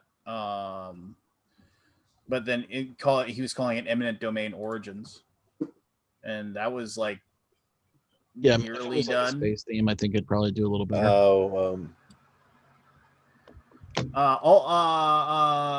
I can't think of the name of it now. But it was one of the very first 2 games that the TMG did. But yeah, he was totally What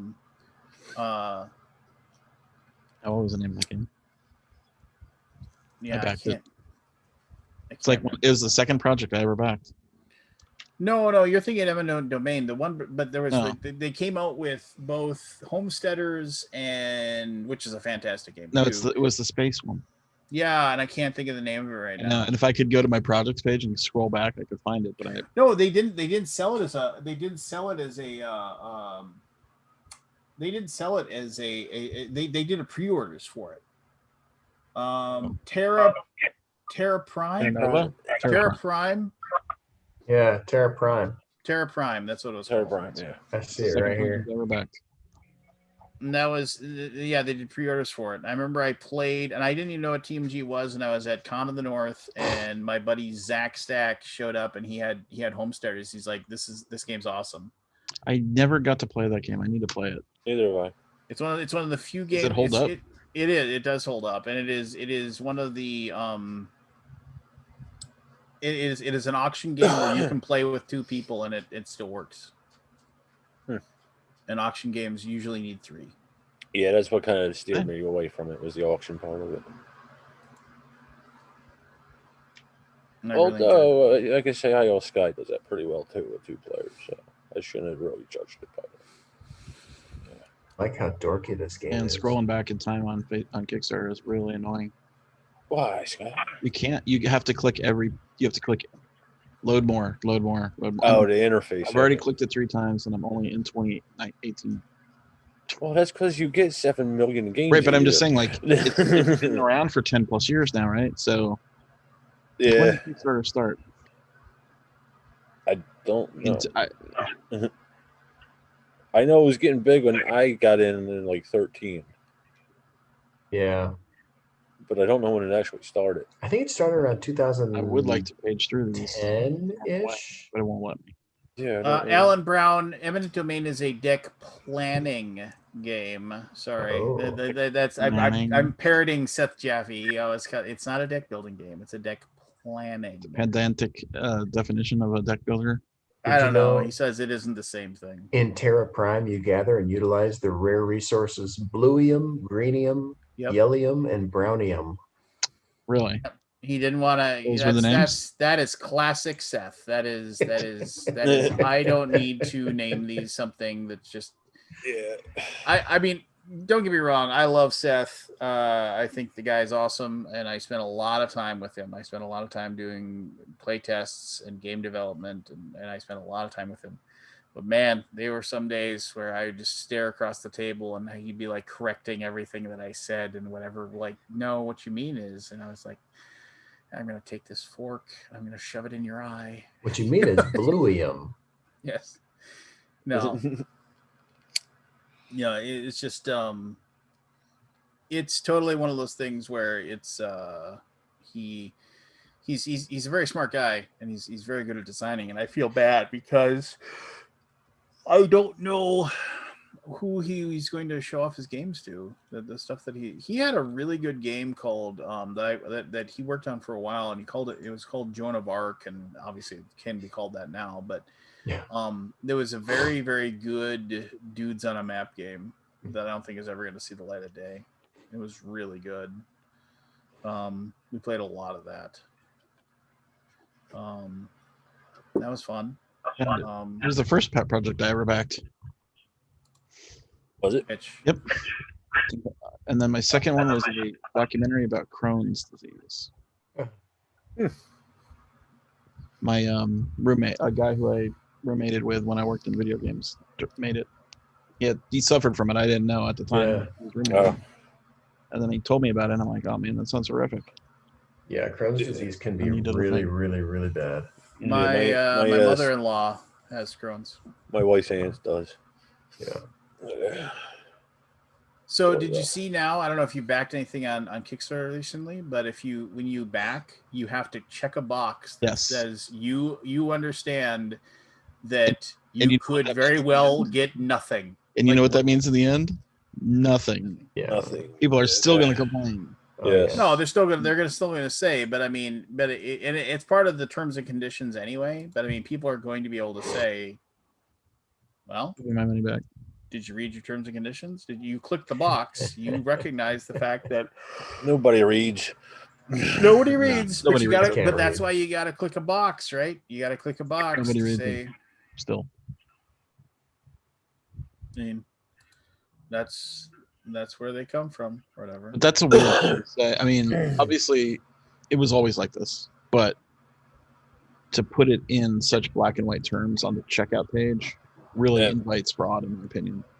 But because you argue with somebody, you're like, you weren't entitled to anything. You just, you know, I don't have to give you anything.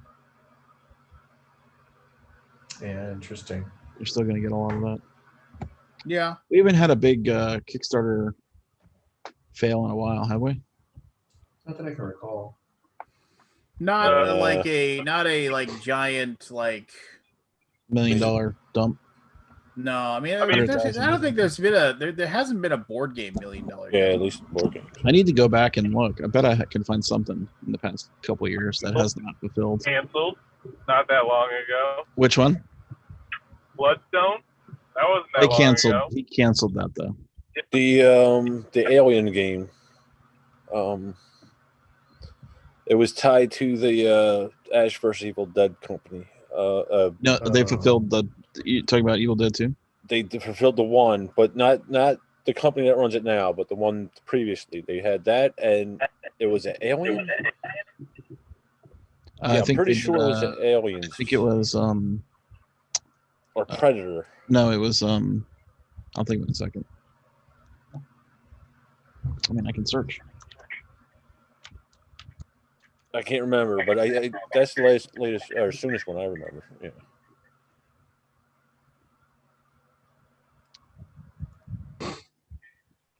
Oh, it switched over to Jasco now. Yeah, now Can't it's see the Jasco. original. Can't see the original.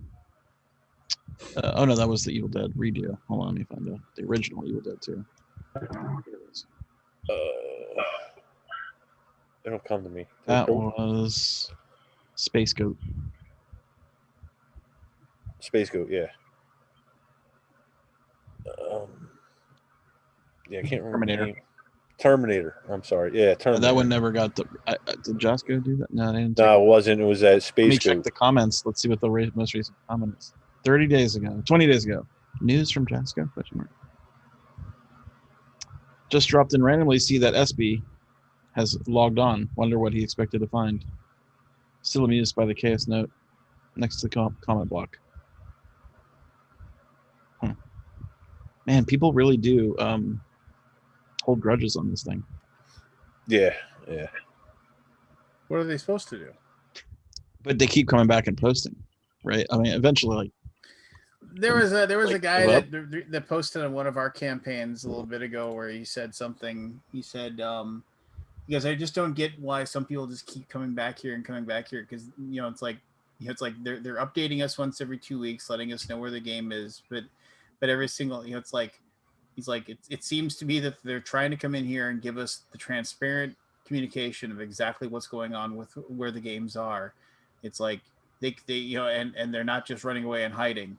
Yet every single time they come in and post, like there's 5 or 6 of you who just want to just as soon as they say it's delayed, you're just taking that as your opportunity to just try to punch them in the nuts over and over again.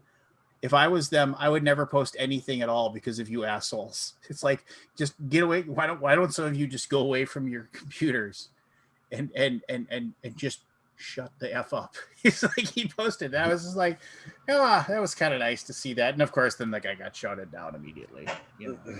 Just like, shut up. And again, I get it. People gave us money. They want their games. And they want and they've been waiting, right? And so we get it, so it's just like I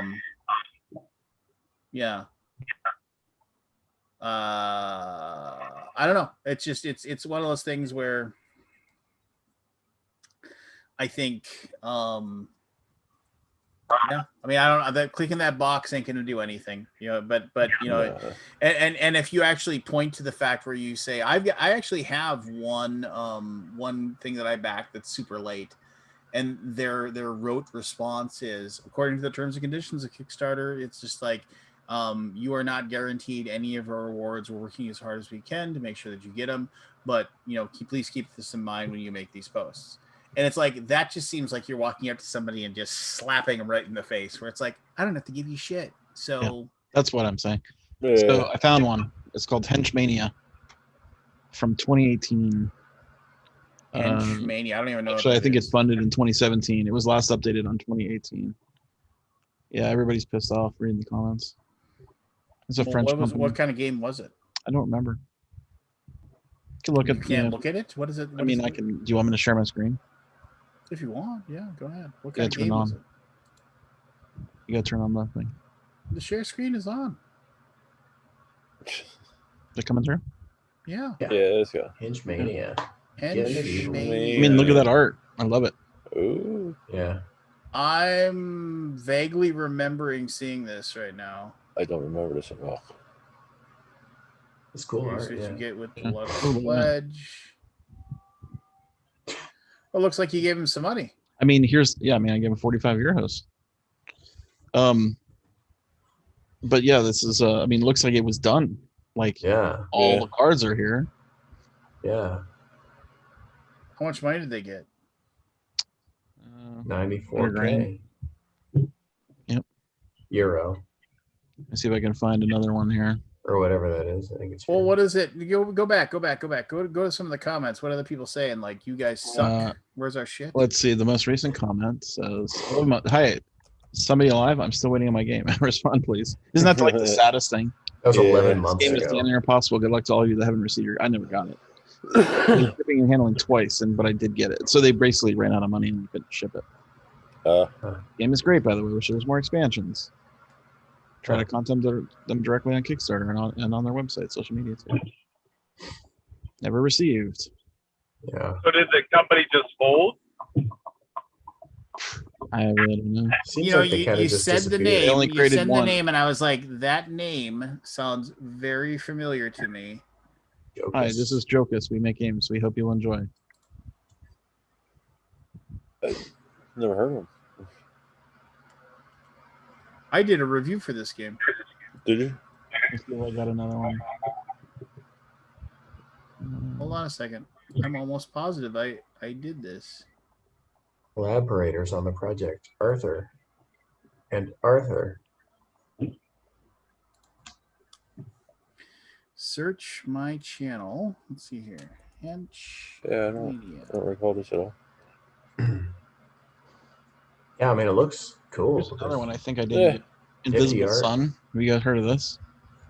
No. Oh, this is Monty Cook. No. Did I get this game? Yeah, you know what? This might be one of those things where I had to go to the store, right, Lance? Oh, yeah. I don't think I ever got it because I would have checked it off. Yo, hold on a second here. This is curiouser and curiouser on my end. Yeah, I don't know. Checking out the call. I wouldn't know this one anyway, Scott. I'm not no RPGs.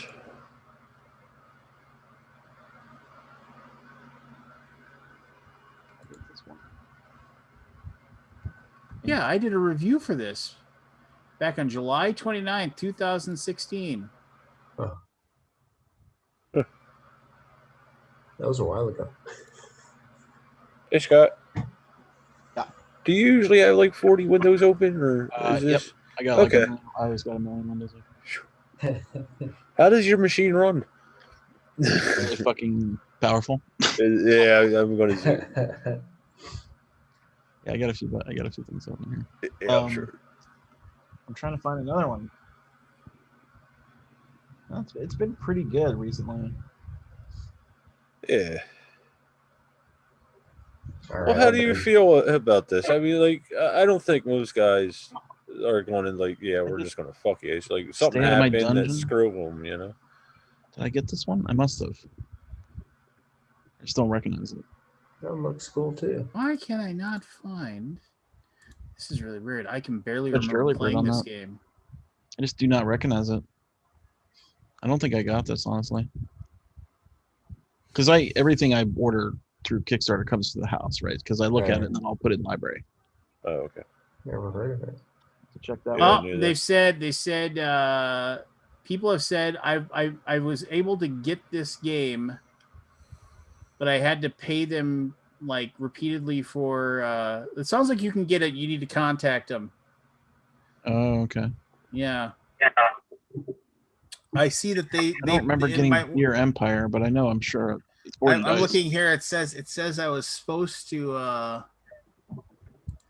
oh, and I like somebody posted on my review. This is a fantastic game. I played it a lot during the lockdown. So somebody was playing this during the lockdown. That's nice. But yeah, they let me know that yeah, I did a review for it, and it's just, what did they say? Oh, we'll send you a copy of the game once it's manufactured. They never did. They just don't like you, Lance. Here's one I don't think I ever got. Did you get this one? Jeez. Did they ship this out? So many games I never heard of. Myth. Did you get your Dark Frontier Myth game? Isn't that the system you gave up on? No, I never got that. Though I am one of the I am one of the few people that ever played it, because I played it with the Sadler brothers at Gen Con. Are they the designers? Yeah.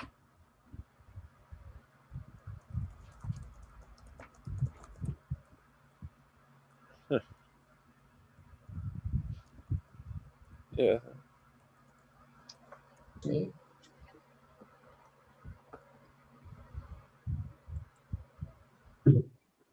All right. I've got to get going. Yeah, I suppose we should all go to bed. It's like 2:00 in the morning here, but that's okay. Hey, Kickstarter is it's the Wild West, right? It is. I've got more than I thought. Yeah. Did Evan tell you guys that he came to a show last weekend? Oh no, I didn't say. What? How was it? It was awesome. Yeah, Grant came to Portland. Oh, yeah, he that's he did a show, and it dumped, like the heavens opened up and just Rain. skies poured rain down upon us. Yep. but we stuck it out, and it was fine. Probably the first show I've ever done in the literal rain. So Yeah. How was the crowd? They You were know, there's probably what, like 60, 80 people. I would say there's like 80 people, Yeah. and nobody really left when it started raining. Yeah. That's It was- awesome, dude. Was Yeah. I mean, some of us were under little canopies, and some people brought umbrellas and stuff. was it outside or like on a Yeah. patio or something? It was outside. It was Did it awesome. feel Yeah, man. did it feel good to get back out there? Oh yeah, it feels real good. Nice. How about for you, Evan? It was fun, man. It was like the first real actual social event I think that I had really gone to. There was like a thing to go do, you know? Yeah. So it was, I haven't it was gone to actually really anything yet. enjoyable. Yeah. And Over me here. and Jen went to a couple of restaurants, but other than that, we haven't. Yeah. Yeah, no movies, no nothing. You got to do an outdoors comedy show featuring Sir Grant Lyon. Yeah. Sir Grant Lyon. I knighted him. It was a crazy night. Yeah. We had some alcohol. No. Attaboy. Well, thanks again for coming, dude. Yeah, man. No, it was great. It was a pleasure. So, Grant, did you try any of the board game stuff there in Portland or no? Because that would probably be the town to try it in, I guess. A little bit. I did a couple of jokes about it.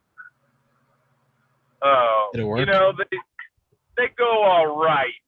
They go okay. Did you like prepare? Is it more like polite laughing because otherwise no one laughs kind of thing? No, it's more than like they thought it was funny, just not as funny as some of the other things I said. Right. Yeah. You know. Did you do the thing about meeting your sister on Tinder?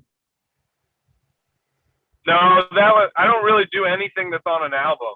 Like once it's on an album, I don't It's really do it untouchable. live anymore. Gotcha. Yeah. So just Yeah, because move on. it's already done what it's gonna do. You know, Yeah. it's already out there for people.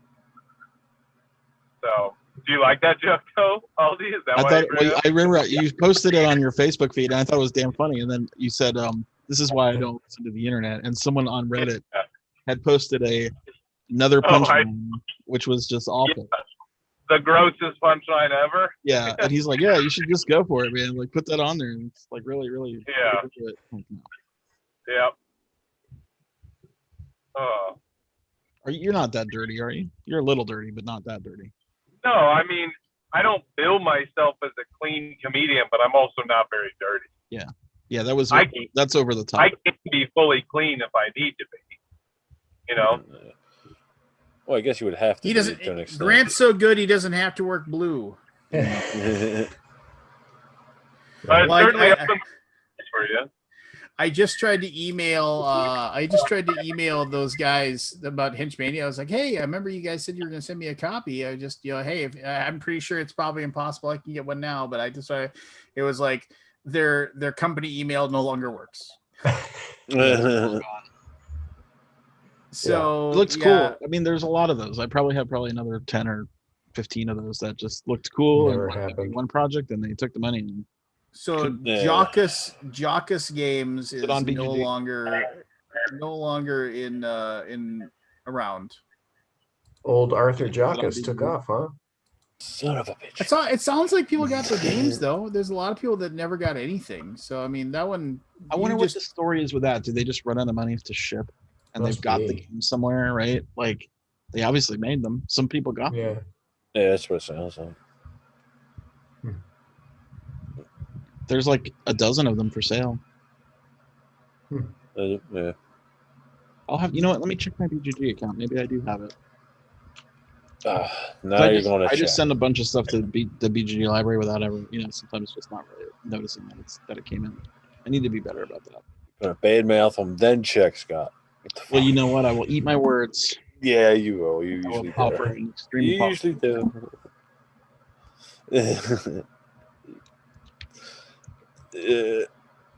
Yep, I got it. See, but I didn't retract everything you said. But obviously, some people did not get it. Yeah. I'll have to go check that out. It's in the main library. All right, I'm out of here. See you guys. Have a good night. Good night, everybody. Actually, we'll call it a night for everybody. This was a good. Grant, drive safe, brother. I will. Thank you, sir. Yes. And good night, everyone. We can call it an evening, as they say. Wow. See you again next week, I guess. Yeah. Questionable. Grenade still driving.